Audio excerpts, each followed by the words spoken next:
no time.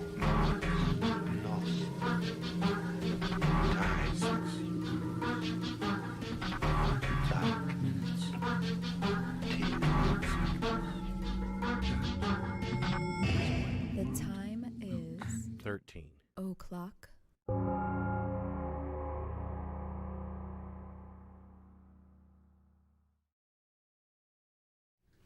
Hey, it's all right. And we are back. It's fucking Saturday, man. Saturday, and I got the drinks mostly poured. I just got to make mine and get to it. I just got done with a damn chicken salad sandwich I know made. he was like, yeah, I don't want to drink on an empty stomach. he inhaled it. I was like, Jenny, you want a chicken salad sandwich? She's like, nah. Well, because you waited till the last minute. I didn't think about it till the last minute, but I had everything ready. I could have just made it, you know. I had a little tiny piece of coffee cake, but that was a long time ago. Okay. Trying to be in a calorie deficit. Yeah. Yeah, Jenny and I are both like on a diet. We're always on a diet. Well, fucking all this fucking fantastic food we're eating, you gotta like, you know what I mean? You're the one that went to Sam's and got like 3 or 4 gigantic boxes of Little Debbie's. I know that. And then he comes back and I'm just like, you're sending me mixed messages. It's like, do you want to not be fat or do you want to just sit around eating Little Debbie's? The thing, you don't have to sit around and eat Little Debbie's. Just Little Debbie's are in storage. You know what I'm talking about? They're only like 130 calories per little fucking Debbie. Okay? Per Debbie. Per Debbie. And I eat like maybe 1 or 2 of them a day. You know what I mean? Like for dessert. You know? Or like a little snack or something. Like a little snack. In the afternoon. Mm-hmm. Yeah, with a high protein diet. So it's not like you're sitting around like back in the good old days when we're 13, just sit there and fucking eat like fucking a whole box of Little Debbie's, you know? You know what? Even in my little fat kid days, I never did that. I wasn't a fat kid. I was a fat teenager. You're just fucky I didn't get any of those fucking Nana Moon pies. Well, you could have got some of those because you would have eaten all those because I don't like them. They didn't have banana moon pies. I looked for them. I'll bet you did. Fuck, man. Jesus Christ. Well, that's what I mean. You can get those because you can eat those. I know. I mean, and you got the ones you got oatmeal cream pies, which I'm not really like a big fan of. Yeah. So, the zingers are good, and you got like they're not Little Debbie's, but they're Hostess, like little coffee cakes. It's just like a little square of like cinnamon streusel. Yeah, they're 90 calories or something like that. 110 calories. 110 calories. So it's like the same as pretty much like a bowl of oatmeal. Yeah, it's what not nutritionally, but calorie-wise. No, but I mean calorie-wise. But it's what you put like in a little kid's lunch. Yeah. That's what I got them. I just had one of those early. I had a cup of coffee and I had one of those. Microwave it in the package for 7 seconds and it blows up like a little fucking balloon and you come out, it's all hot and steamy. Yeah. Like it came out of the oven. It's hot and steamy. Hot and steamy. You know about it. Trying to get sex with me, getting sex with me on fucking live. We're live right now. We're live. I can't do anything about it. Let's see what everybody's saying. What we got? Got 24 in there right now. They're piling in. Hi, everybody. Piling in. Okay. Yeah. Everybody's this is off to a good start talking about food. Now all we need is Pookie shoving her butt into the frame. Yeah. She just went out on the porch, though. We're going to go get her. I'm going to go check her later. Like, when we do a break. Michael we'll go Schaefer's in, Deborah Hackett. Sabrina's in. Jetty Fritch. Bee's Nest is in. Oracle Mun's here. Maria's in. Maria Suara. She really enjoys hanging out, she says. Sadly, have to leave in an hour or so, caregiver stuff. So that's okay. You can watch it later, Maria. Yeah, it'll be there. Hopefully. Yeah, talking about Midwest Outlaws, talking about cosmic brownies. I don't know that one. They're the ones, they're brownies, like the regular brownies, which are actually really good. They're really dense, but they have like multicolored, like star-shaped sprinkles on the top. That's what makes them cosmic. Joy's saying she started her fudge round addiction all over again. We still have nutty bars in there too. Yeah, I think there's a box in there that's like not even opened. All right. I haven't eaten one of those for a while. I did have like a little bitty coffee cake today, but that's all I've had out of the Little Debbie stash. You know what I mean? Right. Got Celtic Angel in If here. you got a big box of zebra cakes, then we'd be in trouble because I'd be wanting to eat those all the time. Celtic Angel, this is the first time they've been made the live stream, so that's good. Woohoo! Yeah, these are usually super fun as we get drunker and drunker progressively over the course of the show. Fourth drawer down said when Tom hits 300 pounds, he can work from home. Are you talking about 300 pounds in weight, or are you talking about a 300-pound bench press? Because I was coming up on 300-pound bench press, but I started to falter. And then I went back to fucking lighter weight and more reps. But I need to heal up 100%, take another run at that 300-pound press. The most I've been able to do is, I think, 275 pounds. Wasn't that about right? I think it was about $2.75. That was the last time I spotted you. Yeah, and that was about what, 5 months ago maybe. It probably went up. I have no sense of probably time went anymore. up. I mean, like, I know what day of the week it is because I have to, because of, which show goes up, and I have to keep track of that shit. Yeah, Michael Schaefer says Christmas tree cakes are my favorite. Those also kick ass. Those are kind of like, well, those are basically like the zebra cakes, just in a Christmas tree shape and with green sprinkles on the top. So, Joy says she loves those oatmeal cream pies and those nutty bars.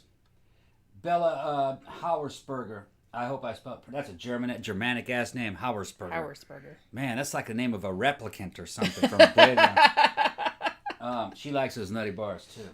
They really are good. Yeah. And because we were afraid I hadn't had Little Debbie's in like fucking, I don't even know how long, like probably 20 years. Yeah. So he brought the nutty bars home first, like last time he went to Sam's or the grocery store or whatever, and we were like worried that they wouldn't be as good, but they're actually really good. I think they even improved them a little bit. The peanut butter is not so crumbly and dry as I remember. It's like actually decent tasting peanut butter. Yeah. And the chocolate is decent tasting too, not so waxy. Yeah. So it seems like they have improved it. Mark saying he was benching 285 in high school and squatting 500. That's pretty good. That's good figures. Yeah. Back in my high school, there was like only a couple guys in the 300-pound bench press club. They put their name up on the wall in the gym. There's only a couple guys, and it wasn't me. I was a lightweight. I was little back then. I didn't really get into physical fitness right until I fucking started doing military service, in the infantry. That's where I got interested in it. And in the infantry, the time I was there, short-term power and bodybuilding wasn't what you wanted. You wanted endurance, and you wanted to be small and kind of fucking, good condition in your muscles so you can recover quickly. A big muscle takes forever to recover. Yeah, you'd have to be like lean. Yeah, you'd be like lean. Because like you said, a lot of what you did was like endurance. Just you'd endurance. Be like marching for hours and hours and hours and walking and walking and walking with your own body weight strapped to you. Right. Little did I know, fucking like special forces units, especially shit like fucking SFOD, or Delta Force. They're like SWAT teams. Those fuckers were all on roids. Yeah. Yes. So were the fucking SEALs. They're on performance-enhancing drugs. They just kind of have to keep it low. They don't tell you that you have to. It's just that if you haven't figured out that that's what you have to do, then you can't be one of those guys. So they keep all that shit down low. They don't really drug test for it, but they're professional athletes. They're just taking it. And it's not like they're cheating because they're not in a sport. The shit's for fucking life and death. So they're like, you do what you have to do. Those fuckers are taking all kinds of shit. Yeah. Yeah. Celtic Angel 73 says, love listening to the episodes at work. It makes the long and sometimes lonely nights at work more bearable. Oh, thank you. I love the banter between the two of you. That was the original concept of the show. Yeah. I mean, that's what we wanted to do. We just wanted to make it like, because that's, we just wanted to sit here and like talk to each other and then like talk to you guys out there. And it worked out. Our original concept was like, we could just be like professional friends, really. Because there's so many people. Because, when I came up listening to radio, listening to Howard Stern, I felt like I was part of the show. Everybody that listened to Howard Stern felt like they were part of the show. But it wasn't online. There was no interaction. So you weren't. It was an illusion. Hey, there's Pookie. There's Pokes. But with modern technology, the audience can be a part of the show. We can see you if you're on live. So, the torch is being passed on to a younger generation. Radio and television and all that shit and fucking theater is going out, man. So everything's going to social media. This is the media of the future. Well, and all of the show, I find that all of the shows that I like on YouTube are either people telling scary stories, like from Reddit, which I love those. I'll listen to those for hours, like while I'm doing other shit. But I also like stuff like Beer and Board Games, Welcome to the Basement, which is a movie review show, which is just two guys hanging out, like talking about movies, doing a little bit of riffage on there, like MST kind of riff tracks. So I like that kind of stuff. I like Cinemassacre. More the guy, because he also does Angry Video Game Nerd. I'm not really into a lot of video games, so they're funny, but like I don't relate to them as much. But like all his horror movie shit, I like that. Best part of the new social media way of doing it is that you don't need big sponsors. As long as you're not pissing off YouTube and Patreon, you're going to be okay, pretty much, evidently. And you don't need 1 million people. You don't need 1 million listeners. So you don't have to water everything down to appeal to everybody. You can target it to people who are like you and are into that same shit. And you can make a decent living off of a few thousand people. And only like a few dozen good patrons. that's fucking the show becomes worth it. Yeah. And like I said, we just initially started doing this because it was kind of like fun for us to do. Yeah, and merch, you know what I mean? We had robot merch made by the damn robots, but the handmade merch that we're selling, like this shirt, and then the other shirts, I think is more popular, and I think it's a better quality product.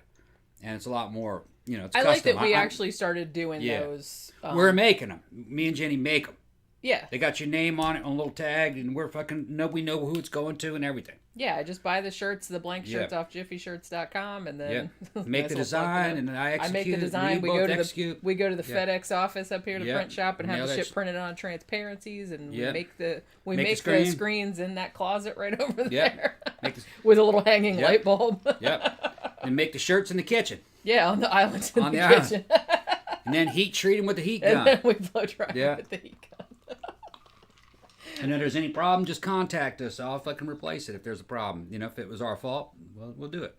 Yeah, I don't mind, because I always have extra blank shirts. Yeah. Because every time I do an order from Jiffy Shirts, I always order like extras of all the sizes, especially mediums. Yeah. That's what he wants. If you drop $20 in the comments or send us $20, just tell me what you want. I'll send you a shirt. We still have one person who paid who hasn't gotten back to us with what their size is. Well, they were actually no, they did, because that person did. But the one person that I was talking about was on Patreon. Okay. And they just joined Patreon, like at the $20 tier. All right. And then I asked them like we got the information. What their size and stuff was. Yeah, I have the address. I just don't have the size or the shirt that they wanted. That's all. But he hasn't answered. No. Do you remember who it was?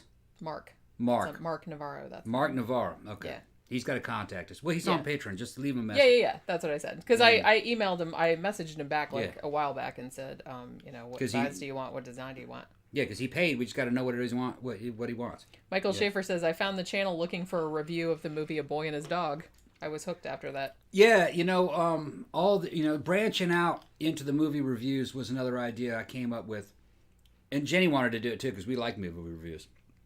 Well, yeah, because I love horror movies, and we watch, I love horror movies, and I've seen pretty much all of them, so it's like...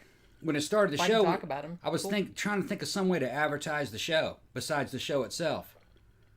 But we realized we tried a couple of these little short things, that didn't work. Well, really, what worked? I think those top 5 ones that I did, I like the way the videos came out. They were cool, but it's like they were so labor intensive, and it just seemed like... They didn't get any hits. So the way to go was actually just movies. Movie reviews got more attention. Oh, Mark says, that's me. Sorry, I'll respond. Yeah, there you go. Yeah, there you go. All right. I got your shit, man. Just tell me what it is you want. Yeah, just tell me what size you want and what design you want. If you want a logo, you want a Pliskin one, you want a Wayland one. Yeah, Wayland. I got Wayland. Do we still have the 13 o'clock one that looks like the Friday the 13th poster? I don't have that one. You don't have the screen. Didn't for have that that anymore? one. Don't have the screen anymore. Oh, what'd you do with the screen? Put in one of the newer designs in that screen to free up more. Because we could make another one because I have another transparency of that. I don't think it looked as good as the new ones. Thank you, Victor. He says, I need a shirt. Give Pookie $5. Okay. All right. We will. Just make sure. Hold on. Let me write that down. Write your name down and then make sure. Victor, send us a private message on Facebook or however Instagram. On Instagram. Tell me what shirt you want. What shirt do you want, Victor? Give me your shirt and your size, and then give us the address separately. Yeah, depending on what size it is, it's we might be able to do it sooner because I have a bunch of extras back there and some sizes. But if it's sizes we have, some sizes I have. I think I have. Oh, I can't remember. I think I have some larges and some mediums. Yeah. I think maybe an extra large, but I'm not real sure. Okay. But if not, Jiffy Shirts is really quick. Yeah. Whenever I've ordered for them, usually when I order from them, I get the shit the next day or the day after that. Yeah, a couple days later, we actually get a shirt, but we have some shirts in stock. Oh, okay, thanks. Okay, I'll take another shirt, please. He wants a Wayland one. Okay, you want a 2XL. Okay, Wayland 2XL. Yeah. Okay, I might have to get a blank for that. I don't think I have one of those, but no, that's a special order. And Mark also. I might have one, but I'll check. He wants another shirt. Which one you want, Mark? Which shirt and what size? What? No one's talking. It's dead air. Dead air. Man, this ain't radio. I know. Well, that's why I said it and then laughed. Because I was like, back in the old days. Yeah. We'd have fucking worried about that. But yeah, we have everything to do it. Like I said, Pliskin's selling hot. Our new 13 o'clock, the round one, that one's selling a lot. Man, I'm gonna do some more like shirts for myself with that design on it because I like how that came out. If I do say so myself. Yeah, do another one like that. Do another 13 o'clock one of your choice like that with a real cool symbol. Yeah, just go do something like that. Yeah. Okay. Love the on-air sign, by the way. Yeah, we like it too. Yeah, I just painted that today. That was Tom's idea. He painted it because the outside was like, I guess somebody made that with a 3D printer. It's made with a 3D printer, yeah. So the outside was silver, which was fine, but actually no, it was like a shitty gray. Oh, was it? Okay. It was a shitty gray, and I was like that, and the light would shine through it. Well, because where it was, So I masked it off and spray painted it matte black to hold the light in, and then spray painted over the matte black an onyx metallic green, because that's all I had. It was a damn car paint. Yeah. The Dodge paint. So I used that. He's got all kind of car paint. Yeah, I got car paints and all kinds of shit. Motorcycle header paint. Yeah. All right, what you want, Mark? You're not really answering. Well, wait. He might be on a phone. Yeah, I want to know what shirt design you want, what size you need. Make sure you send us your damn address so we'll ship it out. Well, if he's on Patreon at the $20 tier, his address should be in there. Okay. Because I asked everybody at that tier to put their address in there. Okay, all right. So it was in, and almost everybody did. Okay. Celtic Angel says, first video of yours I watched was the episode on Giallo movies. Oh, okay, yeah, good. That was one of my favorite ones to do, and it's like, you know what I mean? It was funny because I feel like Tom doesn't know a lot about him, so it was mostly just me yammering. So. Mark wants a 2XL Pliskin and dealer's choice. Okay, 2XL Pliskin. Yeah, because he had already, and dealer's choice. Okay, so I'll probably send a logo one. Yeah, because I asked him before about the money, so he just sent extra money. Okay. So, he sent some more. So we're going to do two. We're going to do two for him? Okay. Yeah. All right. I'll take a black Armani. Dealer's choice, so that's our choice is what he's saying, huh? Yeah. Okay, So we either do a Wayland one or we'll do a logo one. How would you like a Wayland Yutani? One with a little damn, like from Alien 1, and it'll say 13 o'clock on the back. Yeah, we do that one too. Yeah. Or like I said, you can have a logo one too if you want. Yeah, whatever. Like neither one of us is wearing the logo one today. I think I wore the logo shirt yesterday, actually. Did I? I don't know. It's probably in the Today's show is about a very interesting case. I saw this shit happen on television. I've been wanting to do this one for a while. I didn't realize that this had happened so long ago, when I first started researching. Because remember, we watched, there's a documentary on Netflix called Evil Genius, which is a 4-part documentary series that's about this case. And I didn't realize how long ago it was. This shit happened in 2003. Yeah. Holy crap. That was I remember it like yesterday. Yeah, because it kind of happened live on TV. Yeah, it happened live on TV. Somebody commented earlier, though, that when the bomb went off, it was kind of underwhelming because they were hoping the guy's head would blow off. Yeah. It didn't, though. No, it was something called a hot shot, which is basically a damn shotgun cartridge pressed up against the back of your head. And it was up here, yeah, like where the damage was. That's what killed him. It went into his chest. Yeah. It didn't blow his head off. I was working at the shop at the time, and me and a guy got in an argument over this fucking. I was saying, man, they had a damn bomb around that guy's neck. And they were like, yeah, but he's a criminal. He robbed a bank. And I said, you'd rob a bank too if they put a fucking bomb around your neck. Because he still needs to be locked up. And I was just like, what kind of asshole is this fucking dude? But you know what? As it turned out, he was a special kind of asshole. As it turned out, maybe he was right, but we'll get into that. Well, I'm not sure about that. I'm not so sure that he knew. He might have known about the plot, but I'm not sure that he knew that it was going to be a live bomb or that it was going to be. You know what I mean? Yeah. I don't think they've ever really resolved that, spoiler alert, like whether the guy actually knew what was going to happen or whether the bomb, whether they forced him to put the bomb on or whatever. Yeah. So it's like that was something that is still like kind of up in the air. That was a weird time, too, the early 2000s.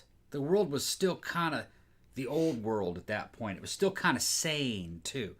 Social media had not fucked up everybody's minds yet. They had internet, but it was a lot like 90s internet. And cable television still kind of dominated. It was a different time. Weird, wasn't it? I don't even remember any. I have a weird thing where it's like I remember shit that happened like when I was a kid and like in the 80s and 90s and shit. But it's like I don't know. After a certain point, it almost seemed like it happened to somebody else. And honestly, after about 1996 or so, I don't really remember much of it. That's fucking ridiculous. It's fucking ridiculous. I I'm just remember it. like, whatever, I don't care. I remember it. It's just- gone. That era of the internet was fucking kind of awesome. It was the beginning of fucking weird internet memes and weird, it was like the beginning of that, you know what I mean? And some of the shit was kind of fucking spooky, and you weren't really sure what was real and what was, you know what I mean, and what was true. I mean, were people really eating each other? Were wars real? You know what I mean? Yeah. That era was weird. Yeah, I guess it was like it was kind of like the world opening up to people that had never like thought about those types of things before, and then it's like now you were kind of confronted with all this. Confronted with it. It's weird because it's how quickly it happened that now everything is just like a big fucking yawn. Like everybody's seen everything. Everybody's like yeah. Yeah. There's a channel I love. It's called Wang. WHANG with an exclamation point. He's got kind of like a Korean American guy. I think he's Korean. Got long hair. He looks like he likes metal and shit. And he's got a real cool fucking setup. And part of his show is to talk about internet phenomena of that era. And if you guys ever want to check out Wang, check out Wang. I think it's WHANG or WANG with an exclamation point. It's one of the two. It's been a while. He's just in my fucking list. So Michael Schaefer says Tom loves Wang. Wang, yeah, Tom loves Wang. I like that motherfucker trying to be kinky on me. Okay, but I really recommend that channel when he talks about that era of the internet a lot, and like fucking gamer shit that was going on at that time, and fucking mysteries on the internet. Thank you, Dan. Thank you very much, Dan. Did you want anything, Dan? Okay. All right. One of our big spenders. Yeah. Yeah. It's a patron as well. Yeah. I believe. So I don't think we had any particular shout outs. Like I don't think we had any new patrons this week or any big like PayPal donations or anything like that. I did want to remind everybody that starting at the end of August, beginning of September, right around there, patrons at all tiers are going to be able to start participating in weekly polls.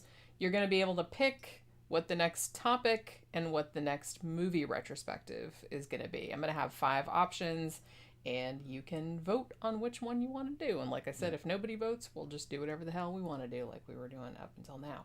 Also, starting on the last Monday in August, which I think is the 31st, maybe. I can't really see my calendar back there. I'm going to start putting up weekly horror book reviews. So hopefully you guys that are into like horror fiction and shit like that will enjoy those. I'm just doing those on my own because Tom doesn't read. Yeah. Not anymore. I used to. You know what? I used to read a lot more than I do. Every 3 weeks, I used to have a ritual. I used to go to the library. This was when I still lived in Daytona. And I used to go to the library in Ormond Beach, and I would check out a humongous like stack, because I read really fast. So I would check out a humongous stack of books, and I would read all of them like over the 3 weeks, usually before then, and I would have to take them back. And so I would read like probably 20, 30 books a month easily. But you know, since I've been so busy like lately that I haven't really had a chance to do that, and it was kind of bumming me out. And I've kind of got into all these other like booktube channels like Jordaline Reads and you know, Shades of Orange and stuff like that, like these you know, these ladies that you know, review horror books, and I've kind of got into those. So I was like, man, I really need to fucking get back into reading horror fiction again. I've gotten so behind. So I went to Amazon and I just bought like a whole fucking pile. It's back there. A whole pile of new horror novels that were recommended by various channels and stuff. And I said, I'm going to read all these bitches and I'm going to review every single one of them. Everybody, there's people in the comment section talking about how cool Wang is. And it's not with an H. It's just W-A-N-G. I don't think it has an exclamation point. I'm not sure. Zach's going on about how hot he is. See? I've only seen him like randomly, like when I've like just walked through the bedroom and seen him on the TV. He looks like pretty attractive, sure. Yeah, he's got long black hair, Korean. I think he's a Korean guy or a Mongolian type of guy with a mustache and a little goatee. He looks like a member of that damn Mongolian heavy metal band. Oh yeah, that's what he looks like to me. All right. I forgot the name of that band, but it was a fucking good band. Oh, it's called The Who. H-U, The Who.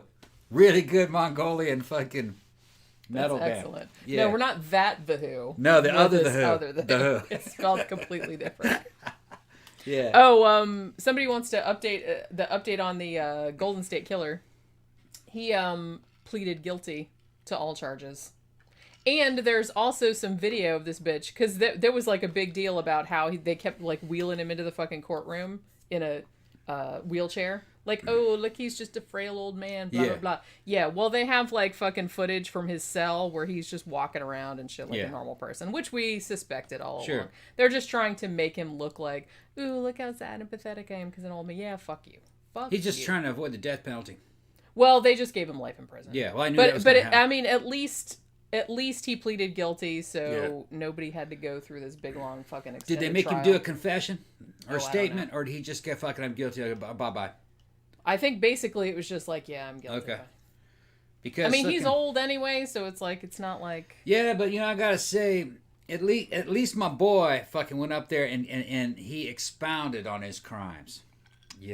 Fucking, I'm talking about... Weirdly. And talked about how upset everyone was about it. Goes, well, Well, Of course, she was very upset. I told her I was going to kill her, and of course she got very upset. So imagine that. I gave her a little tissue so she could, get herself settled down, and I felt bad for her. What's creepy is it's like that's not exaggerated. That's exactly how he comes across. But exactly. I got to kill a bitch, and that's just how it.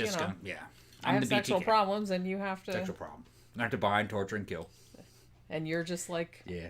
You happen to be here, and I just have to like do it. Well, Jenny, Yeah. Do I have to go get Dennis? You do. Man, you do have to get Dennis. I mean, this is a true crime show. It's not like, a serial killer or anything, but it's like, it is true crime. So, yeah, you do have to get Dennis. I go get Dennis. Yeah, here's Dennis with his little bobbling head. Well, Jenny, a man can't deny who he is. He's got the X factor. It just kind of takes over. Yeah. He's a minotaur. Yeah.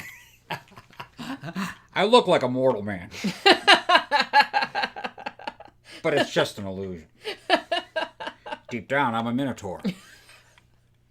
Can't you see my horn? Oh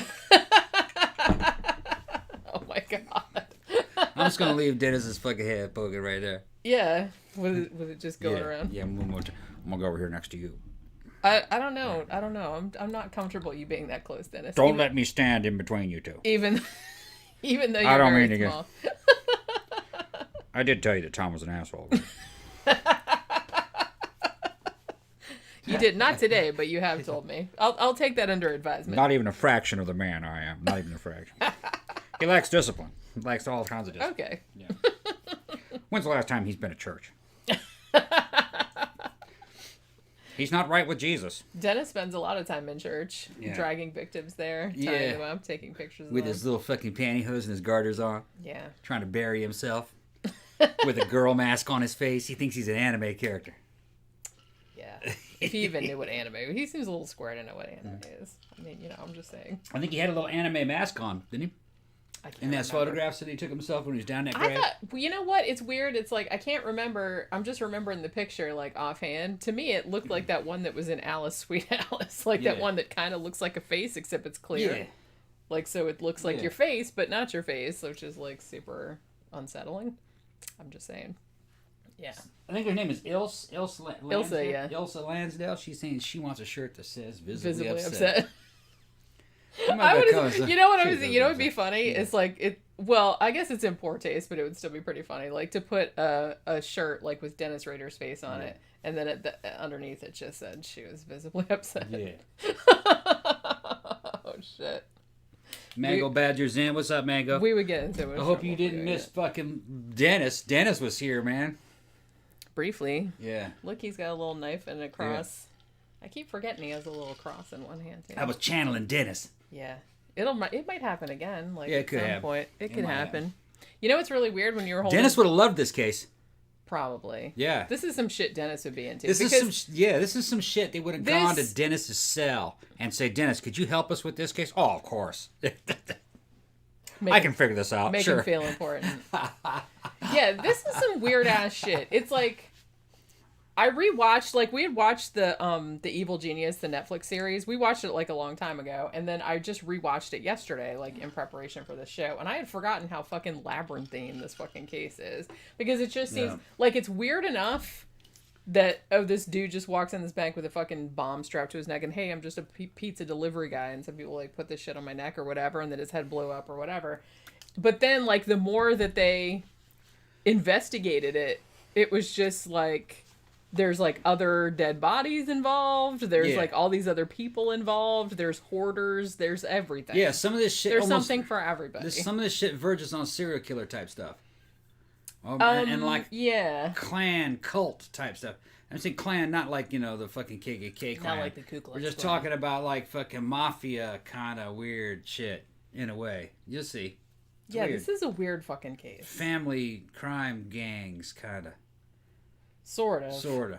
And like I said, I kind of suspect, allegedly, that woman that was either the mastermind or for sure like was in on it. I don't know if she was the mastermind, if the other guy was the mastermind, but she was legit crazy. Also, maybe a serial killer.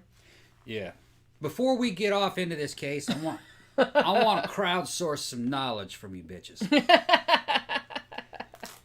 There was a case that I saw. We're trying to find it because we want to do a show on it. Oh yeah, okay. Okay. We'll see if somebody knows what he's talking about, because Somebody might I remember googled this. it and I like briefly and I couldn't find anything about it. This is back in the late 80s, I think. Maybe early 90s. And it was on Unsolved Mysteries. On you said, Unsolved Mysteries, classic the Unsolved old one, Mysteries. the classic Unsolved Mysteries with Robert Stack, Some dude turned up dead.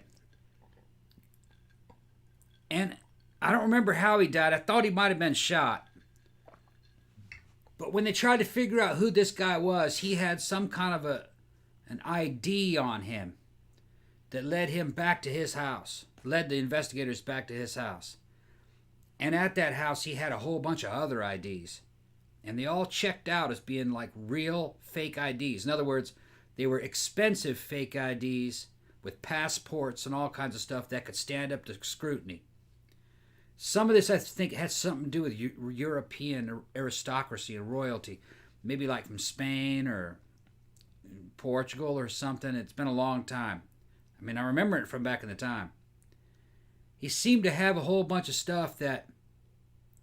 He had a whole bunch of multiple houses and a lot of money in envelopes. So we're talking about hundreds of thousands of dollars. All over the place, stashed in all these different houses. In different forms of currency. And one of the things that he had was a Walther PPK and a fucking sound suppressor, like straight out of James Bond. And I don't think they ever really figured out who this dude was. He was just a whole bunch of really good fake IDs. Yeah. And he couldn't have been all them people. And so probably he was a spy or somebody that... He was either a spy or somebody like who was spy fantasizing that he was a spy. He was cosplaying as a spy. But he had all this money. Yeah. And I can't remember any names or anything. That's just the situation. See, we're trying to find this case to see what happened with it and maybe make a show out of it. Because when you told me about it, I said, that sounds like Isdal Woman, who we did a show about, and Somerton Man, who we also did a show about. I think we did like them both on the same show. That was a long time ago. That might have been like the second or third episode we ever did. So it did sound like some spy shit. But then I was like, I don't know. I was like, I kept looking through the shit, and it's like I found some cases kind of like that, but the most famous one that kept coming up, I think it happened in Ireland. I can't remember the dude's name, but he didn't have like a whole bunch of identities. He just had like one or two different identities, and they found him like murdered. And I think they eventually figured out who he really was. If I remember correctly, this guy I think he was found dead in Europe, but some of these houses were all over Europe, and I think maybe some of them were in the United States. It's just been a long time, and maybe I'm not remembering it correctly, but I do remember that he had a silenced Walther and pistol, and they didn't know who this guy was, but they did know Joe. They did know dudes who knew him. Yeah, they knew him under different aliases. Sure, and they weren't sure what the real one was. Louis Hernandez says maybe it was the case of Don Kemp. I'll have to look that up. Let me write that down. Because I couldn't find anything, but I only looked at like 3 or 4 pages of Google stuff. Thanks, Joe. Thank you. We just sent you a shirt yesterday. Okay, yeah, mailed out. So it'll probably get there in a day or two. Yeah. We just went to the, what you call it? What do you call that place? The post office. We just went to the post office yesterday. Okay, so we got a lead. We got at least one lead. Yeah. If any of you guys remember, and if you're listening to this after the show's recorded, you can put it in the comments section. But I'd like to pick that case back up and see what the deal was with that. Yeah, because that sounded really interesting. Yeah. But one happy thing was that while I was researching that, I did come up with a couple of other cool ideas for other shows. Did you? So I wrote those down as well. All right. Just whatever. Well, I kind of went down the rabbit hole of looking Yeah. for that, and I couldn't find it, and then I was on Unsolved Mysteries Right. wiki and all this other kind of But I shit. thought of that shit the other day, and I was like, man, I wonder if they ever figured out who that dude was. And I was trying to remember all the details of it, Yeah. so we could find it, but I couldn't find it. But somebody says that it's what? Don Kemp. Don Kemp? Yeah. You should look That's that Louis up. Hernandez that said that. You should look that up. I mean, I'll look it up. I wrote it Look down. it up? Okay. I wrote it down. I can't really look it up right now. I'll Yeah, lose my because place you're on that. you're kind of in the middle of shit. all And I right. don't want to mess anything up over here. Did the Don Kemp case have anything to do with the Walther PPK and a silencer? A bunch of safes. He had a bunch of safes in a bunch of houses. It took him a while to crack all those safes and to get in there. And some of them had envelopes with fucking hundreds of thousands of dollars in different kinds of currency.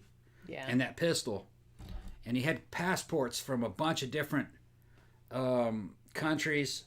I even think he had some fake military style IDs, fake Navy IDs, he was a naval officer in one of his fucking identifications, or at least an ex-naval officer or something. It was weird. They didn't know who the guy was. It reminded me a little bit too of Frank Abagnale, but he didn't kill anybody. But he was just a really good con man. He pretended to be an ER doctor. He pretended to be an airline pilot. He pretended to be all kind of the shit, and he didn't get caught for a really long time. They made a movie about him called Catch Me If You Can with Tom Hanks. From what I remember, this guy was from. This is just memory, and it was a long time ago. He was found dead, shot, I think, and they were investigating how he died. It was a mysterious death, but they weren't sure if it was a suicide made to look like a murder or what. Yeah. Like I said, it reminded me a little bit of Isdal Woman, that woman Yeah. they found up in Norway back in Yeah. the day, and she'd been burned to death, and then she had 8 different passports and all this other kind of shit. Was it a Hawaii ID named McLovin? McLovin, that sounds Yeah, that's from fucking Yeah. what the hell is that movie called? I can't remember what it's. I don't know.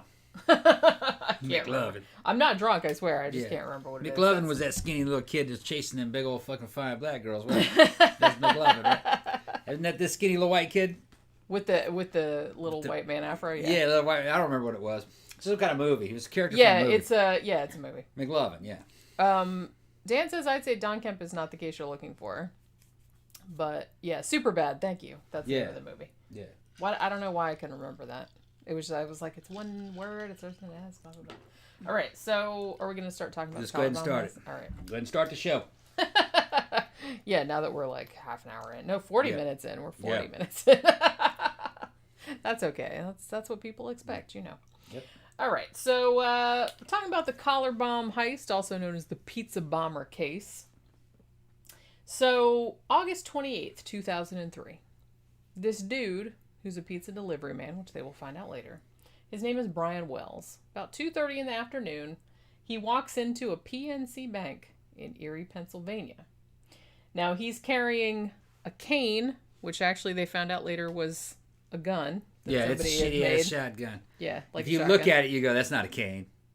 Yeah, well, I've seen it. Yeah, Only from a distance does that look like a cane. and when it's you get- short. It's not long enough. That was I don't pretty know. long, from what I remember. Just that it had, you could tell that it had a damn trigger on it and a fucking Yeah, it had breech. Yeah, just a single shotgun. It looked like it was made out of damn plumbing pipe and a bunch of conduit and shit. I mean, they did say later that it would have worked. Oh yeah, it'd have worked. Yeah. It would have worked, sure. It's just that it was a very feeble attempt at hiding the fact that it was a fucking shotgun. Yeah, it wasn't real. Yeah, you could tell that it wasn't a cane. This wasn't like we said. This wasn't some high tech James Bond. It was shit. made in a garage. You could tell. Well, yeah, it probably was, or it was made in a hoardy house, like everything else in this. Yeah, easy to make a single shotgun. So he comes in the bank wearing a Guess t-shirt, like a white t-shirt, with this big weird bulge, right here. I do actually have a picture of this. Where is it? There it is. That's what it looked like. Yeah. See the top of that cane? It's like the damn size of a fucking carton of cigarettes. Everyone's just looking at him like, what the fuck is Yeah. that all about? I don't know. You guys can't. You guys could hear that while that fucking picture was up, right? We got that sorted, right? Hopefully I did. All right. Yeah, I set this all up beforehand, so Okay. hopefully I didn't fuck it up too bad. But yeah, so he walks in, and he seems totally calm. He goes up to one of the tellers. He waited in line for a little while, which I thought was kind of funny. And then he decided, fuck this. And then he goes up to one of the tellers and he hands her a note. The note said, gather employees with access codes to vault and work fast to fill bag with $250,000. You have only 15 minutes. And then he picks his shirt up like that. And there's the device strapped to his neck. Now he says that it's a bomb. And so the teller is like, okay, well, we can't get into the vault in 15 minutes because I don't know if most bank robbers know, but they usually have rules about who can go in the vault. And it's like, it takes all this, you need all these different people to fucking do it and everything. So the teller was like, well, we can't get into the vault in 15 minutes. We can only give you what's in the drawers at the moment, which happened to be about $8,700. So they put all of that cash into a bag and they handed it to him. Now, the weird thing about this is that Brian Wells at the time seemed to be acting very casual. Like this wasn't, like he had a bomb strapped around his neck, but he wasn't acting like he had a bomb strapped around his neck. And you know what I'm saying? It's like he took the time to like get a lollipop out of the thing on the counter. And he's just like strolling out of the bank. Somebody said it like Charlie Chaplin, quote unquote, like just swinging the cane and swinging the bag with the cash in it, like out of the fucking bank. Right? Yeah, fourth drawer down made a good observation. He says that's a cane disguised as a shotgun. Pretty much. Yeah. Now, could you guys hear us talking when that photograph was up? We hope they should have been able to. I mean, the mic looked like it was still. Hopefully I have we my got little that problem audio mixer sorted. here. Well, I think the only time the reason why that happened before was because I forgot to duplicate the main screen. Okay. And then put the picture over it. I just All put right. the picture in there, so it just went to picture with no sound Okay. instead. Thanks, Sandra. Thanks, Fly Griffin. Yeah, they heard us. They heard us. Yeah. So he leaves the bank, gets in his car, and drives off. Now, he didn't actually get all that far before he got caught. About 15 minutes after the bank robbery, the authorities found him. He was standing outside of his car, which was a Geo Metro, in a nearby parking lot, which I think was like a Pearl Vision Center or some kind of vision center or something. So he's standing in the parking lot. So they surround him, they throw him on the pavement, and they cuff him. Now, his story was that he was out delivering pizzas, and a whole group of black men had come up and chained the bomb around his neck at gunpoint. Like they do. And forced him to rob it. Yeah, it's Happens like every day. that happens all the time. Those black dudes, man, they're fucking great at fucking making bombs and strapping them onto white dudes and making them run. It's just it happens all the time. I just can't count all the the time. amount of times that's happened to me. Yeah, it's just they're good at that. Well, the weird thing about this case is that they even had like, you know, during the documentary and everything like that, they even had like all the FBI agents and shit that worked on the case. They didn't believe that not one bit. Well, no, they didn't. But they were also like, this is pretty much the only case like this that's ever happened. They're like, we're not saying that people don't try to like rob banks and shit with, you know, bomb-like devices or shit they say is a bomb. But they're like 99.999% of the time, that's a fake. Yep. Because why make a real one and like go through all the time and risk of blowing yourself up and shit like that? Fake bombs work just as good. When they have to act like it's a real one, even if it's fake. So it's like, it seems like smarter to just go in with a fake one. Smarter with a fake and a fake bomb. If you got caught, you would not be facing. It wouldn't be exactly. So it's like there's really not a lot of reason to use a real one. There's not even a real reason to use a real gun in a bank robbery. Exactly. That's what I'm saying. For the same reason. They're instructed not to resist. If you just give them a note saying that you have a gun, they'll give you the money. Then they'll give you the money. It's insured. Yeah. They don't care. And if you get caught pulling a note job in the United States, the way the law works out, it's not armed robbery. It's bank robbery, but it's not armed. Yeah, you'll get a lighter sentence. It's a lighter if you sentence. Get caught because you weren't actually like putting anyone's life in danger. And then you could, if you weren't a fucking, then here's another thing, because we're dealing with a fucking criminal justice system that's depends on people who are imperfect, okay? If it was a note job and you're a first-time offender, never been caught for it, you could give a sob story about how desperate you were, woe is me, this and that. Yeah, I need and you might get a fucking really light sentence on that first one.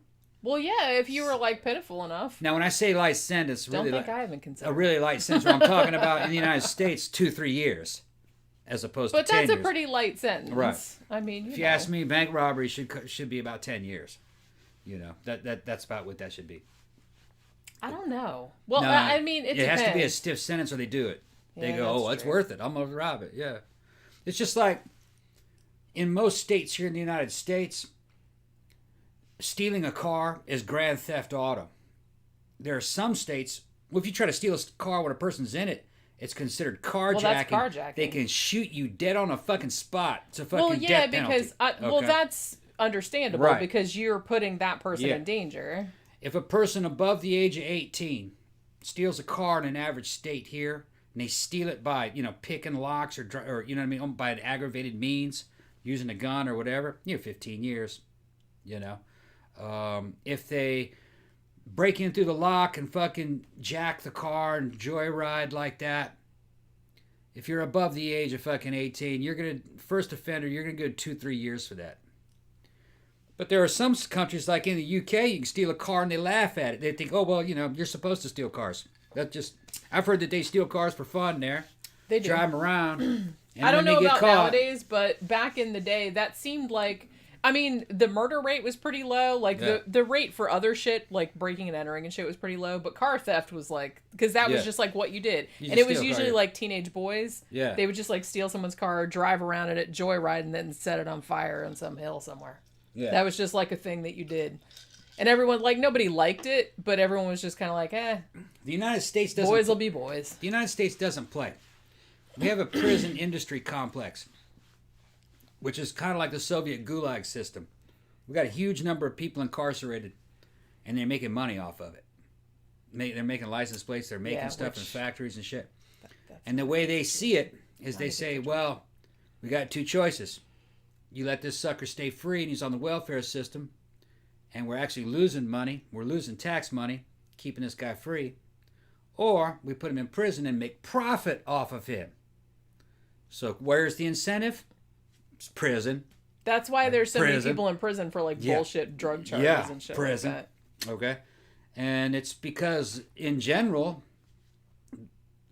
the system sees an excess population problem. They see this as interdicting population growth. They see it as profiting. And it's just the way it is. This is kind of a savage situation. And you look right now in the United States, there's a lot of fucking problems, all right? Part of it is because of that criminal justice system. I don't really put it on the cops per se. They're doing what they're told to do. I'd put a lot of it on the courts and the prisons and what they're doing. They're putting a lot of people in prison for long periods of time for, in some cases, victimless crimes, really. Yeah, or non-violent shit. Right. A lot of this drug shit's fucking bullshit. That's All what right. I mean. I don't. Yeah. The concept Come of on. illegal drugs is a new concept.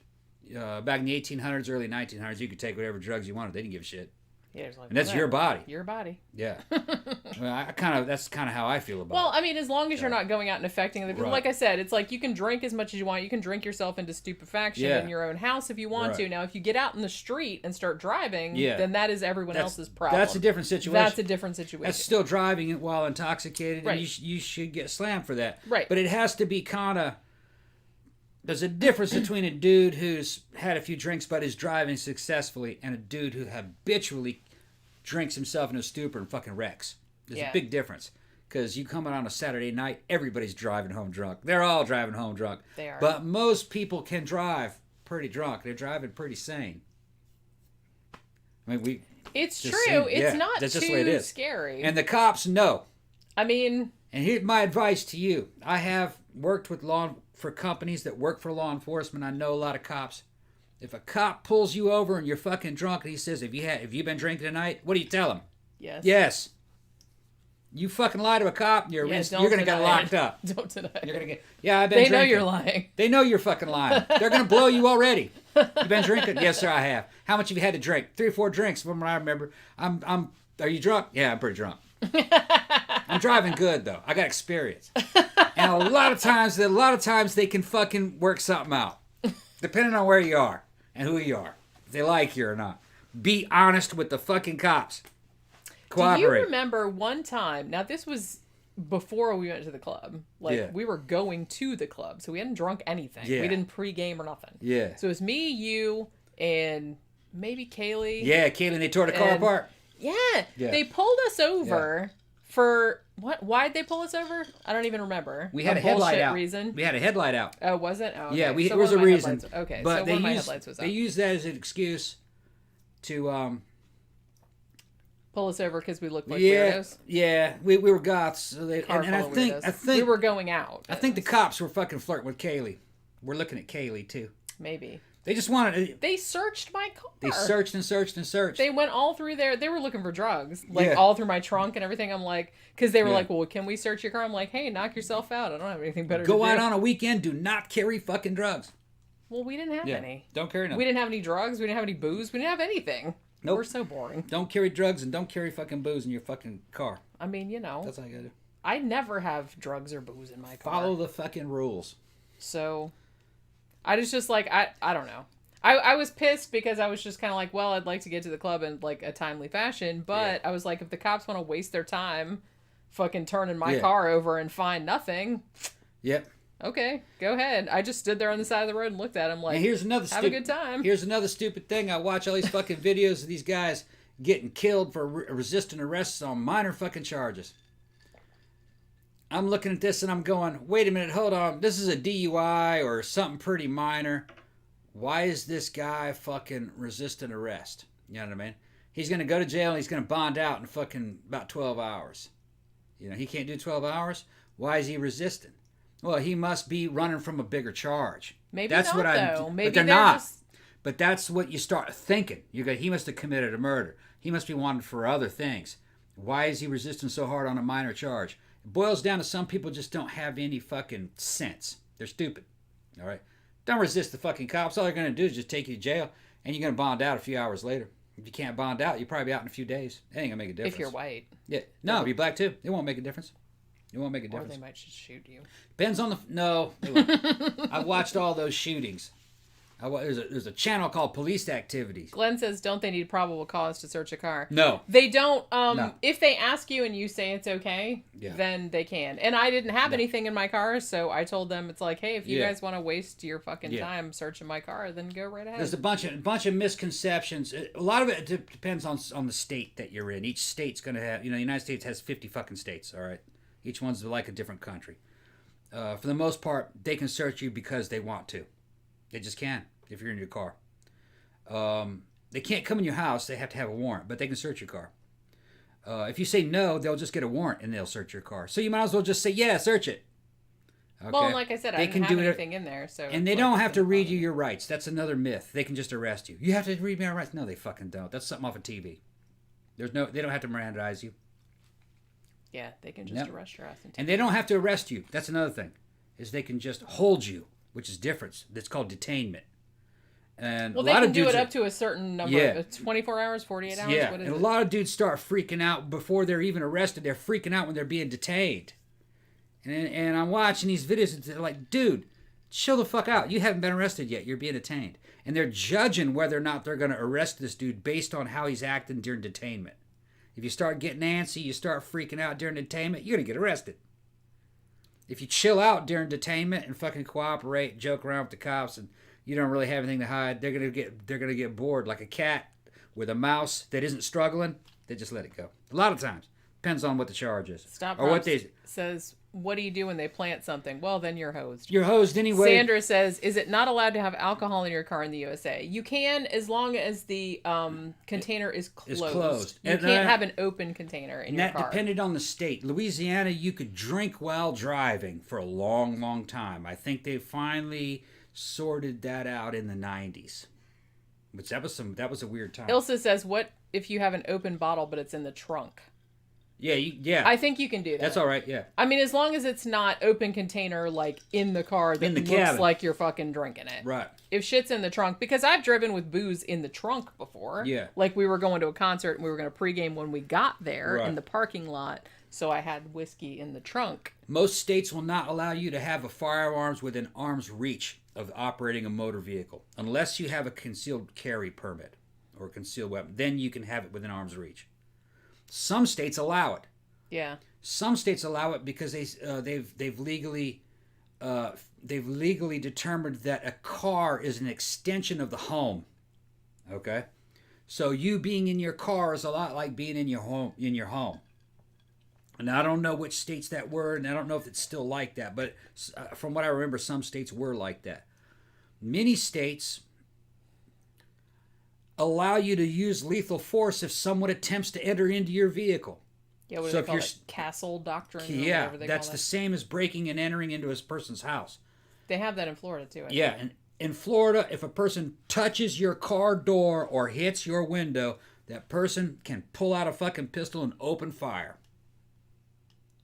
Because you think that, like, oh, they're because that's trying to get it, because it's an attempted carjacking or it's an attempted fucking home invasion.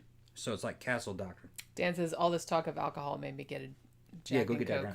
that. Yeah. Ooh, I love Jack and Coke. I don't have any Jack. Well, I have some. Actually, it's not Jack, is it? It's what's the other one? It's Jim Beam Apple. It's Jim Beam Apple, which is actually pretty good. It is it's pretty good. Yeah. I mean, I know a lot of people would be like, ew. No, it's pretty good. Yeah, I like it. It's a good sipping whiskey. Well, and I like to mix it with apple juice for like a full-on apple experience. Yeah, but it's good really just on the rocks too. You could just drink that shit on the rocks. It's like whiskey with an apple liqueur mixed in with it. Do you remember when we went to, what show did we go to? It might have been Evanescence or Psychedelic Furs or something. I can't really remember. We went to fucking downtown Disney. Yeah. And we pre-gamed big time. We had like a big, huge thing of, I think it was Jack Daniels in my trunk, and we stopped and got big gulps and poured the Jack Daniels in the big gulps while we were waiting in line. I'm pretty sure that was Evanescence. Yeah, I think so. Because remember, I bought you tickets to that for your birthday one year, and we were waiting outside the House of Blues, like with these big gulps, and everybody's like, "Oh, we just have big gulps," but it was like half whiskey. Yeah, somebody said that dude in Seattle wouldn't have been pulled out of his car if he was armed. That's right. There's a bunch of shit. Like these crowds of people, these BLM people getting in front of moving traffic to stop the car, that only seems to work in those particular areas because whoever's doing that has somehow determined within the state laws there that isn't attempted carjacking. If you did that in Florida, that might be considered attempted carjacking. If you considered that crowd to be a threat to your life, which sometimes they're getting in front of that crowd and then shooting into that car or pulling that person out of the car. In a state like Florida, if a crowd of people tried to get in front of a car or a truck to stop it, here they'd floor it and run over them all. That's why they're not doing it. Thank you, Dom the Bomb. And that's how it would go in Louisiana. Louisiana's fucking crazy. I lived there for fucking about 6 years. If you tried to fucking jump into if a bunch of fucking protesters jumped in front of a car in Louisiana, your average Cajun would fucking floor it. Go through the whole crowd, then they'd back up to hit them again, and then they'd go. That's how Cajuns are. That's not good, though. They're fucking nuts. They're fucking nuts. They would take that shit personally. But you shouldn't, because it's not. That's just how they are. I know. It's a cultural difference. Well, they're not doing... That's childlike, though. That's childlike. That's Cajuns. That's Cajuns. Okay. They would go... Okay. All right. Sandra said, now she's from Germany. Yeah. She says, so a passenger who is not driving can't drink in the car even if the driver is sober. Right. No open containers in the cab. You can't have open containers. So yeah, even if the driver is not drinking, you will get, if the passenger is drinking, you will get in trouble. Yeah. Yes, you will. No, but... Which is kind of dumb, but you know. All those techniques that those protesters are using, those are directed by professional protesters. All those tactics that they're doing are being directed by people that understand the state laws and the cultures. That's why it's not happening in certain other places, because there are other states where people would not react that same way. Yeah, we all have equal access to the law. We're not all equal. Okay, so each one of these states has different cultures and different ways of looking at things, and some of these fucking states in the South, they don't see things that way. They're gonna be like, this is an attempted carjacking. They're trying to kill me. Fuck these people. I'm gonna fucking go down. I'm gonna die. You know what I mean? And they go into a kamikaze attack mode, and that's why they don't do it there. They do that up north where they can get away with it. There are certain neighborhoods where you can't do shit like that. Yeah. There are places here in Orlando. There are neighborhoods here in Orlando where you're taking your life into your own hands going there. All right, you couldn't pull any of that shit there. But okay, go ahead. So, somebody asked too, like, I forgot now because I was trying to, like, fucking... Yeah. So she asked about other drinking laws too. She said, you also have strange laws with drinking outside. Yeah. Alcoholics bottled. Yeah, you can't really... I mean, you can drink outside of a bar. Like, you can go, like, outside of a bar, like, on the patio or whatever. But you can't just walk around drinking. Yeah, that's called public intoxication. Yeah, even if you're not drunk. But if you're walking around... Even when you're leaving a club... or a bar, you can't take, like, the alcoholic drink out of the main entrance with you. Right. You know what I mean? They don't even let you really take water bottles out because they think that you poured some in there. The booze into the water bottle and then tried to escape. It came from an era, and that's actually very Southern. That concept is very Southern. It came from an era where they were trying to clean up the South, like down in New Orleans and places like Jackson, Mississippi, where the night time in the 1800s was just filled with dudes walking around at night drunk, usually with fucking pistols. Okay, so they were trying to keep that shit down to a minimum. They wanted to keep the drinking off of the streets. Like, I can understand that, right? Like I said, to an extent. It was another era when that shit started. You can't go overboard with it because, yes, I understand that people that are drunk, there's a whole bunch of drunk people walking around in the street. That's not a good situation. Yeah. Because there'll be, like, fights and shit. And in the U.S., it'll be, like, fucking shooting and everything like that because people will get upset and they won't... Well, they start fucking with each other. Right, exactly. Yeah. So I get that. But, I don't know. Like, in another way... But it's also situational, and it depends on the city ordinances and the times. Like... New Orleans, during Mardi Gras, the entire French Quarter is drinking in the middle of the fucking street. It's a parade and a festival drinking in the middle of the fucking street. And getting nude in the fucking street, middle of the street. And sometimes sex in the street. Well, that's a special situation. It's like Brazilian Carnival. The Carnival in Brazil was even bigger. I loved Carnival. I lived there. But it's not as bad as it was in New Orleans. The cops have really cleaned up the French Quarter. They don't allow it to get as crazy as it was in the 80s and the 70s. In the 70s and the 80s, it was really fucking crazy. I mean, I don't have a problem with people doing anything in the street, even like fucking in the street, as long as it's not like in front of little kids. But the problem is that Mardi Gras started to fucking. Sometimes you started seeing little kids in Mardi Gras. That was a problem. Yeah, I get that. I mean, I'm not one of those, like, oh, think of the children type of people, but yeah, you can see how it would be, like, awkward to have to explain to your kids, hey, Mommy, what are those two doing over there? Or what are those 5 people doing? Right, yeah. They're having a good time, honey. Let's go. It's really, the United States, people think that fucking everything's falling apart and it's all decadent and shit. It's not really, in a way. It was crazier in the 70s and the 80s.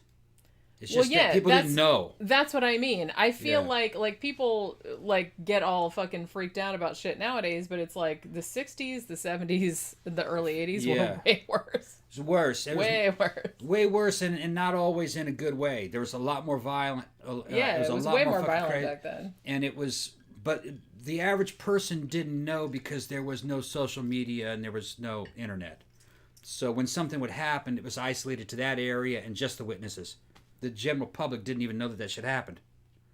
Yeah, I mean, I feel like the only reason that people freak out nowadays is because you just hear about it more. Yeah. Like back then, it happened a lot more. Yeah. But you just didn't hear about it. And like I said, it was the same thing. I wrote about true crime from like the fucking beginning of like the 20th century. Horrible, horrible shit happened back then. And people didn't get caught and shit. Yeah. But nobody heard about it, really. It's like it wasn't all over like the fucking world in 2 minutes. So I feel like people had more of a sense of, oh, well, they didn't hear about it in their little town, so everything must be okay. And here's another thing that's weird. We talk about fucking the Child Island Man and fucking Epstein and all these fucking shit that fucking Billy Boy was doing with these girls in their fucking late teens and early 20s and sometimes mid-teens, 16, 17. You look at that now in the text, in modern context, and that's some fucking bizarre shit. But that was real kind of common shit that was going on in the 60s and 70s. These older guys with these young women, that was just, they just did that. That generation was into that. And I remember too, like a lot of cities, like New York City in the 70s and 80s was not safe. There were like Yeah. parts of it you couldn't go and you would get like fucking mugged or murdered or whatever. And it's like when I went there in the 90s and 2000s, it's like there were some neighborhoods where people said, it's kind of sketchy, but it wasn't like anything like it was back in those old days. Nothing like that. What was strange about the Child Island, man, was the fact that these are very wealthy, rich men on this island that's kind of like the ancient island of Capri and Emperor fucking, what was his name? Emperor Tiberius and shit, you know what I mean? I think that's what his name was. Fucking, and maybe these girls are kind of borderline sex slaves, or are they underage prostitutes? What is this?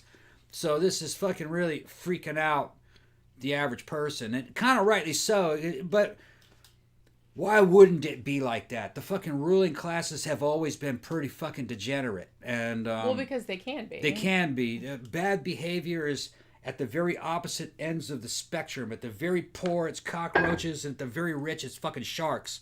It's extreme behavior. It's not this middle-of-the-road, middle-class sanity. People have to just fucking work for a living and be good, or you go get punished. These people don't ever get punished. They either own the system or they can evade the system on either spectrum.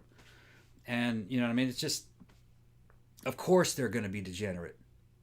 You know. Well, if there are no consequences. There's no consequences for your them. behavior, then sure. I mean, not everyone's going to be like that, because some people do actually have like consciences and principles and but stuff. The ones that don't will rise to the top. So you're going to have a ruling class no matter what country you're in.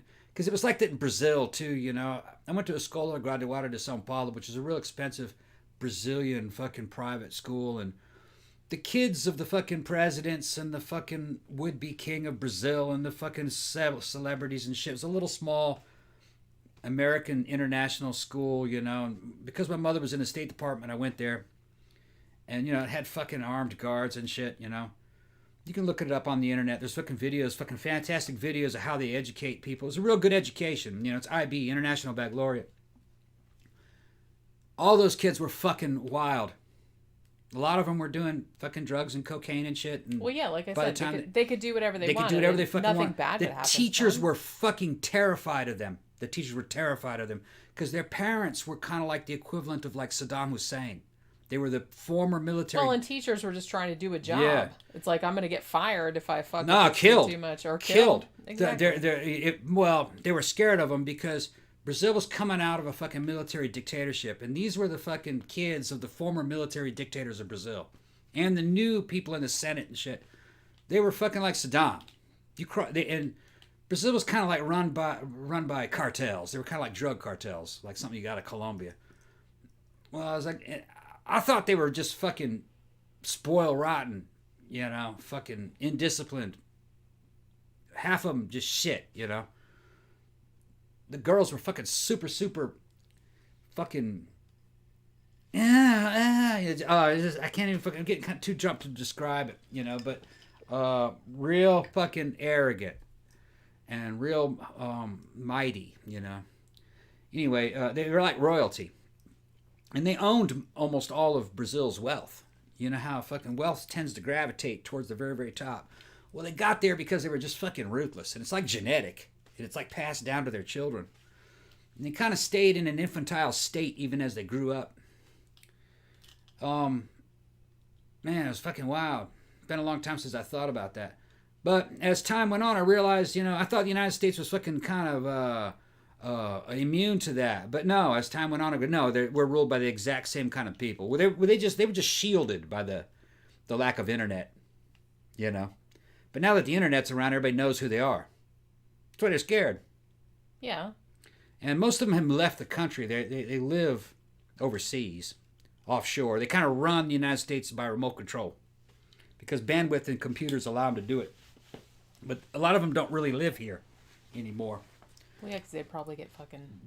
Just in case something goes... They all moved to... what's that little bitty... New Zealand. They live in New Zealand, and they're on vacation over in Europe, and then down I'm sure all the Kiwis are like, get the fuck off my island. Yeah.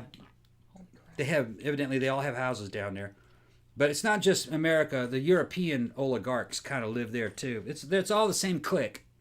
Trying to escape the peons. Yep. Just in case shit goes wrong, you can't Because we'll eat them. We can't come after them with pitchforks, which that might happen. We'll see. I'm alright with that. Pitchforks. So we were talking about the collar bomb case. Yeah, I'm getting sidetracked, but they love it when we get sidetracked. Before we went off on this. Well, shit, man, my drink's almost empty. We might make you another one? You know what? I noticed when you held up your drink to the camera, it looked like green. And then I looked at it in real life, and it doesn't look like that. But on the camera, it looked really green. I don't know if it looks green to you guys, but it does on my screen. So they catch this guy like 15 minutes after the fucking bank heist, right? Brian Wells. So he tells them, it's like, oh, a bunch of black guys jumped on me and like put this fucking bomb on my neck, like at gunpoint. So he tells them it's gonna go off. I'm not lying. And he starts getting like more and more freaked out about it. So the cop says they call the bomb squad. Now there wasn't a bomb squad like super close by. So basically they sat him by a fucking police car, kind of far enough away from it where if the bomb went off, it wouldn't like hurt anybody else. So they just kind of like stood behind their cars and like aimed their guns at them, which I think I have a picture of. I do indeed. There it is. So they just kind of sat there and looked at him, and he started getting like more and more kind of freaked out. Like, hey, you guys gonna like try to get this off or anything? And they're like, yeah, the bomb squad's coming, whatever. So 3 minutes before the bomb squad arrived, the shit started. It goes beep, beep, beep, beep, beep, beep, beep, beep. And the guy's eyes get really big, and blam, it fucking went off. Now, it didn't, like somebody mentioned earlier, it didn't blow his head off. Because the bulk of the bomb, it was essentially a pipe bomb, like inside of this big box type of thing. And it was like on his chest. So basically what it did was when it went off, it like blew a hole into his chest, which is what killed him. Now, when the bomb squad arrived, he was actually still alive, but he was just like, breathing really raggedly and stuff. And he died like very shortly after they arrived. So the thing about this is that, like I said, this poor guy, and I feel like for 4 years before they really even knew what the fuck was going on and like how intricate this fucking clusterfuck of a plan was, this guy was seen as the victim, which I still think he was to a large extent. I mean, I'm not saying that he didn't know about the plot and all this other kind of shit, but I don't think that he actually... I mean, my opinion being, I don't think he actually consented to, hey, let's put a live bomb around my neck. You know what I mean? I don't think either he thought it was fake or he was forced to do it or something like that. I don't think that he knew entirely like what the shit entailed. You know what I'm saying? So I don't think he was entirely innocent, but I don't think that he was like in on all the shit either. Like, I don't think he agreed to what ended up happening to him. You know what I'm saying? So they showed like the bomb went off like on live TV, which was horrifying. The shitty thing was that one of the last things this poor guy said, like before the fucking bomb went off, was, "Did you call my boss?" He was afraid that he was going to lose his job at the pizza delivery place because of these shenanigans. And that was one of the last things that he thought of. Isn't that sad? You're like worrying about your fucking pizza delivery job? Yeah. People are asking what I'm drinking. I'm drinking Rockstar and fucking silver tequila. They're going, yeah, time to drink tequila. Yeah. I can't drink tequila. So, woo, that's strong. God damn. Oh, really? It is, yeah. Yeah, I guess it was. That's all right. I'll sip it slowly. Just hopefully, listen. I've only got like 3 paragraphs. Could be that I didn't really stir that too well before I right. dropped it. Let's go. It's all right. Yeah, Dan says totally agree. It wasn't like he was the brightest guy in the world. He wasn't, and that's what was really sad. Like I'll kind of get into it later, but that friend of his or that sex worker that he went to all the time, Jessica Hoopsick, she actually said, "Well, I introduced him to these crazy people that put this plan together as like someone that was easily manipulated because he wasn't all that bright." Damn. And she's not like the most credible witness, but in a way, I do kind of believe that. Like, just from what I've heard about that guy, I don't think he was like the brightest bulb, is all I'm saying. And I don't think he really knew what the whole shit entailed, and he didn't know he was going to get blown up that day. So, yeah, so he had sat there for 25 minutes, and then the fucking shit went off. and it killed him. So bomb squad arrived 3 minutes after the bomb had gone off. So they go through, the cops start going through like all of the shit in the car. They find the cane, which was 2 feet long, which was also a shotgun, like I said, which actually worked like a shotgun. The bomb was actually, when they started taking it, oh, thank you, Mark, for the shipping. Oh, that's fine. Don't Thanks, worry Mark.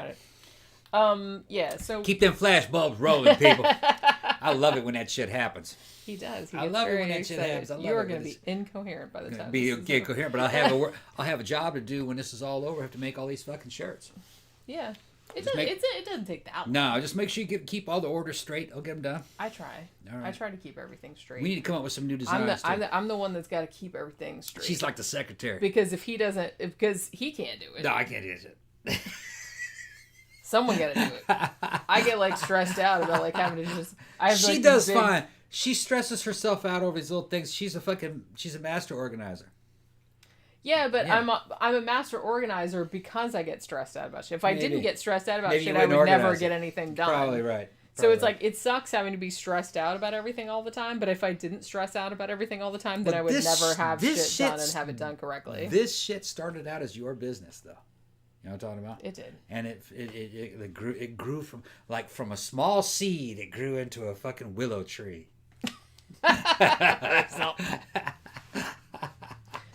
It did. Yeah. Yeah. Like I said, I do get stressed out about it, though. You're doing fine. Yeah. You've got new books and all kinds of shit coming. I know. I got so many projects. I got like we got to finish our cookbook.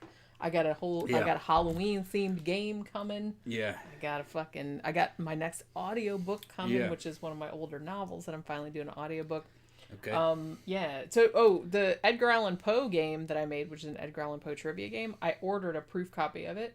So as soon as I get the proof copy, if it looks okay, then I will put that up for sale as well. Cool. So I've got like some other games too. Yeah, Bee's Nest says Brian Wells' family was mad because they had to cut his head off to get the bomb off. They did. It's really fucked up because in the documentary, basically they wanted the bomb, obviously, so they could study it and rebuild and see like who, see if they could figure out who had made it, like, because of how it was put together. So to get the bomb intact, they had to cut Brian Wells' head off, which means that at the funeral, they couldn't have like an open casket, obviously. And it was like weird because I'm watching the documentary and like the guy, like one of the investigators was like, well, we had to decapitate him, but we did it with care. Yeah. I was like, oh, I mean, I know they had to do it. I know they need the evidence. Like, I get it. Louis saying I'm back here getting faded. Tom's getting faded. Yeah, you're right, bub. You'll be all right. You're right. I'm You've right. only had one. That shit there was like a fucking quadruple. He's still on his first drink. That shit was like a quadruple. I mean, I had to add ice. I had to add ice to it. Is like a huge fucking artichoke jar. This shit was like a fucking quadruple. It was like 2 doubles. Yeah. Yeah. I'm holding on though. You better. Yeah, I'm fucking fine. We're only an hour and 20 minutes in. I'm fucking fine, man. I'm doing good. He's okay. Maria says, I'm a fucking meathead. I could take this. Come on. It's all meat in there. It's all just meat. Yeah. Yeah. Maria says, I got to go take care of my elderly mom and walk my doggo. All right, Maria. Okay, Maria. You have a good one, baby. You have a good one. You can watch this on... Put some earphones on. I know. She's not listening through her phone. I understand. You gotta like take care of shit, right. man. Not everybody can do shit on Saturday nights like we can do. Yeah, so they had to cut his head off. But yeah, so the bomb, they figured out, it was like, okay, so there was a metal collar, which was kind of like a big handcuff, essentially. It worked the same as that. It had a 3-digit combination lock. And then there was like a box, which was up against his chest, that had 2 6-inch pipe bombs in it. Yeah, so they found 2 kitchen timers, which were just like Sunbeam kitchen timers, the bread company. That had the shit that was going to it. And it also had like a lot of fake shit in it. So it had like a lot of red herrings, like a lot of wires that didn't lead to anything. Yeah. And a lot of stickers on there, like saying, don't do this, don't do that, don't do that. So it was like all this shit that had been engineered to make it look like... Yeah, but they see through that. They do. Well, they did Yeah. figure out that it was fake, but I'm it was... qualified in PBI, post-blast investigation, and all that shit. They'll just fucking look at that shit through an X-ray, and they'll know exactly all that fake shit you put in there. You can't fuck with them. They know exactly what they're doing. And they'll hit that bomb with a disruptor and fucking blow it into pieces. Well, they always have to do that anyway, whether it's fake or not. My boy Xanada's in there fucking saying they need to get me on ayahuasca. Man, if they put me on ayahuasca, I would love to take ayahuasca. But if they were to put me on ayahuasca, I'd be talking to alien souls and shit. You would probably. You'd fucking record me talking to alien souls. I could come back with fucking hidden knowledge about what was going on with the fucking on the other side of the force with the fucking wills and shit. Fucking, I could tell you everything about how Star Wars worked. It'd come back fucking crazy. George Lucas would be consulting me after I was on ayahuasca. He might even buy you some ayahuasca. Well, yeah, exactly. Me and George Lucas doing ayahuasca down in the Yucatan. He's like, Tom, I think that maybe if I give you... That's my next story idea. Yeah. I like it. Hold on, I gotta erase my neck. Tom, when you're doing George Lucas, you gotta get rid of your fucking neck. Tom, I think you'd be pretty good at writing Star Wars stories. I think maybe if we take ayahuasca, you could talk to the whales. Go ahead. All right, go ahead. The only thing that does not appeal to me about ayahuasca is the vomiting. I get over that real quick. I'm not a big fan of vomiting. I love to vomit. You do? Mm-hmm. He enjoys it. Mm-hmm. I don't enjoy it. I try not to. I can shoot that shit out 10 feet if I want to. And I can talk in between vomiting. Well, you're very, chill about it. You're just kind of like, yeah, I think I might have to throw up. And then he will very calmly, pull the car over, get out of the car, go over to the bushes, throw up, and then get back in the car and just drive away like nothing happened. Whereas, me, the whole time I'm just like, please don't barf, don't barf, don't barf, don't barf, blah, and then I throw up in my fucking lap. Yeah, she threw up in the car one time. I had to fucking damn hose the car out. That was years ago. I think I threw up out the window. No, both. In the car and out the window. Yeah. I was trying to not. Yeah. Because I try to not, because I hate. And we were 100 yards from the house. We were. 100 yards from the fucking house. I could have held on. I tried to hold on. I try not to vomit at the best of situations. I really try not. Yeah. I haven't vomited for a very long time. But yeah, so you're good at it then. But I don't like to vomit. Turkey neck Lucas. Fucking right, man. Don the Bomb knows he looks like fucking turkey neck Lucas. That motherfucker got a neck. Mm-hmm. See what we're talking about here. Most guys are good at puking. We've done it enough. I've done it a lot of times too. I don't like it. I don't like to throw up. And I try not to throw up until it's inevitable. And then at that point, I'm just like, well, shit, I'm going to barf in my lab. That sucks. Yeah, fucking Alex Rivera's saying that ayahuasca would help me fucking control RSPK. It might. Well, It might. Maybe one of the fucking alien souls would explain to me exactly what's going on and how to do it. You get you get like an ancient alien Yoda come and tell you fucking how to... But I mean, the thing is, you can get similar effects from acid and not have the vomiting issue. No, ayahuasca is supposed to be much better. Okay. It's supposed to be the only thing acid does is just makes you feel really shitty the next day. But not vomiting shitty, but just tired and sore shitty. Some of that stuff that you take as acid makes you wonder if that's actually LSD, because there are a bunch of fucking fakes out there that are real close. Like it's a designer fake. And you don't know sometimes that it might be that. Some of that stuff's legal. Some of these so-called illegal drugs that you're buying are not illegal because they're not quite the drug you thought they were. Well, yeah, because it's all to do with the chemistry. Chemicals, yeah. If you get a little thing off, and it's like, hey, nobody has a law against this. There's a black market illegal drug market, which is sell this as an illegal drug. It's not illegal though. It's actually just a fucking research chemical that's legal to possess, but don't tell them. Yeah. It's an analog. So. But some of that stuff that I've taken is like acid. Like that last shit we took, it was a couple years back. I thought it was acid. But there's a chance that was acid-like, sure. There's a chance that could have been a fake, though. I don't know. It had acid-like effects. Yeah, but the fakes do that. The fakes are real close. Real close. It did make me feel like complete crap the next day, though. I was really... And I went to work the next day, too, remember? Because we had a day off, and we were like, hey, we're going to, do this on this... It was a Tuesday or some shit. Back in the 80s when we could get the good shit from the universities where they were making it fucking on the slick in the university laboratories. Because my bro was a fucking biochemist, okay? Fucking, we would sit there and fucking... Maybe he could get us some good shit. No. Okay. And not anymore. Just thinking out loud. And I'm not anymore. And never online. I'm going to say that he could do that. But fucking, no. It's been too long. But some of that shit we used to get back in the 80s was just fucking fantastic. It was like swimming in liquid honey. And it was just fucking really good hallucinogen. You come down. It was good. Really good. Good shit. Okay. I don't think that exists anymore. I'm not sure if they're making it like they used to. Oh, I'm sure someone is somewhere. Like LSD 25. You know, that kind of shit. it just It's been a lot of different we variants. don't know anybody that has the shit. That's what I mean. You know. Yeah. So, all right.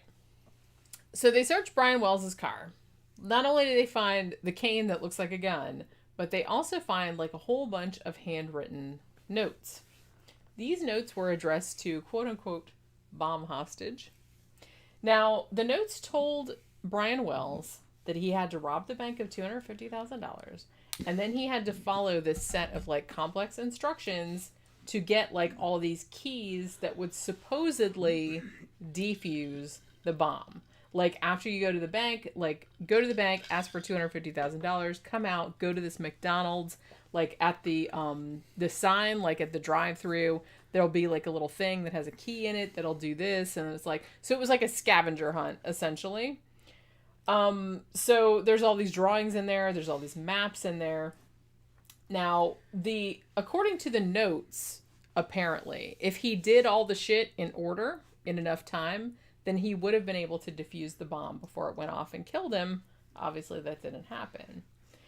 Now, the thing about this, though, is that the cops later decided, as they would, that they were going to drive this route that this note says, and said, would it have been possible for him to, allegedly, like, find all these keys that would defuse the bomb? It was not possible.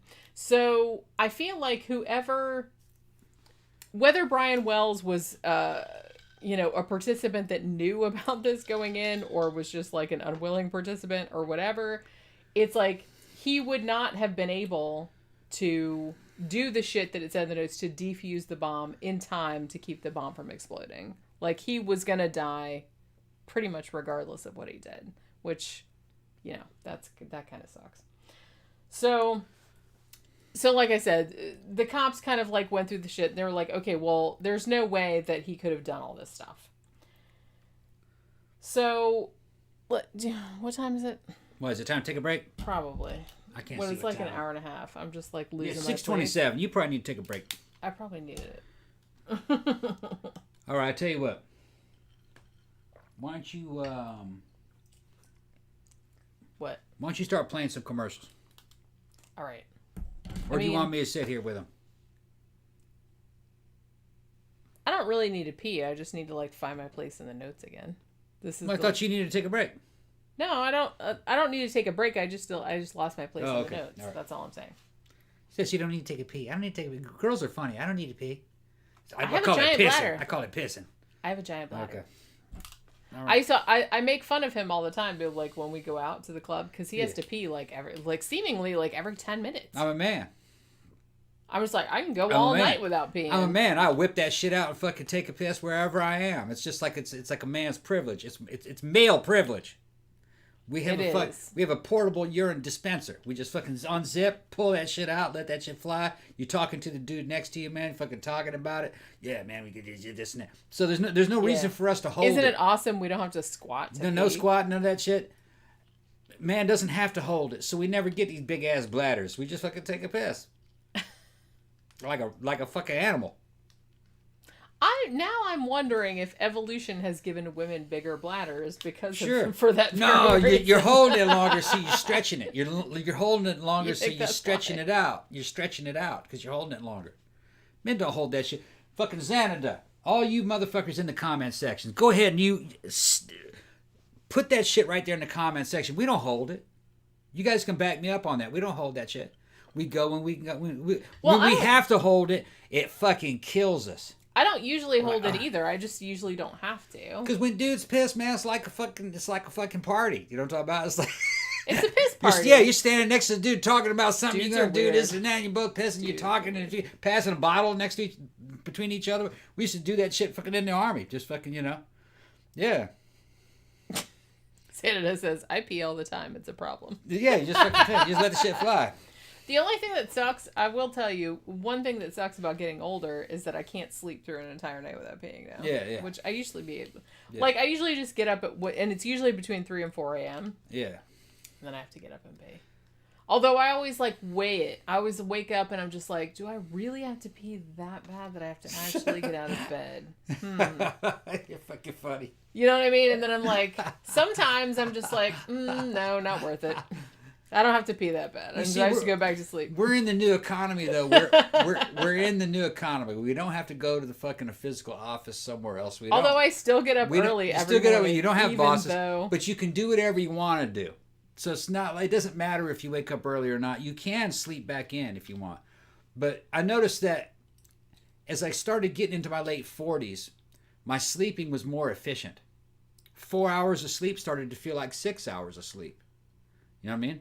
And 6 hours of sleep started to feel like 8 hours of sleep. It's like I didn't need as much sleep. I think when you get older, you don't need as much. Yeah, I don't think you need as much. Because I feel like when you're in a teenager in your 20s. Yeah. Because I feel like not me, because I could never, like, sleep all that much. But my brothers, they would sleep, like, all fucking day. Yeah, I'd be like, are you guys ever going to get up? Or when I was a teenager, I could sleep through a day and then go through the night and sleep, like, fucking, 36 hours. I never did that. But, like, my brothers did. My brothers did.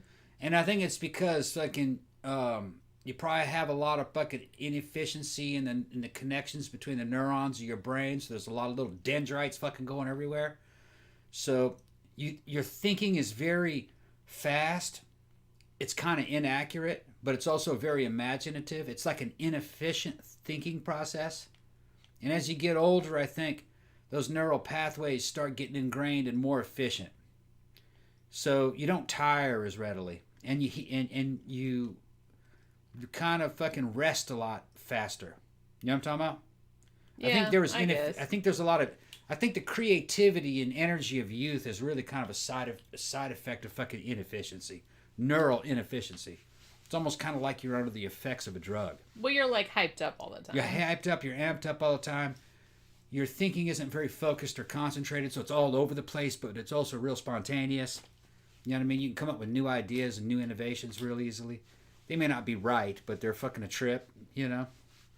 And for some reason, because you're running harder metabolically, just in general, especially when you're a guy and you're under all that fucking testosterone coming out of fucking nowhere, lots of it.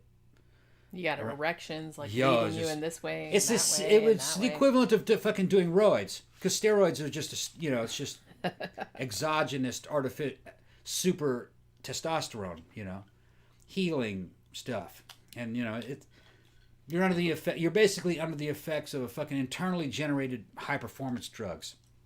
That's what it is when you're young. So even when honestly, it might be a dude thing. I mean, like, dude, I'll be 48 about a month from now, and my brain is just. Khan woke up from his old man nap. Yeah, yeah. My brain is constantly. I told him before. I was like, "Can you imagine?" I was like, "Imagine being on a computer and having, like, 30 tabs open at once, and you're just like flicking back and forth between like all the 30 tabs, like all the time, like when you're trying to sleep and stuff." I was like, "That's what being in my brain is like. I can't stop thinking about stuff. I can't stop obsessing about stuff. I just can't stop it." So, I mean, I've just kind of like learned to live with it at this point. I do get some sleep every now and then, but it's like I only sleep in like 4 or 5 hour blocks. Everybody's talking about how much. Everybody's in the comment section talking about how much they like to pee and shit. Kind of crazy ass fucking. Is it really? I'm just like I don't know. It just annoys me because I'm just like working on shit. And I'm like, really, right now? Okay, you got all damn kinds of shit, man. They're talking about how much they gotta wake up, and fucking all the girls gotta wake up several times while they're fucking asleep. You got fucking Alex Rivera saying how fatiguing erections are. Alex, man, when you got a fucking huge cock and shit, you can fucking rock up so bad that you start getting lightheaded from fucking loss of blood. All the blood, fucking like blood going out. You're like, out of your brain, shit. Yeah, oh shit, and into the dick. Fucking yeah, you don't know what's gonna happen.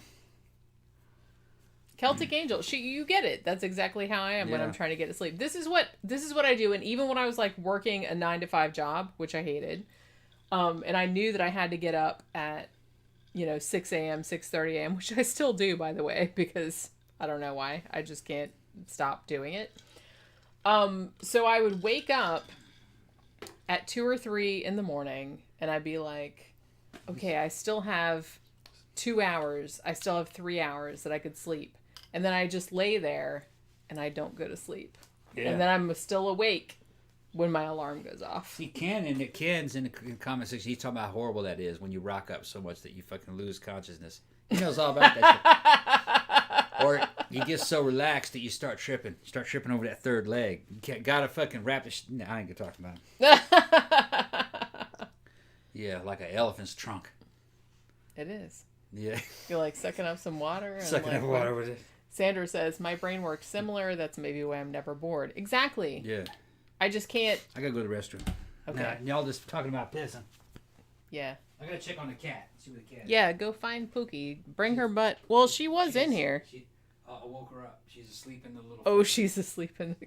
She's in the cat tree right outside the office. Oh, poor baby. Earlier, she was sleeping on this Mac over here. Like, if you can see it, that's it open. She fell asleep, like, on the keyboard. And she, like, all stretched across it. And she was, like, sleeping with her little... And she was drooling on it and everything. So I don't really know if it's still going to work or not. But I just let her because she was cute. But, yeah, so... That's the thing. It's like, I try to sleep. I really do try to, but... 3 and 4, between 3 and 4 every morning, I wake up. And I'm just like, well, how many hours do I still have to sleep before I can wake up? Because the thing is, it's like, I like to wake up earlier than Tom does. Because I can get up, I can go walk 3 miles, I can, like, do my weights, I can do all this other stuff. I can, like, get some shit done, like, it's in peace and quiet before he gets up and starts making noise and whatnot. So it's like, I try to get up, like, a lot earlier than him. So I'll be in my office, and it'll be, like, 9 or 10 in the morning, and he'll, like, finally be getting up and, like, coming in here with his coffee, and I've already been up for, like, 4 hours at this point. And I'm just like, dude, my workday is, like, half over at this stage. I don't know. It's just very funny to me. I don't know why. It's like, I used to not get up naturally until about 10 in the morning because I used to always work night shift. I worked from 5:30 at night to 2 in the morning. And I wouldn't get home until 3 or 4 in the morning because I worked kind of far away. So I got used to, like, being on a night shift. So I would, like, sleep most of the day and then I would, like, get up and do shit in the afternoon. But it's like, I don't know why, like, the last few years, I've just started getting up really early. And, like, now I get up before it even is light out. And while you're sitting here what have you got? You got a hat? Yeah, while you're sitting here talking about peeing, I gotta fucking put my jungle hat on. I'm in the jungle now. What is... I'm in the jungle now. Peeing has to do with jungle? I'm just talking... I'm in Florida. I'm in the jungle. Okay. I'm in the jungle. Where is... in the jungle of alcohol. Where's Pookie at? Sleeping in the damn cat tree. She's in I the bowl. I told them that she was sleeping on the Mac earlier. And she seemed very put out that I was calling her out about it. Get that shit fucking all cocked off to the side, all sexy and shit. Very rakish. Yeah, fucking right. Like something out of goddamn movies. I like it. All right, so can we get back to talking about the... You're the one that stopped talking, man. Was I? I'm not controlling this shit. You're running this show. You're running this. Why does it not feel like that sometimes? You're running this. When's the halfway part? Isn't it time? We're already at 1 hour and 40 minutes. Man, that's fucking halfway as shit, man. Yeah, this but is I've gonna only be a 4 hour. I've only got like 4 fucking paragraphs. You people are getting a treat tonight. This is gonna be an extra long show. It probably will this because you just went up. I haven't even look. I'm still talking about the fucking bank robbery. I haven't even talked about like all the conspirators and all that shit. How many of these people need to fucking drink? How many of them need to drink? Everybody. Does anybody need to get up and get a drink? Shit, is this the time to take a break? Or I mean, at least unless you don't want to drink alcohol, which I'm not judging, but like I said, yeah. Can I talk about it? I'm very drunk and just jumping into the stream. Feels trippy. That's what Thomas Carlyle said. They're telling me what a great hat this is. This is like a poltergeist safari hat. It's got that fucking damn Vietnam tiger stripe. I honestly wish that we could have like filmed because okay, you remember like the last like a couple other live streams ago that we did? Show's cutting into bee nest porn time. Dude, you can jerk that shit later at any time. Them girls are on call, man. Yeah, there's all the porn you want. Porn's there all the time. At your fingertips. Yeah. Which, you guys are spoiled. That shit never happened, like, when we were growing up. Yeah. You couldn't just, like, find porn. Before you know it, they're going to have damn fucking AI porn-controlled fucking sex bots coming raping these men. Out of nowhere. I jump up out of a box and just try to be the top on a motherfucker trying to peg him and shit. These fucking robot women. You better watch it. Because you know they're going to get in there and fuck with that AI programming. Okay? Mm-hmm. They're going to get them feminists. Well, if I invented it... Them feminists are going to get in there. And then before you know it, something's going to rock up on that female robot. Right in your butt. Be like that. What are you going to do? It's going to go go right in your stronger butt. than a human. It's got you by the ankles and shit. What are you going to do? Yep. I ain't buying no sex robots. Can't trust them. Y'all going to get a little flavor. Little flavor of what women have had to put up with. You're going to get it. No, stop it, Jen. All right. No, I don't even remember what I was saying, but yeah. You recommended to be the My Ass is Haunted movie. I think the My Ass is Haunted movie has Belladonna in it. It had Belladonna. Belladonna's in that. I love Bella. She's my favorite. Belladonna's her favorite. I love Belladonna. That's because Belladonna's into that shit. I love she has she's like from Biloxi, Mississippi too. She had those teeth. She's super cute. I love her. She was from Biloxi, Mississippi, same time I was there, but I didn't run into her. At least if I did, I didn't know. But she might have been hanging out at the clubs. She probably was. She is also she's a goth girl, so a fantastic entrepreneur, man, because I have been to Fair Villa, like the sex shop here in Orlando. You can buy every part of her. Yeah, and it's like they got her pussy, they got her tits, they got everything. And she is a fucking I was just like I walked through there and filmed it one day. I was just like I got to give the girl props. They don't know what Fair Villa is. Fair Villa is a sex genius. shop. Yeah, it's very famous. It's been here for like fucking Christ, man. How long has it been here? As long as I can remember. 20 years? 30 years? Yeah. I don't know. Yeah, but it's like a massive sex shop. Belladonna's from Mississippi. That's a Mississippi girl. Yeah. She's awesome. I love her. She's from Biloxi. Yeah. And she knows exactly what she's doing. Yeah. She's got a fucking business, man. I don't think her parents were from Mississippi, though. I think her parents were Mormons. I think her dad was in the fucking. Well, that explains a lot. I think her dad was in the Air Force base there at Biloxi. That's where I think where she came from. But according to her, I read her bio. She was hanging out a lot in the French Quarter during the same time I was there, so I probably crossed paths with her. I was gothed out as a motherfucker, hanging out at the Crystal and at the convent. She probably came through there, but I can't remember everybody. That's where I met my first wife and Jerry Springer. If you guys don't know, he told that story like before on the show, but yeah, he met Jerry Springer. Jerry Springer was cool as fuck. He's a cool dude. He was a real cool dude. We were at me and him were sitting on these damn wicker chairs in this private club called the Convent, watching this couple go through this BDSM show. And fucking Jerry was fucked up, man. And fucking he was buying drinks and I'd buy him around and he'd buy me around and shit. Fucking and I was like, Jerry, man, fuck with her. He's just, oh, she's beautiful, man. Oh man, she's beautiful. He's just a normal guy, just cool shit. Fucking funny. Glenn Little says I like that gap in her teeth. I do too. Yeah, she's cute. Yeah, I do she's too. Cute. I like there's something about I'm really into chicks that have like an quote unquote imperfection, but that use that to their advantage. So like I'm really into that for some reason. I don't know why.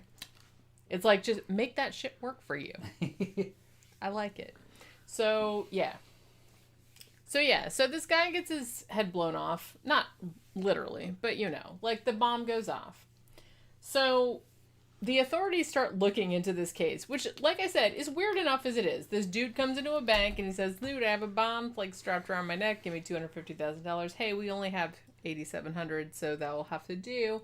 And then he gets caught, and then he blows up on live TV. So, So this fucking story goes all over the world because it's super weird. And like I said, the FBI have even gone on to saying this is pretty much the only case we have like this. Like, we have 1 to 2% of like bank robberies do involve somebody coming in and saying they have a bomb, but it's 99.99% of the time it's always like a fake bomb. This is the only time that's been a real one, so I don't think they actually believed that it was a real bomb. I don't know if the dude believed it was a real bomb. So they start like looking into the shit. So they start out at Mamma Mia's Pizzeria, which is where Brian Wells worked. What, you look like you're going to say something. No, I was thinking about what somebody asked me. You like a girl with a tail? I was thinking, what are you talking about? Somebody said that in the comment section. I said, only if that tail's on the end of a plug. But no, go ahead. Good. Well, what does the tail look like? No. I'm open-minded. No. No. What, do you have like a long like avatar tail, like a lion tail? No, I like it. I like it. All right. No. So Brian Wells is working at this place called Mamma Mia's Pizzeria. So they find out that on the day of the heist, an order had come in at 1:30 p.m. For 2 small sausage and pepperoni pizzas to be delivered to this location on the outskirts of Erie, Pennsylvania. Now, Brian Wells had worked at this pizzeria for 10 years. And he was a very loyal employee. The only time he had called in sick was when his cat had died, which that upset me when I read it, because I was like, I don't like to hear about cats dying, because you know how I am. So he goes out and he delivers the shit, which was like at this house that was like by a old like TV tower. It was like the end of a dirt road. So he left at like 2 p.m. So they find this place. It's this house off a dirt road next to the TV transmission station off of Peach Street. So the investigators go out there. They find Brian Wells's tire tracks that match his car, and they find footprints that match his shoes that he was wearing when he died. So they're wondering at this point now, did somebody actually, like, was he in on this, or did somebody, like, lure him into this plan? Like I said, for a long time, it was thought that he was kind of like just this pizza dude that got called out, and then he got a bomb strapped to his neck, and then shit ensued. So that was kind of how it went for a long time. So at this stage, they have like a photographer and a reporter from the newspaper.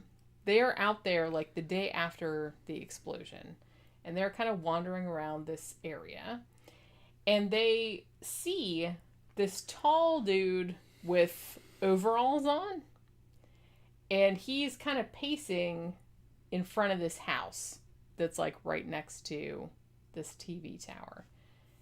And they ask him about who he is, and this dude says that his name is Bill Rothstein. Now, this is a guy that's very important to the investigation. So this guy, who at the time was 59 years old, he was a handyman. He had lived in the area pretty much his entire life. Now, people at the time that interviewed him said that he was very well-spoken. He was very eloquent, like someone who had, maybe studied, the English language and was very kind of up on that kind of shit. He sounded like a very intelligent person. So, it ended up when they found out later that he also spoke French, and he also spoke Hebrew. Now, the journalists at the time, who were just investigating the bomb, the collar bomb case, they didn't think that he had anything to do with it at the time, just that he happened to live by there.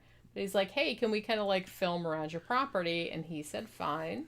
So he like showed them around his yard and whatnot.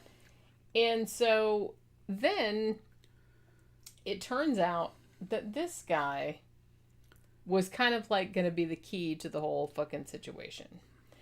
Because less than a month after the bank robbery, this same dude with the overalls, Bill Rothstein, called 911 and told them, you know, at 8645 Peach Street, there's a frozen body in the garage. That was his own house. That's when the fucking plot thickens. That was his own house. Yeah. And he said, it's in the freezer in the garage. There's a dead body, so you need to come out and check that out. So the cops come out. They find this fucking body in the freezer, which this is fucking... And they showed this a little bit on the documentary. Like, the body had been in the freezer. I think he'd been in there for 5 weeks. So he was, like, in kind of a fetal position. He was frozen like that. So when they pulled him out, he was still in this fetal position, like, on the top of the fucking freezer. And, yeah, so the dude is basically like, I didn't kill the guy, but I was asked to stash the body. I'll tell you guys about it later, but, you know, just come get it. That was basically what he said.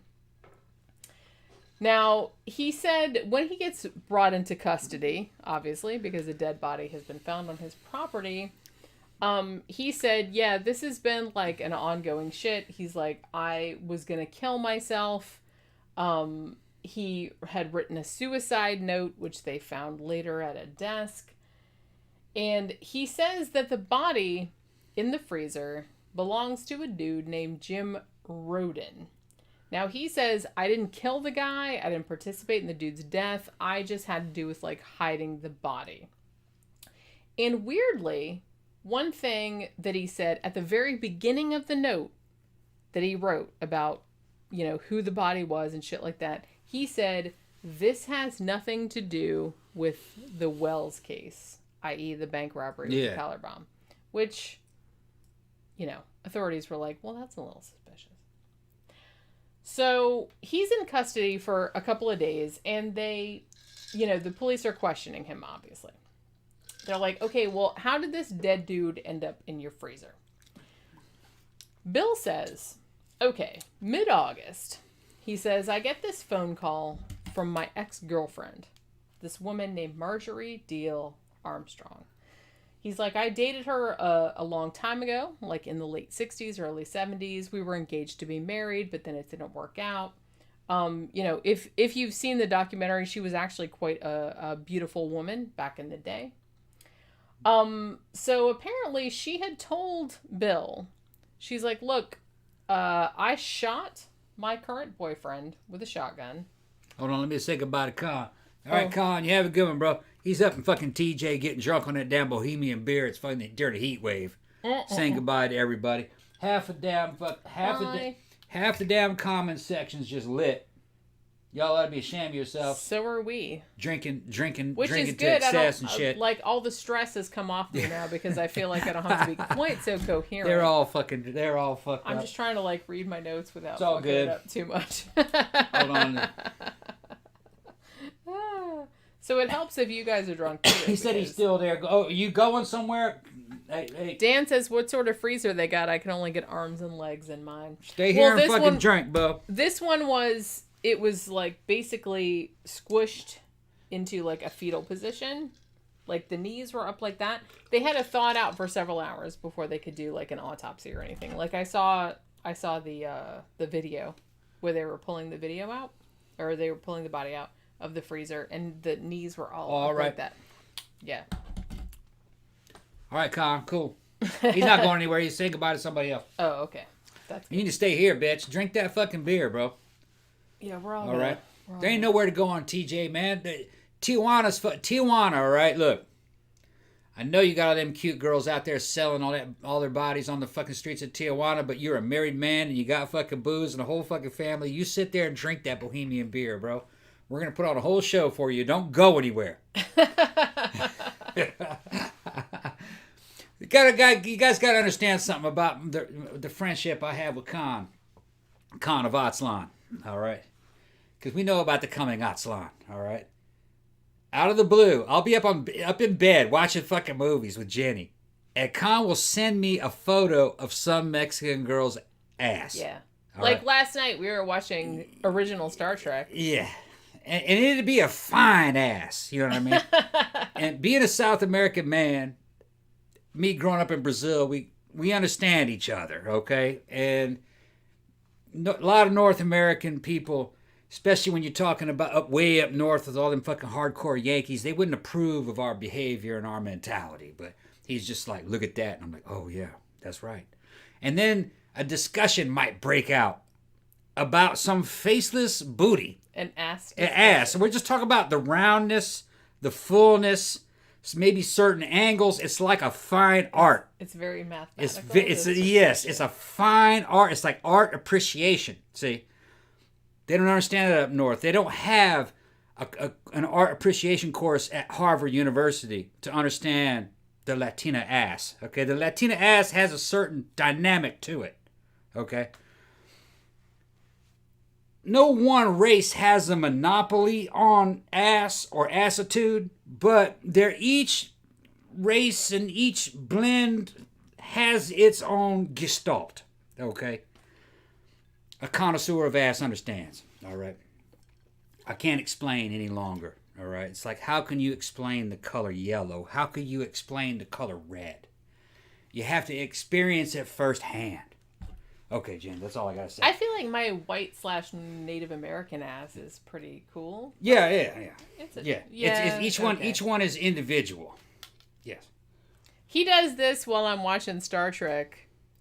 We were watching original Star Trek last night on Netflix, and the whole time I was pretty fucked up. I have to say, it was Friday night, and I was like drinking a lot, and I was just like, "Why are they always picking on Spock? He's always right about everything. Why does nobody listen to Spock?" You know? That was just that one episode, though. They were showing the limits of logic. That was the episode where Spock... But okay. Where Spock was running the Galileo and the big fucking monsters. Right, but that made me mad about that because everyone was, like, shitting on Spock after. It was like, oh, you got all emotional about why did you, like, blow all the fuel so they could, like, see the signature of the fuel. And it's like, when you could have, like, you had, like, an hour of fuel left. And I was like, dude... That was a totally logical decision because the fucking, the statistics being, if you couldn't see where the ship was, but maybe if you could see the ship was, or if you blew your fucking fuel and you only had 6 minutes of it left, that seems like the more logical decision to me. Yeah. So it's like, I don't know why they were like picking on him for that being an emotional decision, because that was a completely logical decision. Yeah. Now there's all kinds of guys in the comment section understanding about the fucking tan brown bubbles,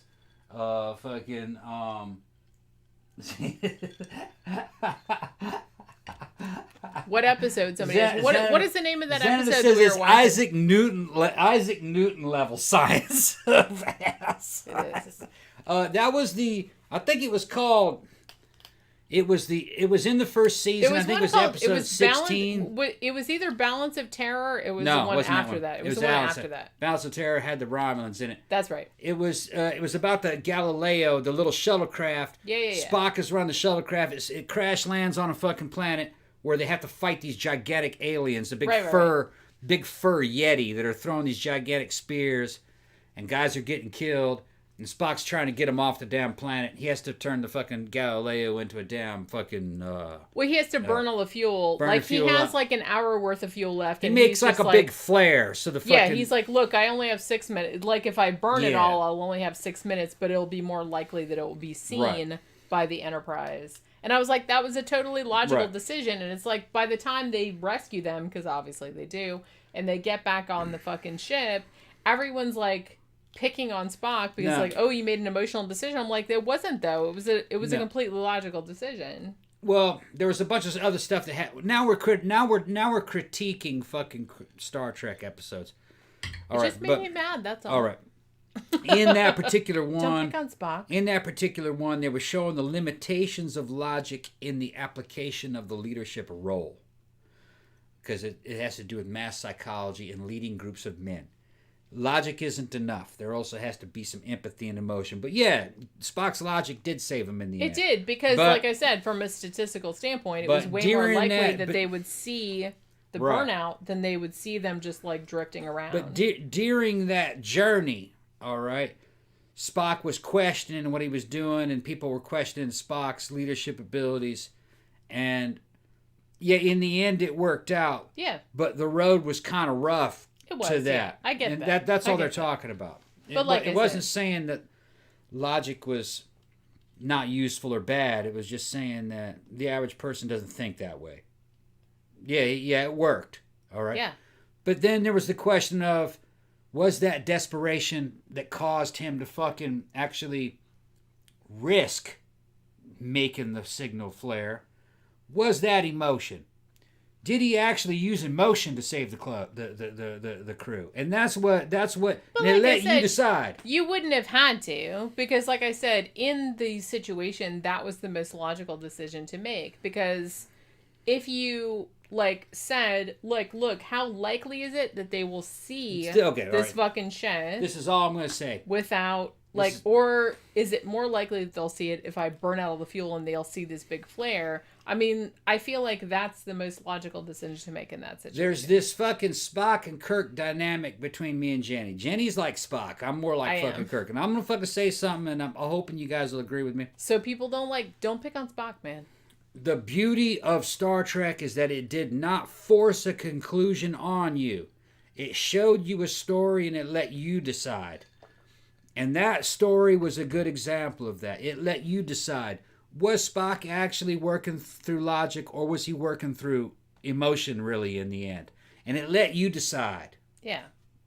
But like Okay. I said, from my point of view, it seemed like the most logical thing to do, because it's like, look, I only have 45 minutes of fuel left. It's like, probably, like, from a statistical standpoint, probably no one's going to see us. So it's like, if I burn all the fuel out, like, I'll have 6 minutes where maybe they'll see us, and it's way more likely that they'll see us. So that seems like a more logical decision to me. Yeah, okay, well. I'm just saying that seemed like a logical In decision. my experience, and I've been in life and death situations, I'm going to talk about that shit on the show. Too personal. But in my personal experience with this kind of situation, it's a mixture. Yeah, you're using logic, but there's emotion behind it. And Well, fucking yeah. and fucking desperation is a hell of a fucking emotion. Just like cocaine is a hell of a drug. Just ask for Well, when you don't have anything left to lose, Right. I mean, So- you know. knowing Star Trek, knowing the writing, knowing how it was a mixture. Spock felt emotion. He was half human. He just kept the shit in check. Sure. So, and even Vulcans felt emotion. They But just like I kept it in said, check. that's kind of why I relate to him as a character. And like, I get like, I don't know, I get like weirdly like annoyed like when people pick on him for Yeah. shit, because it's like, he Well- usually ends up being right in most situations. So Well, the like, writers stop. are not picking on him. The writers are using the other characters as an example of what average people were like, Yeah. especially in the context of the time of the late 60s. There was a way to show the strengths of Spock. Yeah. Right. I was like, clearly Spock is Yeah. the best character. Yeah. Our Yeah, friend- they're both good.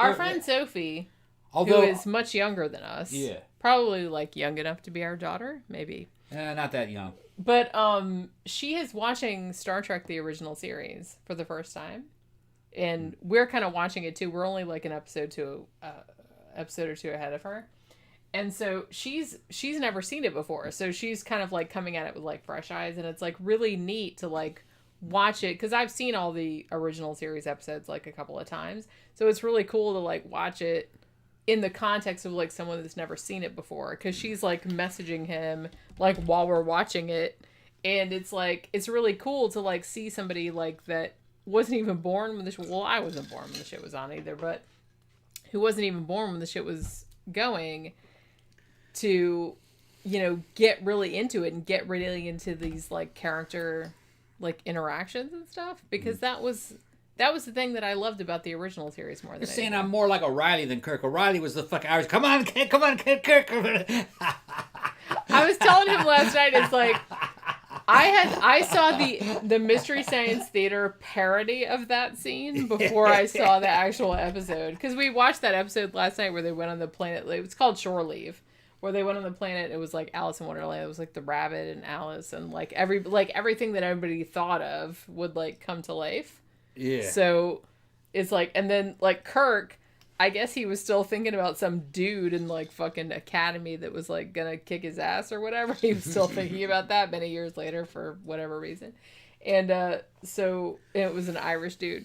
So he wanted to beat that dude up. Yeah. So that kind of happened. Like, and all I could think of the whole time I was watching that was the MST. Ken's saying we need to do a Star Trek show. We should. Yeah. I'm like, I haven't seen like a lot of the. He made me watch all of Enterprise. And I've seen most of like Deep Space Nine. I've seen all the others, but the original one is still my favorite. Yeah. Because I love Spock. I love Spock, and I love the interaction between him and Kirk and Bones. I just love that whole dynamic. Raynab saying he feels like an uncultured slob, not him having never watched it. It's on Netflix. You should watch the original series. It's a cultural icon, and it transcends fucking Western culture. I know that there's people in India that fucking like it. China would probably like it. I don't think Japan got big off into it. I think some people did, but I think in India, I think Indian culture would understand it a lot. It's a good series, excellent series. It still holds up today. That's what I Even like. though I just never the get style tired. is different. It's very comforting to watch, actually. Yeah. It's very theatrical. It's very morality tale-ish, very kind of comforting, kind of puts you into a little like a fucking zone. Really, it's like watching the Twilight Zone or. Well, yeah, and it was a lot of the same writers. Yeah, a as lot of the same Twilight writers. Zone. But we got to move on. Actually, let's get back to the case, or we're going to be doing a 5-hour show. And I know, right? We're already at 2 hours and 8 minutes. Now, before we go on, is it time to take any kind of break or anything? I don't know. Do you want to? Do you want to do a break or what? Are you all right? Yeah, I'm fine. Okay, I'm fine too. Okay, all right. All right. Let me see what else. Does anybody want any shirts? Is anybody still out there? If you send us $20 in the comment section, send us a $20 super chat. I will send you a shirt of your size and whatever kind you want. Just go ahead and just put that in there. What else? Down the bottom says Bones. Damn you green-blooded. Right. Yeah. I feel like Bones and Spock. Yeah. Bones kind of loved Spock, but he didn't want to admit it.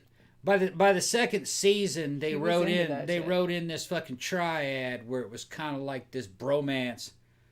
That was the best. I loved that. I love that aspect. Kirk, Spock, and McCoy, and they were all different, and they were all fucking bromancing and bitch festing.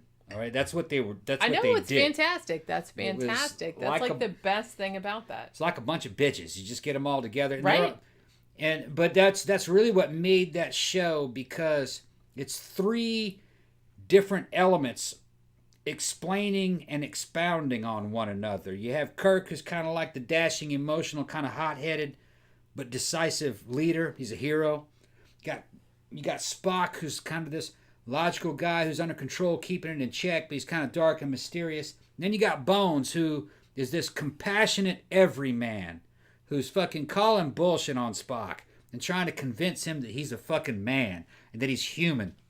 And then he's also telling fucking Kirk to chill the fuck out and put that dick back in your pants and stop getting in trouble. And then they start checking Bones, saying, Bones, you know you like ladies. You know you can't control yourself around women. So it's this fucking triad fucking goes on between the two. It just fucking works. That's what made that series. I feel like the subsequent other Star Trek shows, which I liked, but I feel like it was a little lacking just because it didn't have that. Yeah, well, the first season they were truly trying to figure out what the recipe was. How are they going to keep this going? Second season, that's really when it hit its stride. Third season, they started to kind of run out of ideas. You know what I mean? It's not a bad season, but it's the weakest season. They're really fucking. I mean, the second season was probably the best one. I mean, because I feel like that was kind of like, I feel like what happened at the beginning, because I was telling you this last night, was that I feel like at the beginning they wanted like Kirk to be like the hero, quote unquote, of the show, but when a lot of people identified with Spock, like I did later on, then they said, well, we need to give him like a bigger role in the show. So I feel like they did more shit with his character in the second season, which I really liked. So they really emphasized. Oracle Mom pointed something out. The triad was id, ego, and superego. You're right. Exactly. You're right. Exactly. It was. Yeah. That's why it worked. Yeah. That's why it worked. There was a similar dynamic. Yeah. That's exactly what. Yeah, the original series is awesome. If you like the original series in the third season just kind of ends. But Vic Mignogna and the same kind of writers and a lot of the same people that starred, or the children that starred in the original series, did a free series on YouTube that's fucking just as good. It's excellent, called Star Trek Continues. And I think it's only about 7 or 8 episodes, and it wraps it up. I thought it was 11. Maybe was it 11? I think it was 11. It wraps it up and it joins it up to Star Trek: The Motion Picture. They did a good job. Real good job. We did a review of it a while job. back. Like I was actually impressed by Yeah. how closely they like adhere to the Star Trek tone lore. and like the yeah. And like they finished off like a lot of the original episodes. Yeah, and they finished up a bunch of loose ties, like the mirror episode, with the evil Spock with the beard. There's a part 2 of that, of what the evil Spock did back in the other universe. Sexy. Yeah, it's my fucking favorite episode, actually. I mean, Mirror Spock was episode. pretty sexy the way it was. Yeah, evil Spock was better. But evil Spock was even more sexy. He wasn't evil. None of them were really evil. They morally were just gray Spock. They were ruthless. They Morally were more like ruthless. They were kind of like something out of the I mean, fucking... it's Spock. That's all Yeah. I'm saying. It's, I'm not going to apologize for that shit. Well, actually, Spock, he was a sex symbol during those days. That's good. So I'm not the only one. No. I'm a weirdo. But like I said, it's like every time we watch the original series, I'm just like, quit picking on Spock. It's like he's right in this fucking situation. It's like in the last one that we were watching, like I said, I was kind of drunk like watching it. I was just like, he saved all those people because he did the shit with the fuel, and I'm like, you're welcome. Yeah. I know y'all bitched at me, but my boy Khan points out that fucking Star Trek Continue kind of choke you up at the end, especially towards the end of the last series. I cried. Where we find out why did fucking Spock leave fucking Ciarra? Why did he leave why did he leave Starfleet? Why did fucking Kirk take the desk job? All that shit, because he just, when motion picture starts, they're coming out of retirement. Yeah. It explains what happens. Yeah, it's good. I will tell, I'm not ashamed. I will tell you, at the end of Star Trek Continues. Yeah, you're like, oh man, it's I over. teared up. I did. Yeah. Because they got the music perfect and everything. I cried. Yeah, if you know all the movies, you understand exactly. Yeah, I did. Mm-hmm. So, what were we talking about? Yeah. Oh, this bank heist. Yeah, go ahead. Go to wrestling. Go ahead. Keep going. Oh, there it goes. Yeah, I got shit I gotta do. Do you? Yeah. Okay. He's gonna go to the. What's up, Pooh? Is she still in the? She's still sleeping in the fucking. Okay. It's still light out. Weird. All right. So, as I said, this bank heist had happened. Now, this guy, Bill Rothstein, calls the cops and says, hey, I have a body in my freezer. It's Jim Roden. I didn't kill him, but I stored him there, so please come check this shit out. So they take Bill into custody, and over the next 2 days, he says that in mid-August, a little bit before the bank heist had occurred, he said, I got a phone call from this woman that he used to date called Marjorie Deal Armstrong. And apparently, she had allegedly shot her live-in boyfriend at the time, Jim Roden. And they were having like a fight over money, evidently. So she shot him in the back with a Remington 12-gauge shotgun. And she needed some help getting rid of the body. So, and cleaning up the scene too, because, you shoot somebody, there's blood everywhere. So, there's 10 miles between Bill's place and Marjorie's place. So, Bill decides he's going to do what she tells him to do. Now, Evil Genius, the Netflix documentary, goes into this a little bit. Now, I will say that Marjorie Deal Armstrong was, in her day, she was a beautiful, beautiful woman. And many people at the time said that she was very good at getting people to do what she wanted them to do. Like, she was very intelligent. She was very manipulative. So it does seem that Bill Rothstein was kind of at the stage where she would call him and ask him, it's like, hey, can you hide a body for me? And he was like, sure, why not? Which... I don't get that, but what is that? You got a package. It was at the front door. Oh, that's probably like shampoo or The something. shampoo. You want to open it and see? It's an unboxing. It's probably just shampoo or shower gel or something. It's heavy, whatever it is. I have a subscription too. You guys are probably getting excited over nothing. Shampoo, a shit ton of it. 4 bottles of it. That's good. Yeah, We need put that shampoo. shit in storage. That's shampoo for the apocalypse. I'm out of shampoo actually, so it's good that it arrived. Oops. Drunk. I'm gonna kick shit when I'm drunk. You made his Yeah, head yeah. go like all. Yeah. So Bill says, "Look, I loved this woman so much that when she called me up and said, 'Hey, I killed a dude. Can you hide the body for me?' Damn. He was all like, 'Okay.' And I'm all like, 'What is this bitch's secret? Because I would like to know it, but I don't know.' So he puts the body in the freezer in his garage, and all of these people, it should be said, are hoarders. If you've seen the inside of any of their, like his house, her house, there's garbage everywhere. There's like, it's just like a fucking episode of Hoarders, except with bodies. You know what I'm saying? Yeah. So, yeah, so they open the freezer. There's the body in there. It has been in there for 5 weeks. Another thing that he did, other than hiding the body, was that he took the shotgun that she had killed the boyfriend with and melted it down, and then like melted it down into little pieces, and then like threw the pieces around. Like, A little paranoid, huh? Well, That's kind of a dumbass because shotguns don't leave any forensic evidence on the projectiles that kill anybody. It's pellets. right, but It's not rifling. She just didn't know what she was doing. Worried too much. Another thing that he did, and he said later that he was just doing this to make her happy, that he wasn't actually going to do it. But another thing that he did was he went to some place, I'm assuming like a restaurant supply store, and bought a meat grinder because he told her he was going to grind up the body Dumbasses. as meat. I don't think he ever actually bought it, or if he didn't like actually bring it to the place. I think he just told her that he was going to do that just to get her off his Damn, back. dumbass. These people come up with these fucking weird-ass ways of disposing human bodies. They've never field-dressed a deer. They've never butchered a deer. There's no fucking experience of this shit. They make it this macabre fucking thing. You know what I mean? Well, I'm going to have to get a chainsaw. Paleolithic man, okay, would reduce an entire elephant down to fucking bite-sized portable portions with small handheld pieces of volcanic glass. A small fucking knife, small boning knife, a small kitchen knife. You can reduce a person down to fucking little bitty pieces that could be packed away and sold or served or something, you know what I mean?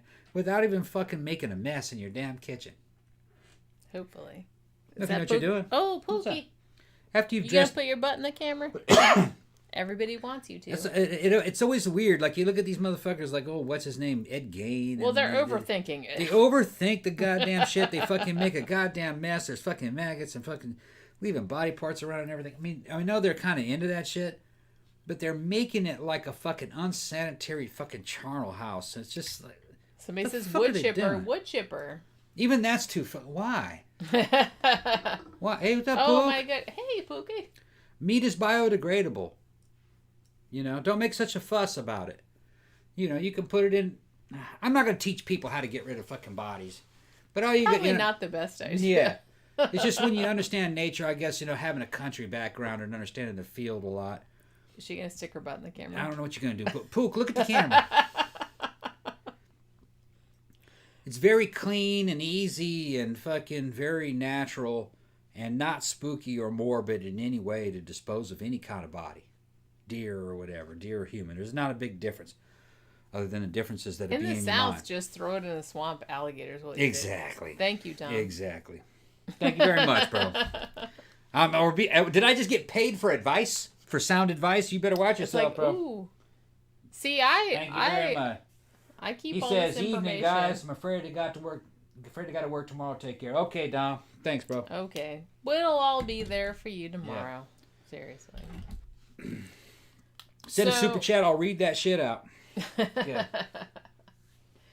So Bill calls 911, like I said, and said that, look, I have this body in my freezer. I didn't kill him. It was Marjorie Deal Armstrong. She shot the dude that was her boyfriend, asked me to, like, store the body, put it in my freezer, so it's been in there for 5 Somebody's weeks. asking me how long will it take to reduce a body. Okay. More or less, the fucking biomass of your average human being is going to be real similar to a deer. You can field dress a deer and reduce it down to parts that can be frozen, okay, and eaten and sold within about an hour. You know, and That's good to know. without any mess. Thank you, Ken. Thank you very much, Cam. You're rad. Your shirt's Right. coming too. We just sent it yesterday. Yeah. Yeah, Ken, you're fucking throwing serious cash my way, bro. I love you.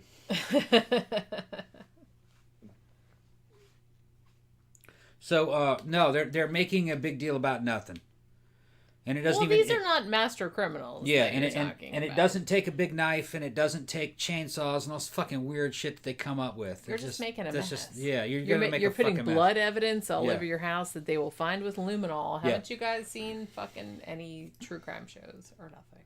Yeah, the. Okay, I'm gonna go this far. Oh shit. When you're hunting, all right, and you shoot a deer inside the fucking kill zone. At the place where the deer is killed, there's a ring of fucking blood spray and fur at the bullet impact because you're where the deer was killed, because it's usually a rifle bullet, all right. If it's a good hit, the deer usually is either killed instantly right there, or they fucking run about 10, 20 feet and then they die. To remove the deer from the fucking location, they tend to be heavy. Look at his fucking head coming up. What the fuck you doing? Turn around and look at the camera. Say hi to everybody. She's looking at me like, what are we talking about? Yeah. She's like, what did he say? Then she looks at me. Okay. We do a thing called field dressing. That's where you fuck stand a deer up, stick a knife in its booty hole, and go up to its fucking chest area. You kind of go through the rib cage, then you reach in there with the tip of your knife, and there's this viscous material that runs around the inside of the body cavity that connects all the internal organs, and you start cutting with that. You have a really small, sharp, curved knife. You cut that viscous material there. It's like a connective material. You see it when you're in there. Then you pick the deer up by the fucking shoulders or the head. You lift him up and all the guts will fall out. There's a couple places where you can cut it and it'll fall free, and you leave the guts on site. All right? The animals will get that night. You come back the next day, that shit's gone. Always. Because we would hunt back-to-back days in the same location, and every time you field dress a deer, when you came back that next morning, those fucking guts were gone. Possums get them. Come on, Poke. Come on down here. Oh, Right. You gonna jump off? She's Yeah. like, I had to get my butt in the camera at some Get down. stage. All right. Once the deer is field dressed, it's a lot lighter because the internal organs have a lot of Well, you fluid and take all the it stuff weighs a out. lot more. So once it's field dressed, you can then move the deer and you can take it home. String the deer up by the antlers. String him up from the bottom of a tree. And you cut around the fucking hooves, front and back hooves. Cut down the insides of the fucking legs towards the center. Cut around the neck. Grab him by the scruff of the neck and pull all that skin off. You don't have to do that on a human. It's too thin. All right, you're just trying to get rid of fur. You take a hacksaw, you cut the back legs off, and then you cut down at the knee on both of the back legs. Actually, you don't need a hacksaw for the inside of the leg, just on the fucking under the knees. Then you take, and so you have a whole rumps. You can take shoulders off, but there's not a lot of meat there. Then there's two filet mignons that run down the backbones, going from the fucking back of the head all the way down towards the tail, and you get in You're there gonna with a eat a knife, you person. take that off. The rest of it's just fucking bone and head. You don't really need anything else. Take the deer down, take a hacksaw, cut the antlers off, and keep them. That's your score for the season. Because at the end of the season, you and your buddies all fucking count up the points. Who got most points for the year? Because each one of those little spikes, each one of the little horns is a point. A deer fucking gains 2 points every year of his life. So the idea is to have the deer in your zone get as old as they possibly can before the kill. So you're culling your biggest, strongest male deers. Well, hopefully Towards they've already later. had offspring. Because they've had offspring. Right. That's why you're doing it.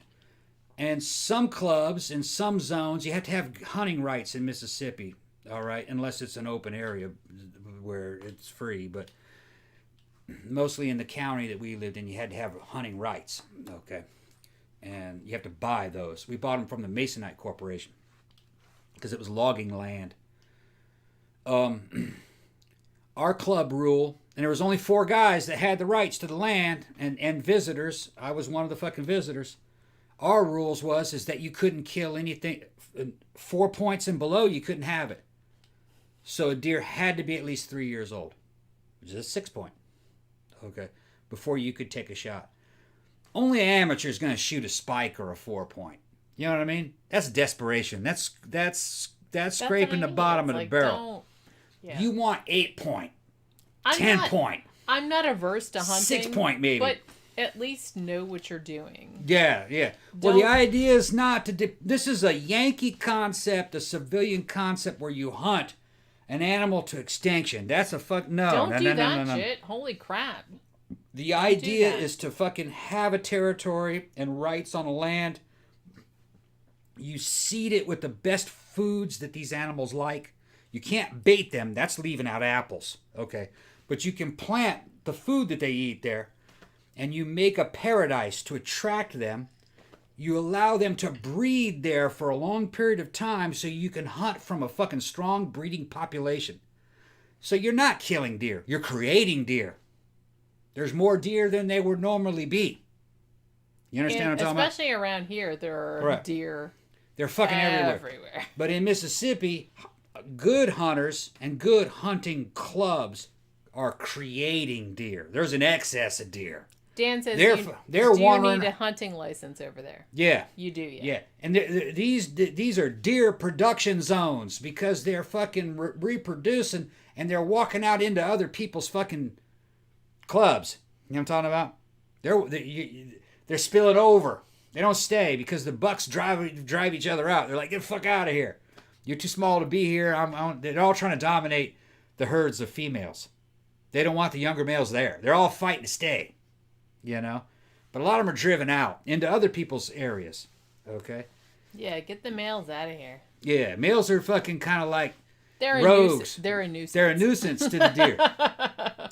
Just like in human life. In a normal situation where you're building a deer paradise, it's like 7 or 8 fucking dominant bucks that are like 6 to 10 years old. Now they're 6 to 8 years old, maybe. 6, 7 years old, maybe. They're like that age. And they're driving all the young ones out. You know what I mean? But they're trying to keep control of about 15 does. 20 does. Yeah, good luck with that. But it works. Good luck with that. It works. Because the does just stay where the food is. They don't care about the males. The males come and go. But the males are on the periphery fighting like over in these. Human life. It's the same thing with all. Same thing. It's the same thing with lions. The males are fighting each other and kicking each other out, and the does are just like whatever, just do. Yeah, the does really don't care. Just whoever's the most dominant male, they'll allow to. Yeah, it's like they'll allow him to breed. Right. But they don't need him. Right. You know. And like I said, that's just like humans. It's like females just listen to this all this feminist bullshit. Y'all do what you want to do over there. Listen to this shit. We don't really need you, but they don't really need y'all them. have fun with that shit. The center of deer life are these females and the babies. Yeah. There's like a big We're bundle the of ones with wombs, bitch. So Yeah, it's like, right. you know. The males are coming and going, and they're fighting and killing each other sometimes. DJ Maniac says, holy shit, you guys are still going. I know, man. right? It's just fucking ridiculous. 2 hours and 30 minutes. It's like, we gotta wrap this shit up. We haven't even, like, got halfway through. Yeah, okay. You just keep talking. Keep talking. They're all talking about deer and thirsting after antlers and shit. Right. They're talking about cat booty, Pookie the cam girl. Yeah. They're talking about the back straps. Those are the flaming yawn of deer. It's just fucking beautiful. It is, yeah. Yeah.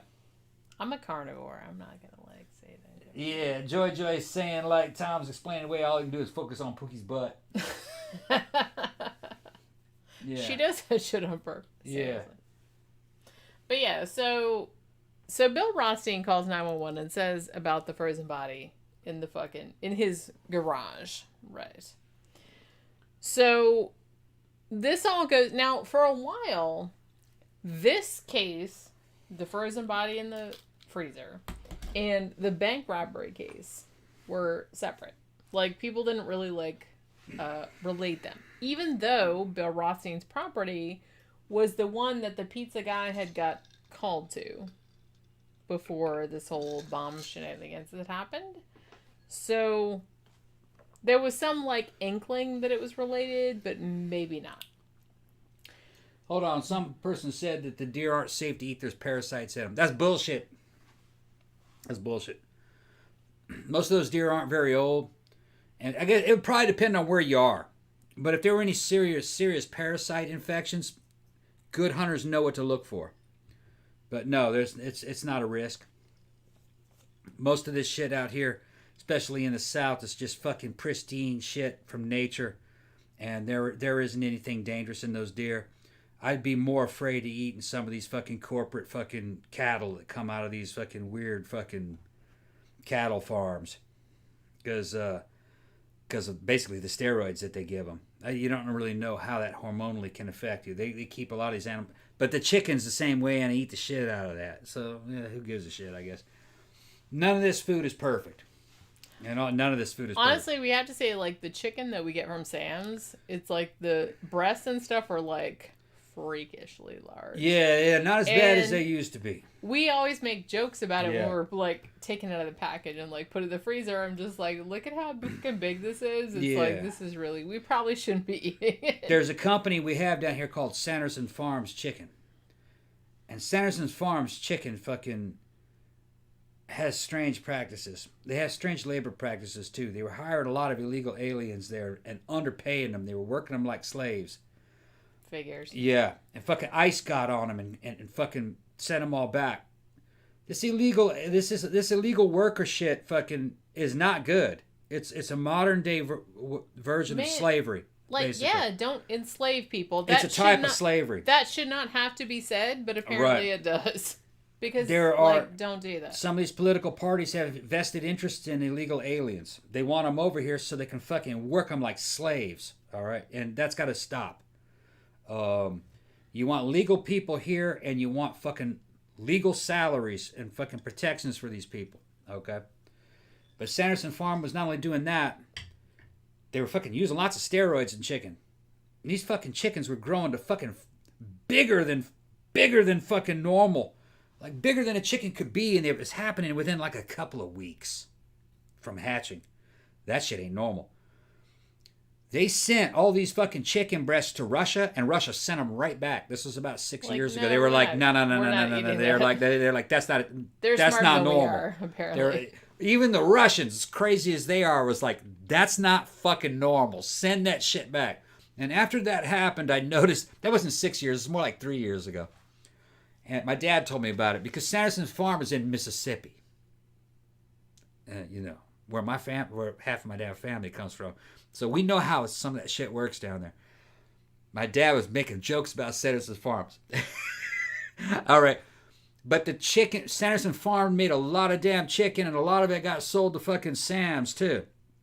And lately the chicken breasts have been more like a normal chicken. Have you noticed that? They're smaller than they used to be, and the texture is a little better. It was like eating fucking,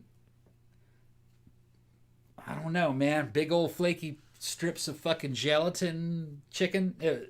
It wasn't normal. They're very large, is what we're saying. They were using fucking a lot of hormones to get those things to grow super, super fucking fast. Well, obviously. Who knows what that does to you? Yeah, I don't know. Makes you grow boobs. Yeah, the Russians went, nah. I already got boobs. That is not a chicken. Yeah. But dudes might be worried about it. Yeah, the chickens were growing so big and so fast that their legs were breaking just from walking. Yeah, that's up. That's a bad sign.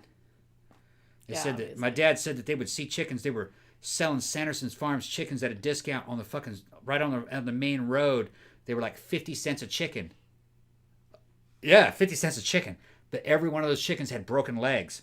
And it was because the chicken's legs They were were breaking. too fat to like stand up. They were too fat, and they were kind of odd. Tell me, like, little tiny. Their legs were breaking before they reached full maturity and shit, but they were still fucking big. Those weak, hollow-ass bones. And they were selling those things for like 50 cents a chicken. Somebody says, how about that pink slime? Yeah. Yeah. For the chicken breast, yeah. And the chicken McNuggets. Those are still delicious, though. They're so good. Yeah. Somebody says, I'm waiting for Tom to say it. I know a lot of people who have ever eaten deer. No one's zombied out. Yeah, I've eaten so many of them fucking deer. My dad, now you guys are talking me in to doing impressions of my dad. Ain't nothing wrong with them deer. I've been eating them deer for 50 years. That's good meat. Makes good chili. Okay, go ahead. Well, he's lived, how old is he now? 75. All right. Yeah. He's been eating those deer his entire life. So not 40 years. His dad was giving him those same deer when he was a little kid. Somebody said turkey necks. Yeah, and them turkey necks is good. He's filled with turkey necks. Yeah. Your dad is. Yeah. That's still every time I think of your dad, I always think of him. Yeah, Ian B is saying, you notice American chicken's bigger than Canadian chicken. Yeah, it's called roids, man. Steroids. Yeah. Not necessarily something you want to eat. It's like, we eat it sometimes, but... Yeah. It's a little unsettling to, like, buy a fucking thing of breasts. Yeah. Like chicken breasts from Sam's. And, like, the breasts are, like, 3 times bigger than, like, what a normal chicken breast would look like. They're like, fucking huge. Massive. They're like... It's, like, more than one person could eat. And what's weird is that they've gotten smaller. I remember when they were even bigger than that. Well, a couple times we, like, commented on it. Like that's how just freakish too big. This shit is. It's just like a small turkey breast. Yeah. Yeah. It's fucking unreal. It's weird, man. It's like, you gotta eat, but it's like, I don't know. So, alright, so where were we? Should we take a break? If you're ready to take a break, man, I gotta pee. Go ahead, take a break. Alright, so we're gonna put some, like, commercials on. Put some commercials on. Because we're already, we're at 2 hours and 40 minutes. Yeah, now's the time to fucking go and get a drink. I haven't even got to, like, the main shit yet. It's fucking ridiculous, man. It is. It's fucking ridiculous. If you guys, it's time to go ahead and get a drink or whatever. Go ahead. Alright, yeah, I gotta go to the bathroom. Yeah. Alright, so we're gonna, like, do some commercials, and then we'll be right back.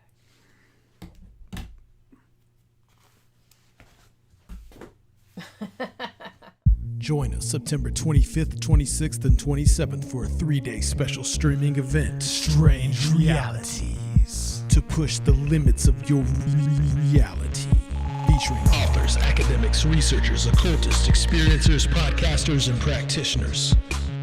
All presenting fresh cutting-edge material and research. Streaming live. Featuring presentations by Brent Rains, editor of Alternate Perceptions magazine. Aaron Gullius, host of the Saucer Life podcast. David Metcalf, writer and researcher. Alan Greenfield, author of Secret Cipher of the Euphonauts. Stephanie Quick, writer and blogger. Red Pill Junkie, 14 researcher and explorer. Tim Banal, host of Banal of America. Guy Malone, iconoclast and troublemaker. Timothy Ritter, host of Strange Familiars. Kiki Dombrowski, author and practitioner. Greg Bishop, author of Project Beta. Jenny Ashford, host of 13 O'Clock. Recluse, host of The Farm. Jack Montgomery, Folk Magic. Joshua Cutchin, author of Thieves in the Night. Reverend Michael Carter, Alien Contact Experiencer. Dr. Future, host of Future Quake. Tony Kale, author of Memphis Hoodoo. Rin Collier, occultist. Soraya Askath, host of Where Did the Road Go? And John Tinney, Ghost Stalkers and Hell. all 3 days, only $20. Tickets and info available at strangerealitiesconference.com. Brought to you by the Conspiranormal Podcast. Conspiranormal.com. Strange Realities.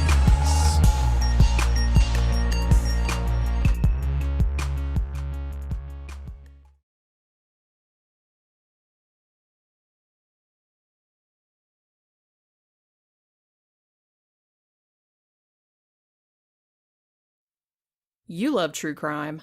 I love true crime. And I've spent the last 3 years compiling a series of the most intriguing unsolved murders of the 20th century. It's called The Faceless Villain, and Volume 3 is available now. Featuring such fascinating cases as the Ketty murders, the Carrie Babies case, the Frog Boys, the Alcasar murders, and the Inokashira Park dismemberment incident, The Faithless Villain Volume 3 is an involving exploration of unsolved slaying spanning the years from 1980 to 1999. Pick up your copy in print or ebook formats on Amazon, or download the audiobook version from audible.com, and get ready for a chilling journey through modern crime history. What you doing this morning, Pokey? What you doing? Hey. Tearing shit up? Yeah. Tearing shit up. What is that? Yeah. What's going on? What's going on? Oh, now you're gonna sit. You had a bunch of zoomies earlier.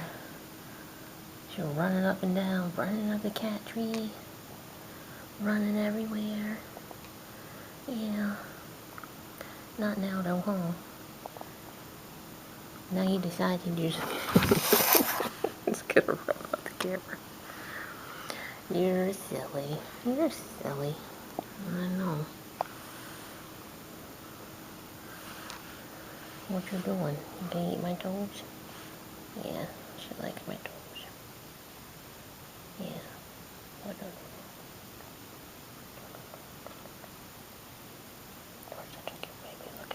Look at your little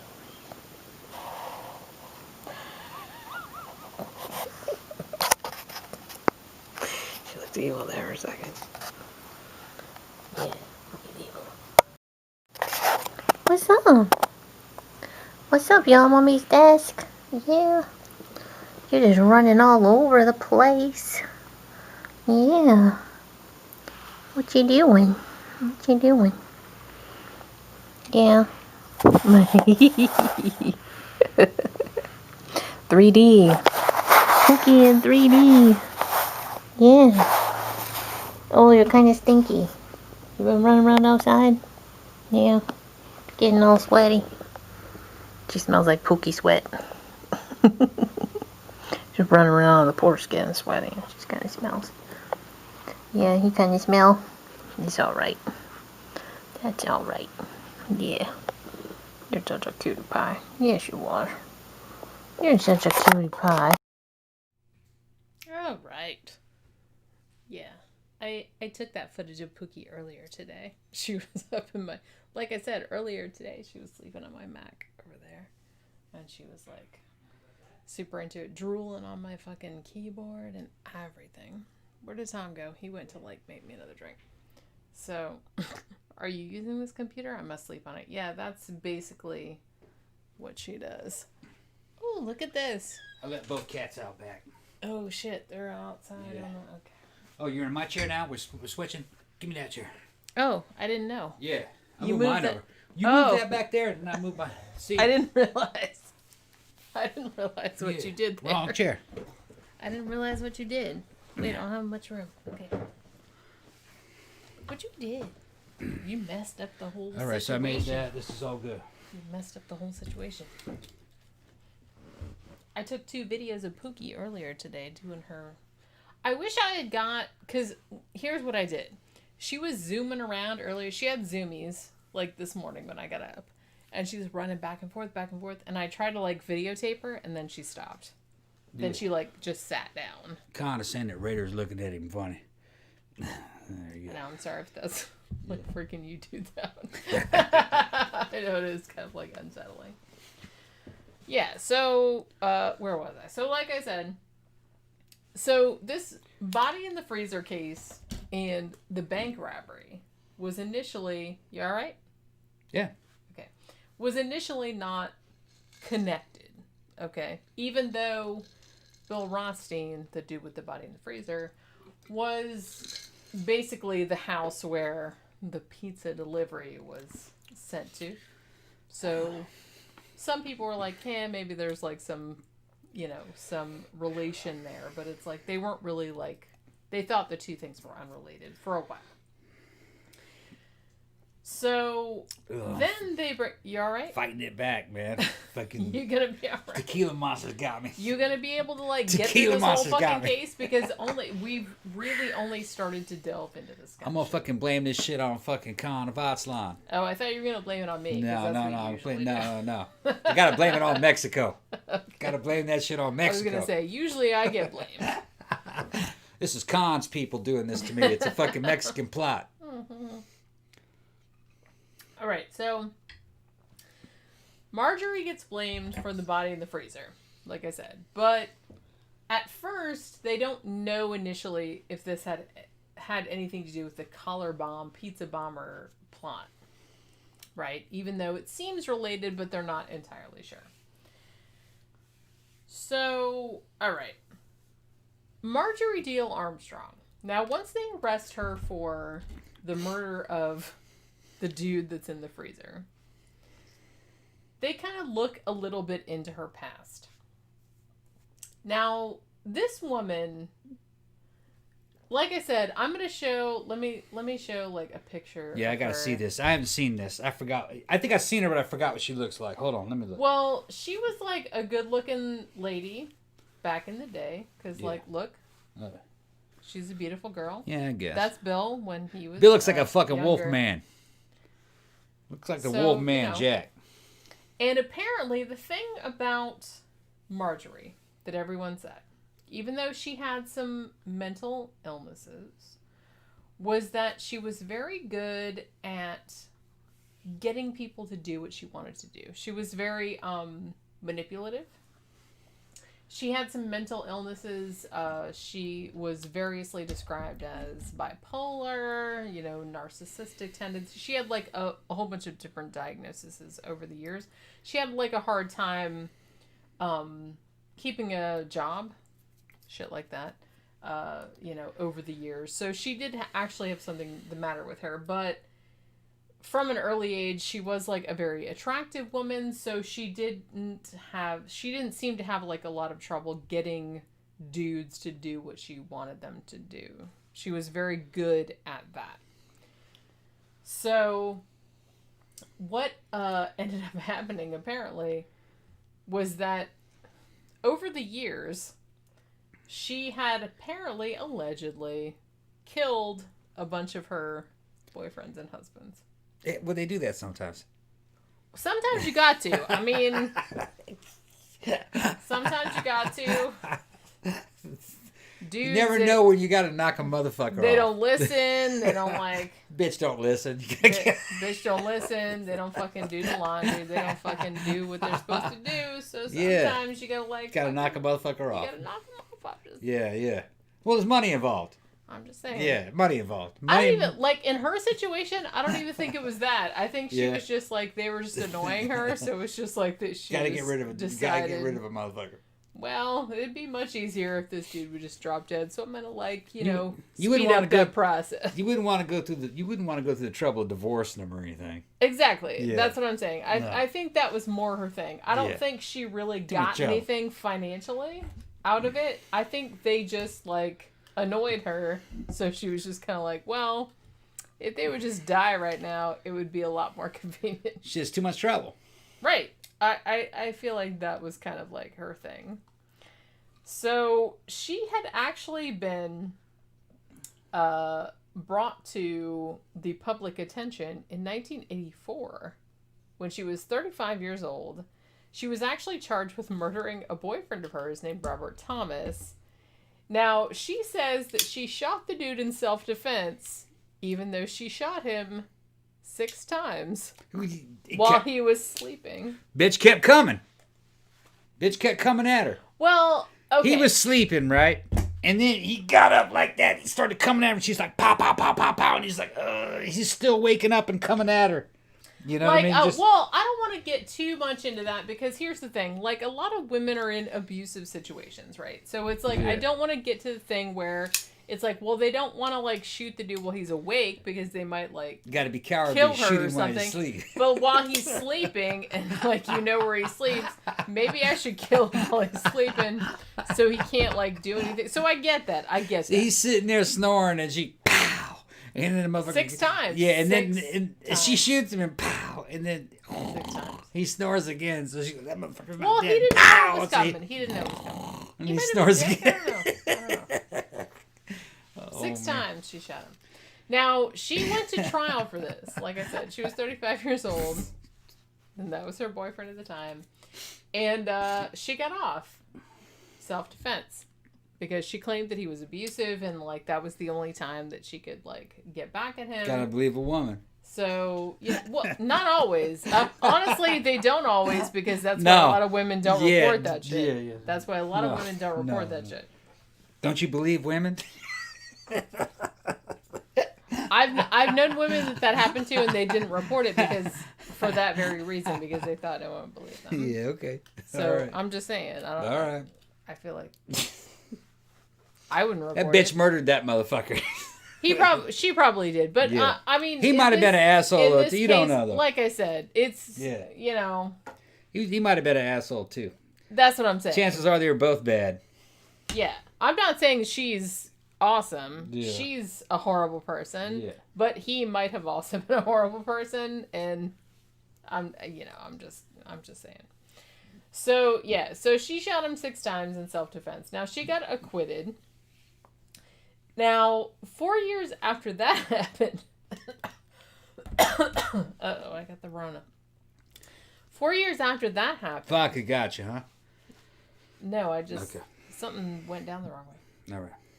4 years after that happened, she had married in the interim to this dude named Richard Armstrong. Now, he also died under, let's call it, less suspicious circumstances.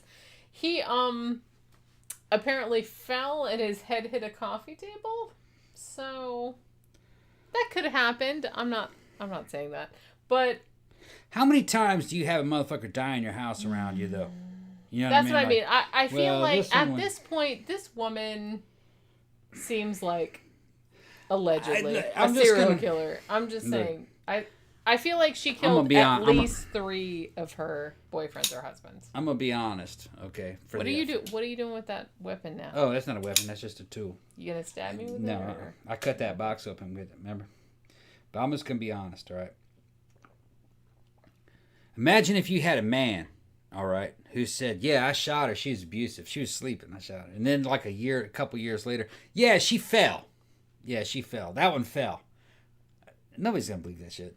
Well, I don't. Nobody's gonna I believe feel this like shit. no one really gonna believed believe it. that shit either. It's kind of like that cop who killed that cop, that asshole. He was an old dude in his fucking 50s and he's fucking marrying all these teenage girls and they all end up dying. Remember that motherfucker? Yeah. Yeah. Well, I don't know what happened to her. She left. She left me. I haven't seen her again. I Yeah. can't imagine. And like fucking 5 of them left him. Yeah, they left him all right. Fucking, when you kill somebody, they leave. You don't see him again, Fair enough. I don't even think... Thank you, Ken. And I don't ever think... Maybe you guys could correct me. You guys probably know who it is I'm talking about. I don't think they ever got that guy because he was a cop. And he knew about who... Thank you very much, bro. Well, they get away with shit. And he understood the investigative process. And he was real cool under questioning. But he had like fucking 5 of these like 18, 19-year-old wives just After kind a while, of fucking there's disappear. a pattern. And I feel like that's kind of what happened in this case. Like Marjorie Dale Armstrong, look, she had some mental issues, okay? That were probably untreated. But she also had a pattern of her husband's /boyfriends dying in mysterious circumstances, and I feel like that was like not really looked into.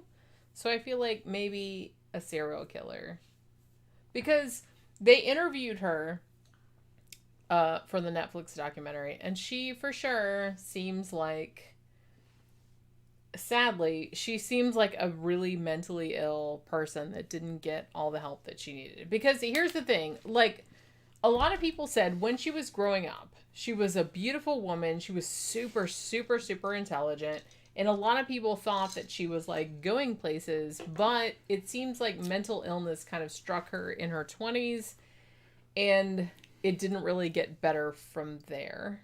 You know what I'm saying? So I feel like, I don't know. I feel like I'm more inclined to be sympathetic. But also she was kind of, she sucked. She sucked. She was a terrible person. Okay. You know what I'm saying? Yeah. I know she had a mental illness. I know that. But she justified killing these people. Were they shitty to her? Maybe. But I question it. I do feel like I'm sure that dude that cop that killed all those fucking underage girls was that he married fucking... Yeah, well, they were mean to me. Yes, they were bad. I'm sure that that's just thinking... That I don't buy. Oh, sure. I'm sure they were bad from his point of view. They stopped wanting to put out, or they stopped loving him, so he's like, That's what I'm she's saying. bad. You know it's what like I mean? you can't... You're supposed to be my wife, and you don't care when you're trying to leave. You're bad, Right, so you're supposed therefore to I'm gonna decide. fucking kill you. You know what I Right. mean? So You're that's supposed to that's the type of person that you're talking about. You know, you have this woman like, oh well, you don't love me anymore. You're leaving. You're bad. I'm gonna kill you. So I'm going to kill you. Yeah.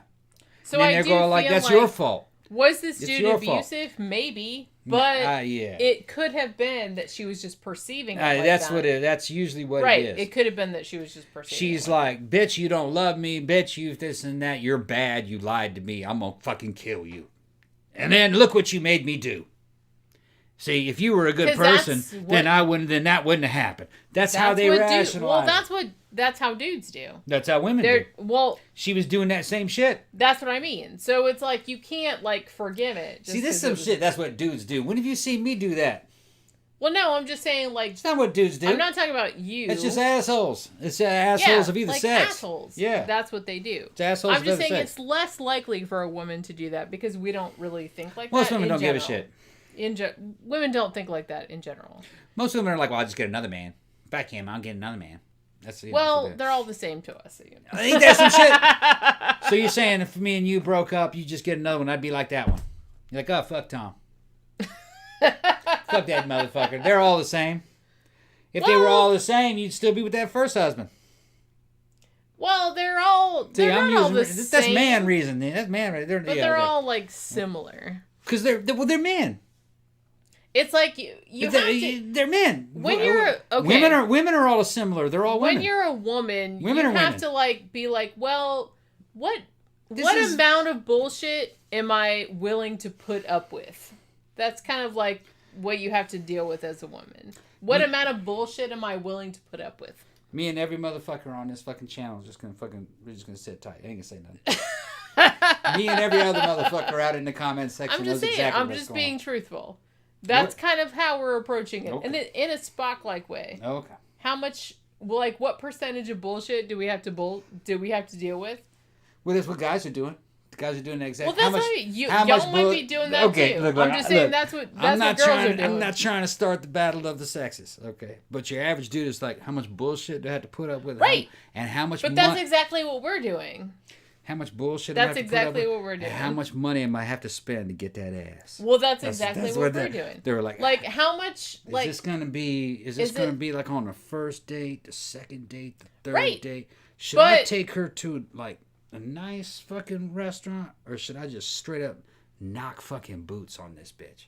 What am I dealing with here? But That's what see- they're fucking. That's what. but That's what see, they're. the thing It's the is- scheming.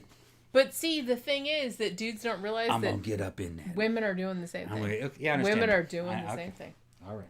We are always kind As of long like, as this fucking equal let's opportunity up in this bitch. what is the percentage of Gotta be bullshit equal that I will have to opportunity deal up in with? this bitch. It's like, to get whatever I want to get, whether it's dick or whether it's whatever it is. It's like, how much bullshit am I gonna have to deal with to get that? And then let's deal with it. Ain't that some shit? So I feel I feel like No, dudes, I know. I understand. Dudes I don't understand. know that. No, I understand. Women are doing No, the same. I- We're making the same calculation. I understand that. Same calculation. Oh, I always knew that. We're not. I always knew We're that. not dumb. We're I not. always knew that. It's all a fucking. I understood that. It's all part of the game. Right. Don't hate the player. Hate the game. Exactly. I understand. Exactly. I understand. And we're doing the same shit you guys. I are doing. understand. Same shit. It's almost you guys time for are me to get another drink. How far along are we on this case? I don't even know, man. God You damn. keep like interrupting. Okay. You keep Stay on interrupting. track, Jenny. Stay on track. I don't even know if I can. Stay on track. Yeah. So this bitch, Marjorie Dale Armstrong, which if you guys saw this documentary, go watch it on Netflix if you have it. It's fascinating. She was like, she seemed so pretty back in the day, and then like she just went into crazy woman mode later on.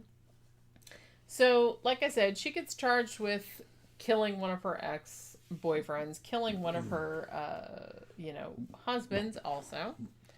So, they arrest her for the murder of the dude that was, like, found in the freezer.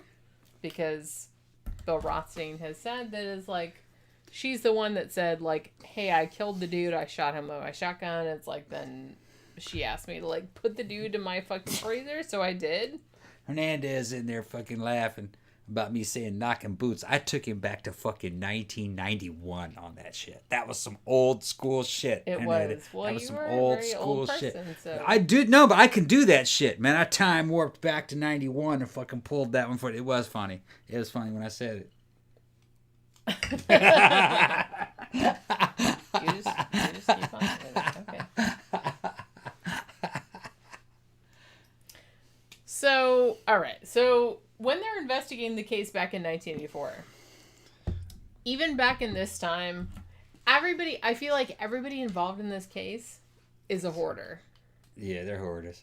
Nasty motherfuckers. Look, if you look at like Pissing the fucking in bottle motherfuckers. Yeah, well, I don't know if it's that bad, but it's almost, because you see like the documentary and like all the people, like Marjorie's house, fucking Bill's house, they go in there with like the fucking police cameras and shit, and it's like, look, the house is like full of garbage, and it's like, there's just like, not only do they have bodies in the freezers, like, okay, that's bad enough, but it's like also Bill's got fucking piles of garbage, Marjorie's got piles of garbage. They live like 10 miles apart. All of these people are hoarders and they're like hanging out together. So I guess, is that a thing? Like, did they go to like a group? I don't know. Where there's like a hoarder fucking internet. We're all hoarders and we're all gonna like hang out together and we're probably gonna all like met each other, murder people together and do like a bank heist. What is that about? They all found each other when they were picking garbage. Maybe they go did. through the goddamn garbage, picking people's Maybe garbage, they did. taking that shit home. Fucking, you can go down to the dump, fucking seeing there'd be hoarders at the fucking mouth of the dump waiting for the trucks to come in. They're fucking taking shit off the trucks, fucking taking that shit home. Although the weird thing I saw about that happen before. The relationship between Bill Rothstein and Marjorie Dale Armstrong is very weird because I feel like they dated for a time in the late 60s and early 70s, and they were like engaged to be married, and then like it didn't work out in the end. But apparently, and according to a lot of people that knew them, I feel like he was kind of like obsessed with her, and he would do like anything that she said, which that's fucking crazy to me. Like, if somebody called me up, like if some old boyfriend called me up, like from 10 years ago that I hadn't spoken to, called me up and said, hey, can you like hide a body in your freezer? I'd be like, yeah, no. Yeah. And then I would just hang up. Well, these people probably didn't get much action. Maybe not. Yeah, so like, oh, you again. Hadn't heard from you forever. Yeah, okay, yeah, bring it on over. Yeah. Bring it on over. Yeah, I hadn't seen you in a while. We'll put him in a fetal position. We'll put him in the freezer. It'll be fine. It'll be fine. Yeah. Like, I don't Put really some air understand. freshener above him and everything. It'll work out. That'll work out. Don't tell anybody. I don't like. I'm gonna get a zinger. Hold on. I don't understand like the fucking.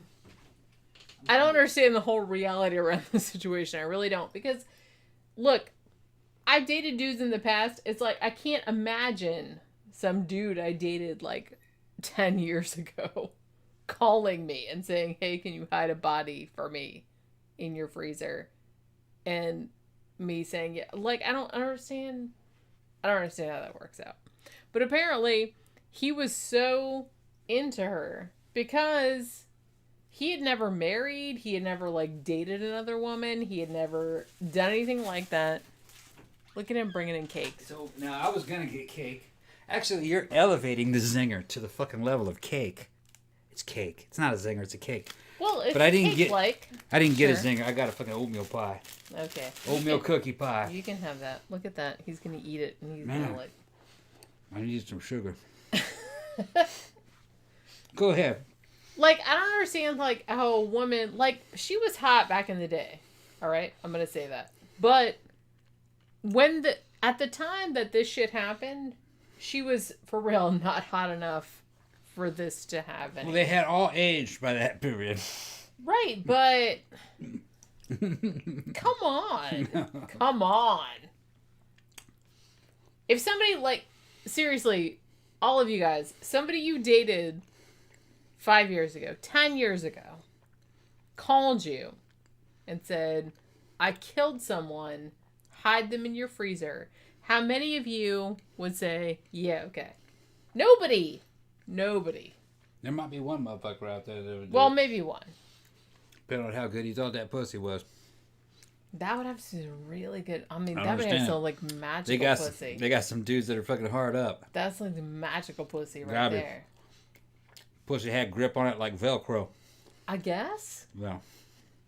I guess. Yeah. But, like, a lot of people are, like, this dude was, like, super into that. And she called, and she was, like, old and, like, fucking grody looking.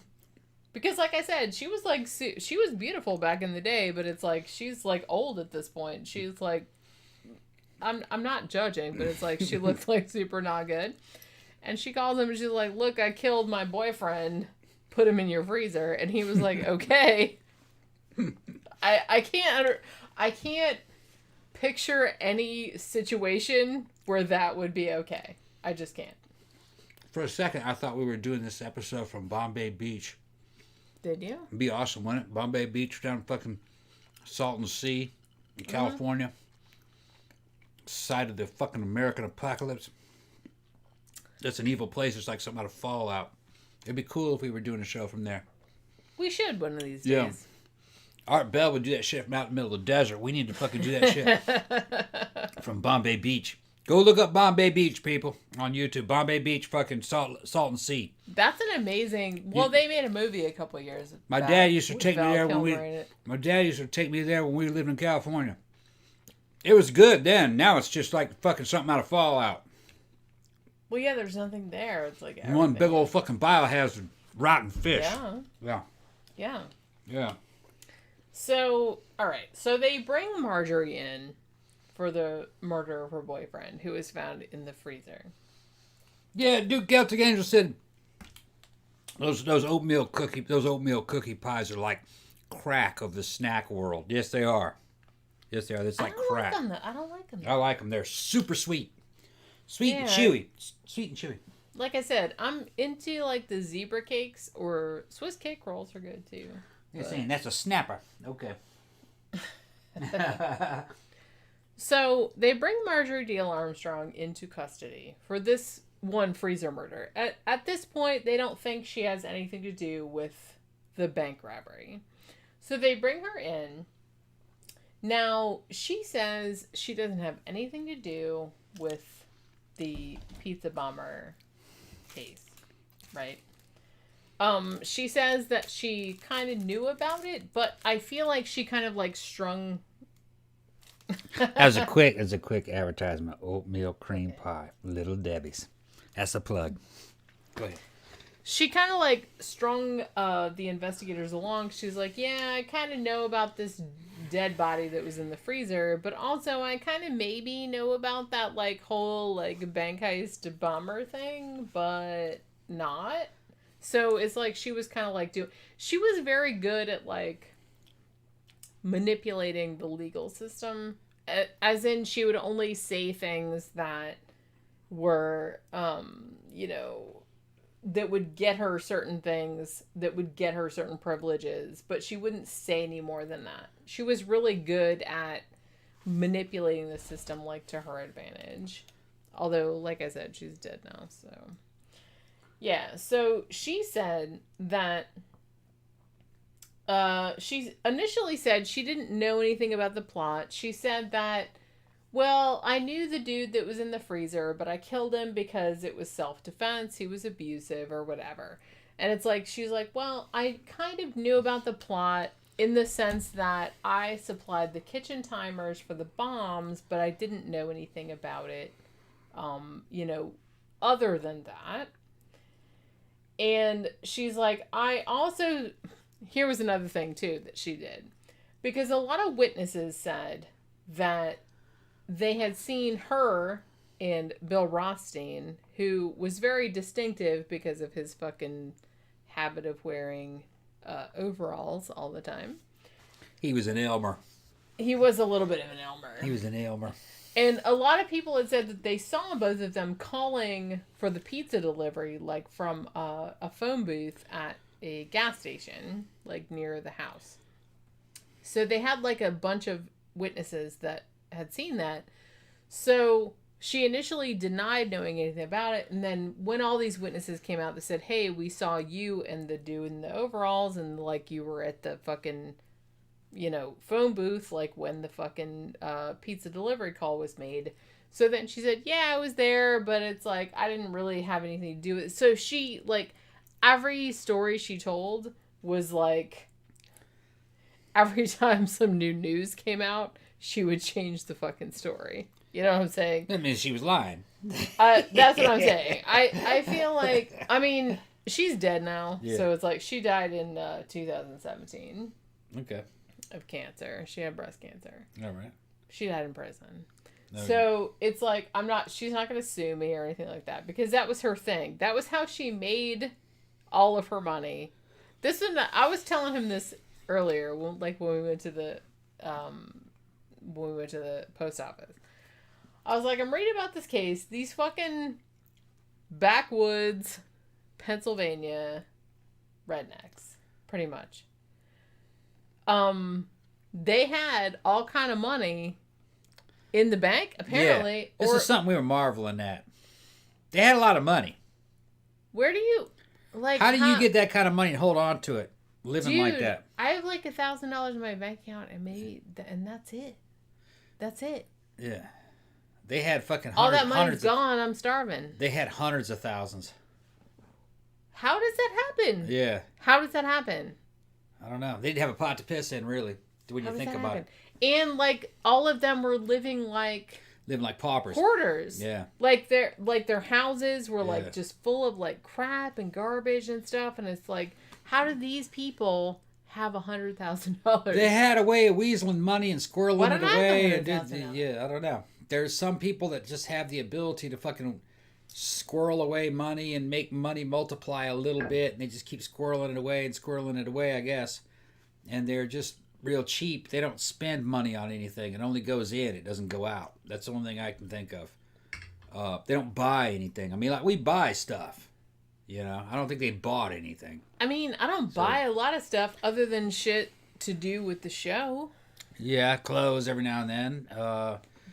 Bills. Books. That's not really buying things. Like, that's food. what I mean. I pay bills. I buy food. I buy shit for the show, like microphones and like books to review. They just had ways. They had ways of cheap at getting used shit, I guess, and buying stumbling into real cheap shit, and just I'm gonna use that, and wearing free clothes. When you look at them, it looked like they were clothes that they got for free out of a bag. But it's like, it always bothers me. Like every time, like I see unsolved mysteries like from back in the day, and like here's like some fucking I'm not hating, but like some fucking rednecks from wherever.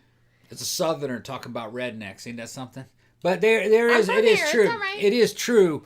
It is true. I mean, you know. Yeah, what I mean? and like they have like, and there's like, oh, they disappear, whatever, and then they left like a fucking, they left a house, they left like an estate that's worth like several $100,000. I'm like, how the fuck did that happen? Yeah. How did you guys get $100,000? Just being real frugal over a long period of time. Letting money was coming in, but it wasn't going out. You know, they were fucking.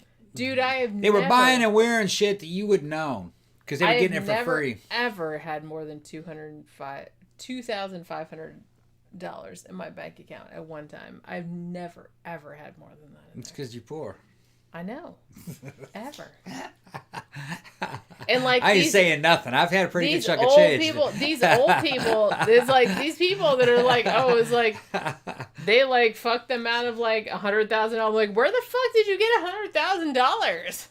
Where'd you get where can I get $100,000? Funny thing is that, you know what I mean? That'd be nice. I've come into Holy crap. I've come into pretty good fucking lumps of fucking cash at one time before.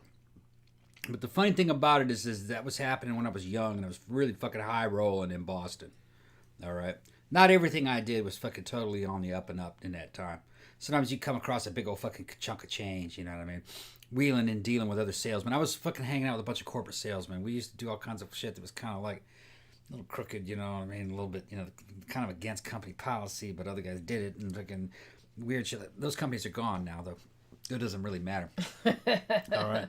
And fucking, you know what I mean? Hey, man, fucking, we could do this and that with this old equipment, blah, blah, blah. We know we have a customer here. We could sell this shit, man. Why are we throwing it away? That kind of shit. You know what I mean? They're like, well, we'll close this deal. But hey, if you fucking, I'll tell you what, if you help me move this shit down here and you don't fucking, you keep this between me and you, this is fucking $6,000 for you. All right? We'll divide it this way. So there's a bunch of shit like that going on. And it happens a lot in corporations that have access to material that can be sold and a fucking customer database. If you have that, you can do a lot, and the company won't know about it. Okay? Just watch Alien 2. You know, remember that motherfucker? Remember that Burke motherfucker? Remember that Burke from Alien 2? I remember Hey, Burke. we could come out of this, and me and you. That shit was just the way you made money. Well, yeah. That's the shit that you in the New I England have too fucking much conscience, I guess. You get too much conscience in the fucking I'm too good a person. in the world of New England business, Boston, New York, and shit like that. That's how you did shit. All right, it was semi-gangster stuff, crooked. You know what I mean? But that's just the way it was, and that's how guys moved up. Because the companies that you work for, you know, are not going to be, they're not monoliths. They're not going to be around forever. And the guys above you got above you, and they made their shit doing kind of backyard, you know, back room kind of deals. You know what I mean? I am under So I the understand impression that everyone that's rich. But this is what I'm going to try to tell you. I didn't get to the fucking point. The faster you make that shit, the faster you spend it. Because it was like an easy come, easy go. It's like, whoa, look at what we score. You know what I mean? And then what'd you do? You went right down to the fucking club and you spent that shit on booze. Yeah. And fucking buying booze for other people and fucking hooking up with fucking women and That's, girls and then you're fucking gonna go do, and you'd run through that shit in a period of about 2 months. See, and I you're would like, never- oh no, I'll do it again. No. Because you kind of have this casino mentality like you're in Las Vegas. See, I would never. I'll just do it again. You know I what I would mean? never do that because I didn't Yeah. grow up like that. Yeah. I grew up in a fucking trailer park. Yeah. Well, that's not how the world really is. That's only one aspect And of it's the like world. when I have $100, I Yeah. hang on to that shit with Yeah. my dear life. That's not. That's only one aspect of reality. There are other realities in the world. you Yeah, know? but I don't know those realities. Yeah. Because I Yeah, did I not guess, live yeah. those realities. You're right. There are So other it's realities. like whenever I get money, I hang on to it. I don't like to buy shit. I don't like to even buy shit I need. Yeah, that's true. I mean, I got to get her to buy shit all the time. It's like, no, you got to just this and that. I need new shoes. Yeah. I put it off as long as Yeah, I feel like a possible. goddamn valet sometimes. I'm like, no, not time for you to go shopping. You know what I mean? Fucking yeah. But no, there's I won't. no reason to let the listeners know about these fucking problems though. We got to get this show done. We got to get this show done. You're talking about what you need to buy. Are you letting me? Go ahead. All right. Go ahead. So, where was This is like a 4-hour show, man. Well, we're already at 3 hours and 19 seconds. Fuck. Yeah. Well, that's on you. That's on you. Is it? You can blame me? Okay, go ahead. I'm gonna. shit fell. Your shit fell? Yeah, All right. I got it now. Yeah, so they bring Marjorie in on the murder charge of the dude that's in the freezer, obviously, because Bill says, hey, she shot the dude and put him in the freezer. So they bring her in, and she's like, the first thing she says, pretty much, is that I'm not involved in that collar bomb shit.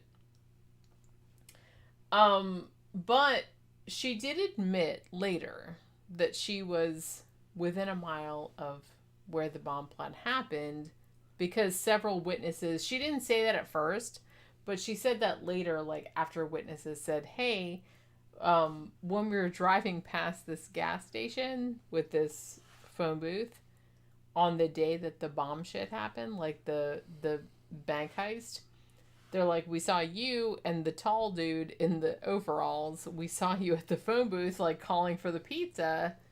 And we saw you guys that day. So obviously she couldn't deny being a part of the plot, but she just like basically said, yeah, I was there, but there was other reasons. So it's like every time new fucking information came out, she would like come out with some other shit. Now, it came to light later that maybe she had masterminded the whole situation. I think it was between her and Bill. Honestly, you look like you're about to like pontificate. No, I'm listening to what they're fucking saying. Go ahead. What are you talking about? No, I don't want to get sidetracked. They're asking me about stealing people's girlfriends down in New York. I think I know what he's talking about. What are you talking about? I was drunk at the time. I fucking probably let some shit slip. He's probably I don't know exactly what he's talking about because there were several of them that I stole. But I think when you talk about New York, he's talking about Paul Bear's girlfriend from fucking sheer terror. And that's what he's talking about. I'll go ahead. I think that's what he's talking about. I already told that story, man. I ain't gonna tell it again. You're stealing people's girlfriend. That was a long time ago. That motherfucker's still probably trying to beat my ass over that girl. I doubt it. After all, I don't know. It's hard to say. After all, her name was Lisa.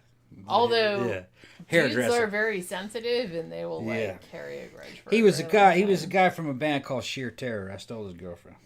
Okay, and he caught me eventually. Did you really steal? Yeah, they were living together, and I was fucking hitting it. Oh. They were still living together. I was creeping around with her. She was cheating on him. And fucking, I'd call over there every now and then. He'd pick up a phone by accident because I didn't realize that he was. I thought he wasn't gonna be there at the time. Fucking, I had to talk my way out of that one. Fucking, it's just some weird shit. And then finally, that shit fucking. Seems like a lot of trouble. That shit was good though, man. I was fresh out of the army. She was cute, man. She was fucking cute, yeah.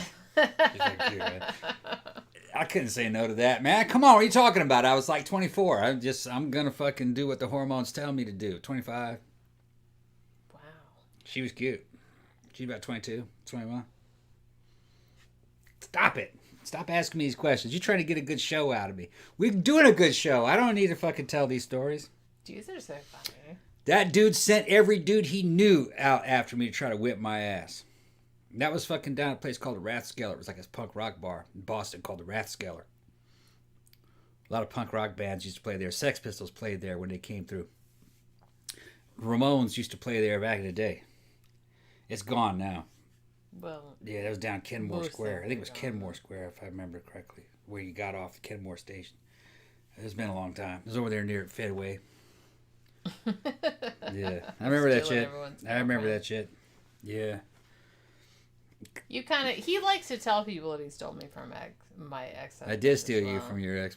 Kind of, but I was gonna leave anyway. Yeah, it was the time. It was time. I was gonna leave anyway. You were just there. You never cheated on him though. You broke up with him. Yeah, I did. Yeah. I wouldn't do that. I'm not an asshole. Yeah. You broke up with him. Yeah. I'm not an asshole. Yeah. I wouldn't do that. Right. To people. Yeah, Lisa wasn't like that though. She was living with him. She was living with him and she was trying to cut it loose, but she was kind of scared of him.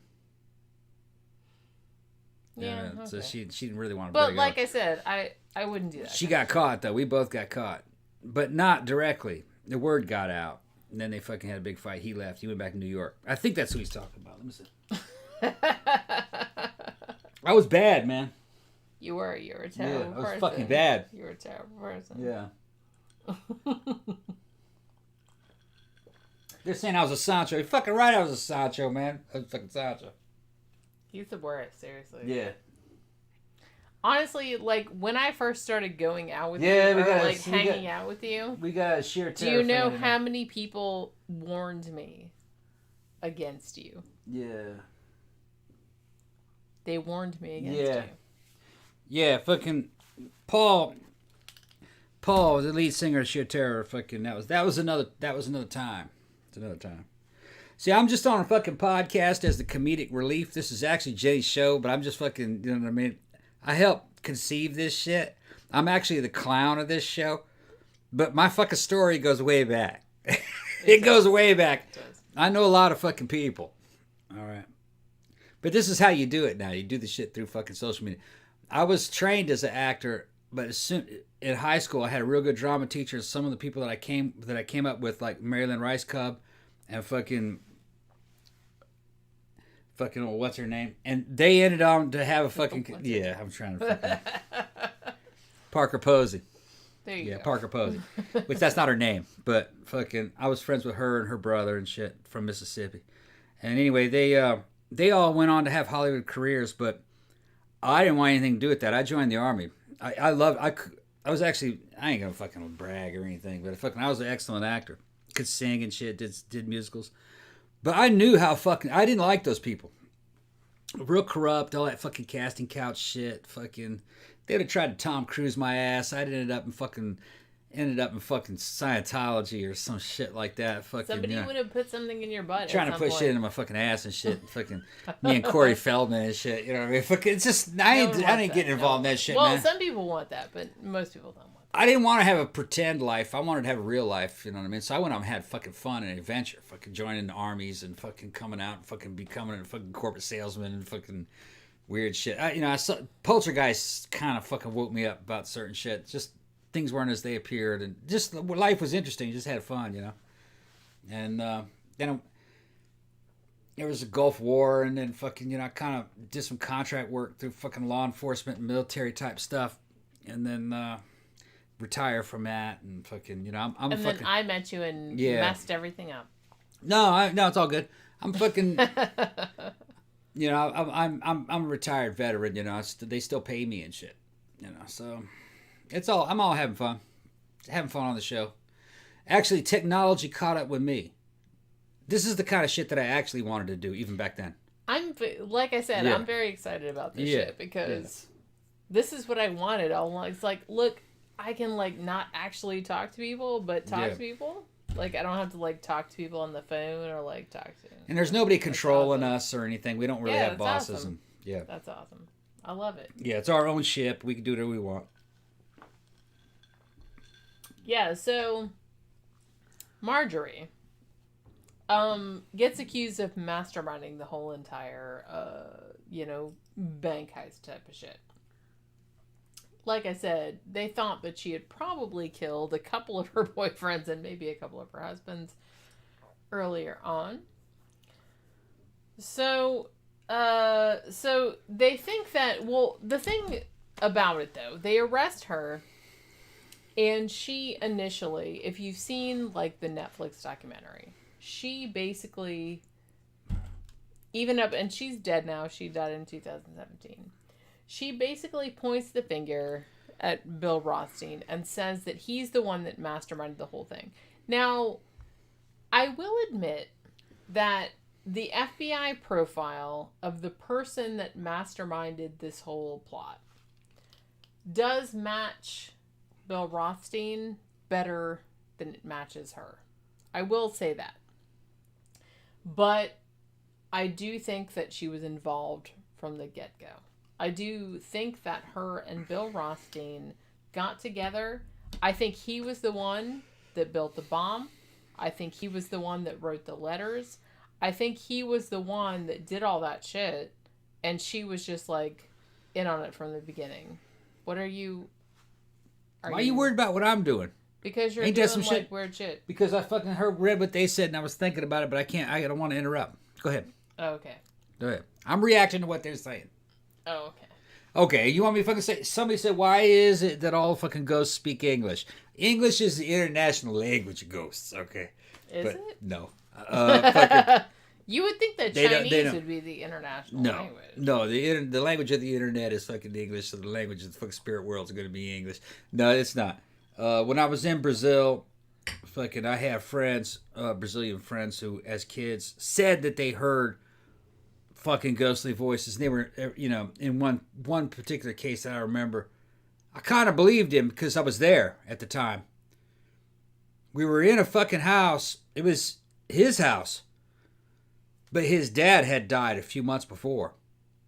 And he was sitting there playing electric guitar. He was about 17 at the time. And we smelled this fucking smell of burning candles coming out of nowhere. And he got fucking scared and stood up and started running to the door. And he swore that he heard his father's voice. I didn't hear it, but he said he heard it. And it was in Portuguese. That's pretty creepy. Yeah. And it was... and his father's... And it was just his father's voice saying just something random. You know what I mean? Like a conversation that he was having a long time ago. And it kind of sounded like it was distant. But the smell of fucking burning candles and shit in Brazilian culture might be associated with macumba. Because, you know, they leave out burning candle offerings and shit. Yeah. But go ahead. All right. So Marjorie, like I said, initially she denied having anything to do with the plot, but later she said she had, like, information about it. But the thing about it is that she said she had information about it because she wanted to get, like, moved to a different prison. But she did admit that she had killed her boyfriend, James Roden, by shooting him, but that it was in self-defense. So, in late 2005, this is a few months after Marjorie Dale Armstrong first talked to the feds, they get another break in the case. So some other witness came forward and said that there was this ex-television repairman, I believe this is Ken Barnes, who came forward. He was a crack dealer, and he was also allegedly involved in this whole entire plot. Now, he had been a fishing buddy of Marjorie Dale Armstrong. And apparently he was in on the shit. Now, he was, like, in prison on unrelated drug charges at the time this whole shit was going down. His brother-in-law had turned him in. So he got threatened with more time behind bars, and he decided that he was going to, like, talk. So he said, look, I'll just tell you everything that happened, like, if you give me a later sentence. So that was agreed to. Now, he said that Marjorie Dale Armstrong was the mastermind behind the collar bomb murders. He said that the whole reason that she had done the shit was because she wanted her father killed. Now, she wanted her father killed because she thought that he was spending her inheritance on bullshit. Like, he was giving it to charities and shit like that, instead of, like, just dying and giving it to her, like she thought was supposed to happen. So she was, like, upset about it. So she decided she was gonna, like, speed up the process by having him killed. So, allegedly, she paid to have Kenneth Barnes kill her father.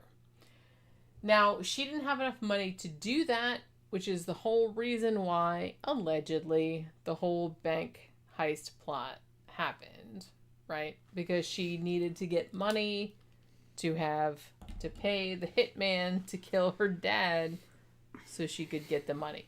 Now, as of the Netflix documentary, I don't know about nowadays, but as of the Netflix documentary, the dad was still alive. And they kind of asked him, like, the dude, he, like, lives in this, you know, modest house in wherever, Pennsylvania.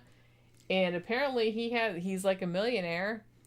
And he's like, yeah, I was giving her money for a while until I realized that she was, like, mentally ill. And I was, like, enabling. And it's like, so I stopped doing it. And he has, like, over $1 million, which, how the fuck do people get this money? I don't really know. I don't know. But he had it. So she was mad that he wasn't dying quick enough and she wasn't getting the inheritance. So she was going to have him murdered. And she needed money to have him murdered. So that's why she did the bank thing. I'm not sure if I entirely buy that. But that's what the story is. You know what I'm saying? What are you thinking? Not thinking about anything. You're not thinking about anything? Just listen to this story. Just trying to figure out where this is going to go. Well, I know where this is going to go. I know where this is going to go. Yeah, you know where it's going to go. So, basically, she's feeling like, well, the dad is, like, giving money away. It's like, that's money that could be going to me. He keeps giving that money away, and I won't have nothing left. And I won't have anything left to inherit, so I need to knock him this off. Motherfucker off. And I don't have enough money to knock him off. Right. So I'm going to do this weirdly elaborate bank heist. I wonder why he was giving all that money away. Was he crazy?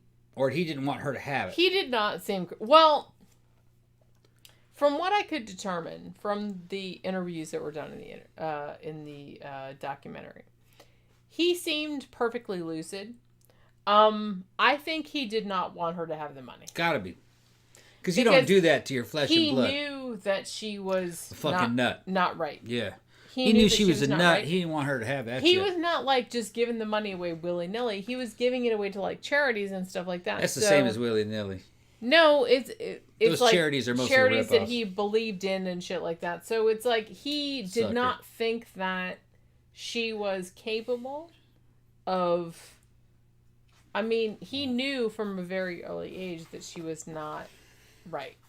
Charities are fake, people. Just kind of giving you the wake-up call. Maybe they only have to give like 1% to the cause. The rest of that shit they fucking right, keep. But like, I feel like if he would have given it to her, would that she'd have been, done something bad with it. That's what I mean. Yeah. Would that have been better? That's why he was doing it. I don't think so. Yeah. Because I feel like she was probably a serial killer. Because allegedly. Charities are scams, though, people. Don't give your money to charity. Not all of them. Not all of them. I Don't think be almost that way. everybody I know that was involved in one was a fucking scam artist. They only have to give. They only have to give 1%, depending on what state it is. Each state has a slightly different law about how much. I remember in the Northeast, because there were some guys that I knew that fucking ran telemarketing companies, also did police charity fucking scams. Well, everybody knows that's a scam. Yeah, the police, but that was back when those were new. You know what I mean? There's other ways. They would just. That same group of dudes just drifted from one fucking scam to the next. They made money. They were all legal. You know what I mean? It's legal. But just because something's legal, that don't mean it's fucking moral. That's just fucking scams. It's fucking hilarious, I think.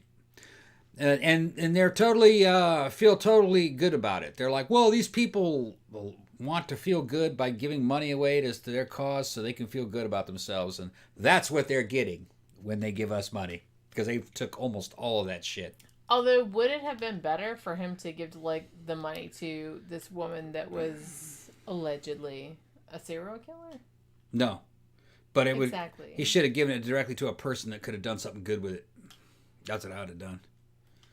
Yeah, I wouldn't even give that shit to an orphanage because they'd steal it too.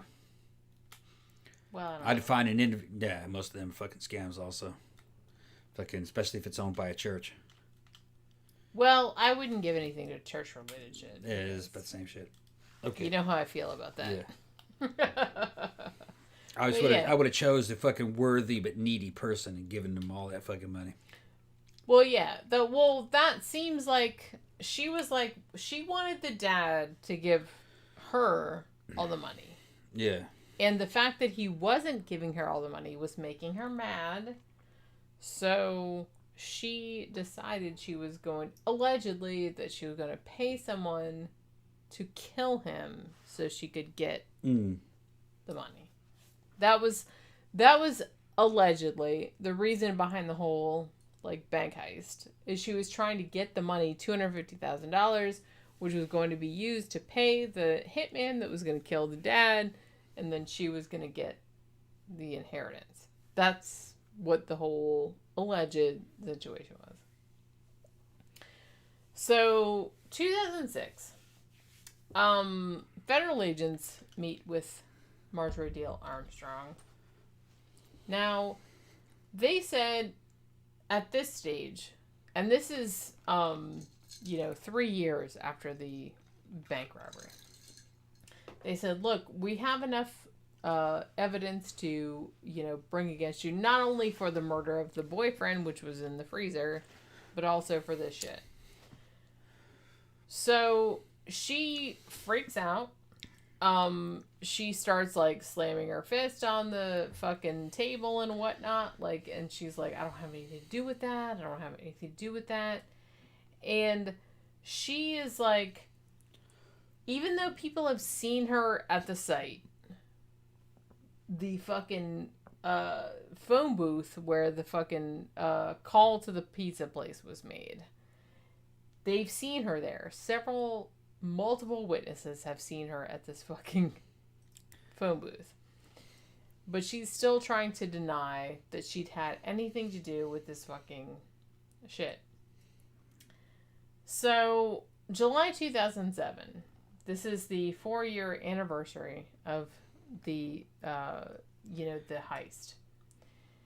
So the U.S. Attorney's Office calls a news conference, and they say that shit. You all right? I lost my place. This is why I don't like doing shit live. This is why I don't like doing shit live. You talking about you love doing shit live. You were telling me you love to do shit. It's all that fucking. You're on your fucking like basically your 6th or 7th drink. This is like a marathon show. And you drink so much it's not even fucking funny. And I've been working all day. Yeah. And I've been working all day. It's Saturday, but I've been working all day. Well, look, man, we got the show's going along. I mean, is there any way to fucking like abridge this and cut to the fucking chase? It don't really need every damn detail of what went with the case. We know she got caught. What happened at the trial? All right. So what happened at so they eventually, what ended up happening was that they put her in prison. They put her in a mental asylum for a while. Yeah. But eventually she ended up getting life in prison. Now, Okay. Bill Rothstein, he also got convicted, but he died of cancer before they could put him in prison for anything. Now, some people have speculated, and I'm kind of leaning toward this as well, that Bill Rothstein was maybe the mastermind behind this whole shit. Because if you read the letters, what they did was they probably typed the shit like on a typewriter and then retraced it with, with human fucking pens and shit. So it didn't look like, but the fact that the way that it was written, the way that it was, that sounded like Bill Rothstein. They're all in there going, "You can do it, Jenny." They say Jenny's faded as fuck. I am. It's everybody's laughing. This is what, seriously, this is my life. I have to, every topic that we do, I can't count on him to know anything about it. I have to know everything about it. And I can't just be like, yeah, I don't know. I can't do that. I have to fucking be, thank you, Ken. Thank you, Ken. Look, there you go. Thanks, Ken. So, here's the thing. I feel like, okay, so Marjorie, she was a genius. Okay, I get that. But I feel like maybe Bill Rothstein, even though when they brought him in for questioning, if you see you watch the documentary on Netflix, they bring him in, for the questioning and shit, and he seems like a normal dude, and he seems like not sketchy. Yeah. But I feel like he's maybe sketchy, but I feel like, you know what I'm saying? I feel like he's the one. So you're putting it on him. You're not putting it on her. Well, no, I'm not saying that she knew about it. All right. She knew. So what were they trying to, they just wanted to get him down there to rob that bank and get the fucking money. Okay, here's what I think happened. And I don't know if this is what actually happened. I feel like Marjorie and Bill. Yeah. Bill was the dude. He came up with all technical shit, right? He fit the FBI profile of the bomber. Okay. He was kind of he made the bombs and did all that shit. He had the technical knowledge to make the bombs. Right. He was into the whole I'm gonna send him on a scavenger hunt and I'm gonna do this and that and the other. I feel like he was the dude that could send the police off on What was the idea behind the scavenger hunt? Do you think to buy time, to get him killed, to throw off fucking people? But I honestly feel like if Bill Rothstein had been the one that masterminded this, which I'm leaning toward that. All right. I kind of feel like he wanted to make it seem like he was smarter than everyone. Yeah. And because here's the thing, he was a really smart person. Yeah. And I feel like he didn't live up to the expectations. Yeah. You know what I mean? That people were you know, he felt like he didn't fucking live up to his shit. So he's trying to he's reaching far. He's trying to make this master crime. So he's like, I'm going to make this master But crime. what was the point of, what do you think the point of the fucking scavenger hunt was? So he wasn't like being tailed? So they no? I don't think so. Right. I think that whole shit, there's like, oh, you can do, because the cops did the shit. Like, the letter that said that you can do this, that, and the other, like, to, like, defuse the bomb. Like, the cops did that, and there's, like, there's no way he could have done that in time to, like, defuse the bomb. So I feel like Brian Wells, the dude that blew up. Yeah. I feel like he probably knew about the crime in a general sense. We're going to, like, you know, rob a bank. And he was just like, okay, that's fine. I'm going to get some money out of it. And he was, like, cool with that. I wonder if he knew that the bomb was really going to blow up. I feel like he did not. Because I feel like... Do you think he knew about the scavenger hunt? I don't know. Because I feel like... Here's the thing. Brian Wells was really into, like, scavenger hunt. You think they intended him to blow up? They did? Yeah. Yes. So they were just trying to get rid of a witness? Yes. Yeah, okay. Makes more sense. But I don't feel like Brian Wells knew that they were... That was... I feel like the original plan that they told him... Yeah, is what he thought was going to happen. Was that we're going to strap a fake bomb on you. Right. And we're going to, like, rob a bank, and we're going to make all this money, and blah, blah, blah. And he's like, yeah, that sounds cool. Yeah. And then, like, when he gets there, they're just kind of like, guess what? It's a real bomb. Yeah. Do it. And here's another thing. It makes sense when you look at it that way of why they put a real bomb in him. They had to put a real bomb on him because he would have lived if they didn't. Right. Had he lived, he would have told them who put the fucking bomb on him. So they put a real bomb on him and killed him to eliminate him as a witness. When they were very fucking lucky, in a way, they were lucky that he didn't spill the beans before the bomb went off. But I guess maybe he didn't think the bomb really was going off. Or he would have said, honestly, hey, I know who put this on me. I'm going to tell you because I'm going to die in a minute. So I'm going to tell you who did this to me. Honestly, I think until the beeping started, because if you watch the video, it's started like beep, beep, beep, beep, beep, beep. I think until that started... I don't think he realized that it was really going to blow up. Or maybe he suspected that it might really blow up. But because if you watch the video of him, like, in the bank, like, where he's stealing the money, I mean, he's very casual. He's like, hey, I'm going to take a If I had that thing on me and it started... Like, if you really thought that there was a bomb around you that was going to blow up... Yeah. I feel like you wouldn't be acting that casual. Yeah. I feel like he kind of thought like maybe it wasn't really going to happen. But then like when it started beeping, because he didn't freak out until it started going beep, beep, beep, beep, beep, beep, beep. Like it was really going to fucking blow up. And then he started like being like, oh shit. Yeah, maybe. This is really good. Because I feel like he might have thought that was added drama though. Because I feel like, I'm not saying that, you know, I'm not saying that he didn't know about it, like, ahead of time, because I think he probably did know about, we're going to rob a bank.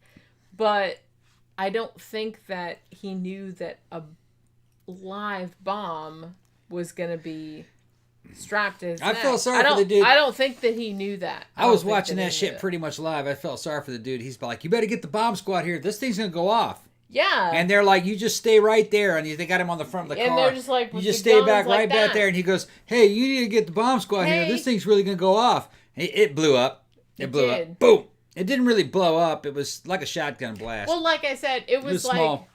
It wasn't... It was like a like a handcuff thing. It's what they call a hot shot. Yeah, it was like that. Yeah. It blew a hole in his chest. Yeah. It didn't blow his head off. It was about like a shotgun cartridge. It just went off and blew a hole.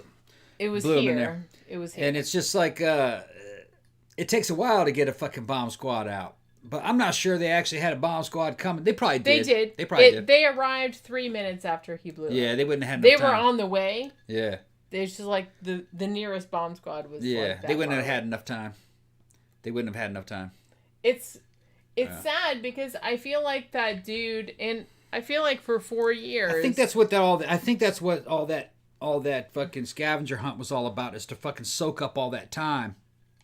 So there was no way he could get out of it without getting killed. Well, like I said, the police. But you would think he would just make the timer shorter.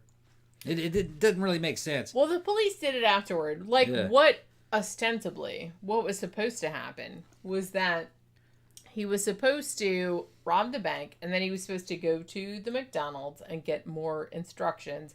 And then he was supposed to go to another place that was supposed to give him another key that was supposed to, like, prolong the time on the bomb. Yeah.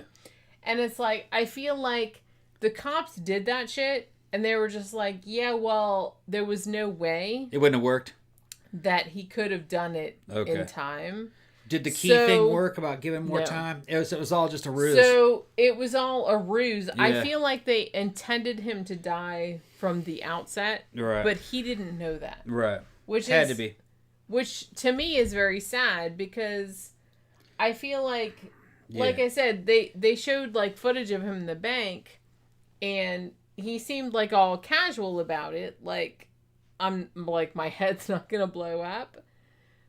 So some people have said that, that means that, like, he was in on it. I think he was in on it to an extent, but I don't think he was in on it to the extent that they're gonna blow my fucking head off. Seriously? You know what I'm saying? Yeah, they're laughing. They say, "You're gonna make it, Jenny." They're saying three of Tom's drinks. It's like 6 or 7. Yeah, those things are fucking strong. There's like that much fucking. Here, put the thing up. There's like that much fucking vodka in each one of hers. Wait, is that the third one? That's the third one. That's a lot. That's like drinking 6 or 7 drinks. And mine was like 5 drinks. Mine was like 5 drinks. I had that bitch up to there, that much fucking vodka. What do you call it? Tequila. So it puts a dent in the 5th that I'm pouring when I pour it in there. Because I don't want to fucking go out there and make more drinks, and that was the mixer. So, but that's pretty much it. So she died in prison of cancer. What happened to him? Well, he got blown up. No, but her accomplice though. What happened to him? He died of cancer even before he got brought to trial. Okay. Like, honestly. He died in 2014. Like, some people speculate that because he might have known that he was dying of cancer beforehand, was like the reason why he was doing all this. Right. Yeah. Because he died before he even got like. Now, Ken Burns, who was another accomplice of the shit, he died in last year, 2019. He was in prison. But like I said, he might be thinking, hey, man, I'll do this fucking bank robbery and I have enough money to cure my cancer if I get away with it. But he'd be tripping because fucking it takes a fucking hundreds and hundreds of thousands of dollars to cure you. I kind of feel, okay. He probably just wanted to have a good time before he died. I kind of feel like, look, Marjorie Diehl Armstrong was a lunatic. Okay? Yeah. She was a lunatic. She, unfortunately, she had a lot of mental problems. She was, like, super intelligent, super, like... She had a lot of promise when she was younger, but mental illness kind of fucked her up later on, and then she kind of went off in a horrible direction. I kind of feel like she probably killed most of her boyfriends and husbands, which, not good. Yeah. And I feel like, was she the mastermind behind this? She might have been. I feel like she might have masterminded it, but I feel like Bill Rothstein was the dude that he did all the technical stuff. Yeah. He was the technical guy. Yeah. Because I feel like he loved her enough that, because the two of them dated, and he seemed to have like a weird obsession with her. Yeah. So I feel like anything that she told him to do, he would do it. Because like later, even when she was like old and quote unquote ugly, like, she told him, hey, I killed my boyfriend, and he's in the freezer. Like, you want to, like, hide that in your shit. Right. Like, he was still... So, I feel like there was some kind of shit going on there. Yeah. So... That's about it on this case, then. We can go ahead and wrap this bitch up. Right? We've been doing this show. How long has this show been going on? 4 hours? Almost 4 hours. Yeah, it's time to wrap this shit up. And I feel like we hardly ever talked about it. No, we talked about the whole fucking case. He does some people laughing about you. You're fading out, Jenny. You're fading out. I feel like we hardly talked about it. We talked about the fucking case for 4 because hours. you were talking the whole time. Was I talking the whole time, people? You were talking. I was not talking the whole time. We were just doing a show. That case really wasn't all that complicated. It was just kind of long. It was, though. There was so much fucking shit going. You talked about it, though. You're tripping. You're tripping, Jenny. That's 4 hours. What, you want to talk about it more? If you want to talk about it for another hour? Whatever. No, we're not going to talk about this shit for another hour. Whatever. Let's see what we say. Seriously, everybody's dead. Ken Yeah. look, she had a lot of accomplices. There were a lot of accomplices. There was Ken Barnes, who was like a fishing buddy of hers, quote unquote. That. They asked maybe me had what I something put to in do your with it. drink. Nothing. I just fucking made her fucking 3 really strong drinks. She's loaded. Everybody say it was a great show. Saying it's that damn Keela. Yeah, No, it's not Keela. She was drinking vodka. that's vodka. Yeah. Yeah. Do you have anything to say about I got this? nothing to say. I Really? got nothing to say. We're gonna see these people fucking win a couple days, right? Tomorrow. Tomorrow we got We are reviewing Yeah. tomorrow. Yeah. We are reviewing Uncaged. Okay. Yeah. That's a good movie. That movie It's was good. what's that fucking- Yeah. Look. See that? She's loaded. That shit is on Shudder.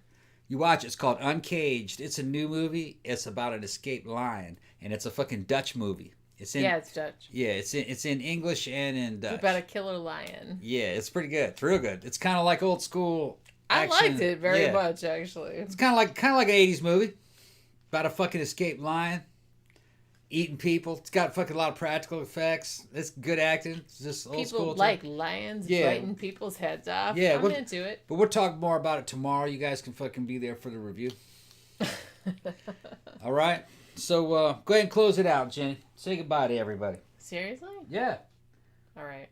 Seriously, Marjorie Dale Armstrong. Yeah. It's called Uncaged, right? Uncaged. Uncaged. It's yeah. on Shudder. They're telling you to keep drinking, Jenny. Well, I still have this much left. Okay. No, Nicolas Cage isn't in it. No. Unfortunately, no. It's a Yeah. Dutch movie. It's half in like it's a Dutch movie, but it's like half in English.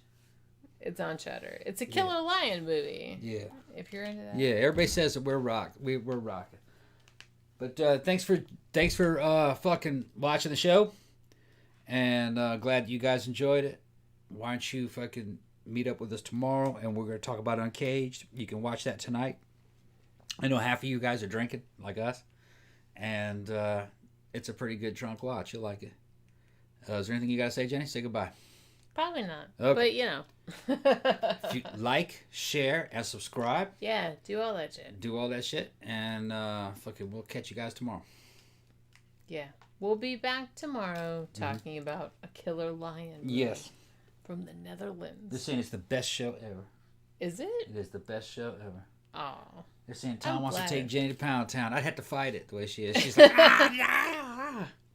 No, just Is kidding. it? No. We gotta go. He doesn't care. Listen. We'll see you guys tomorrow. Yeah. We'll be back tomorrow. Hopefully not too hungover. But we'll see you guys tomorrow. Talking Bye-bye. about a killer lion movie. Bye-bye. All right. So bye.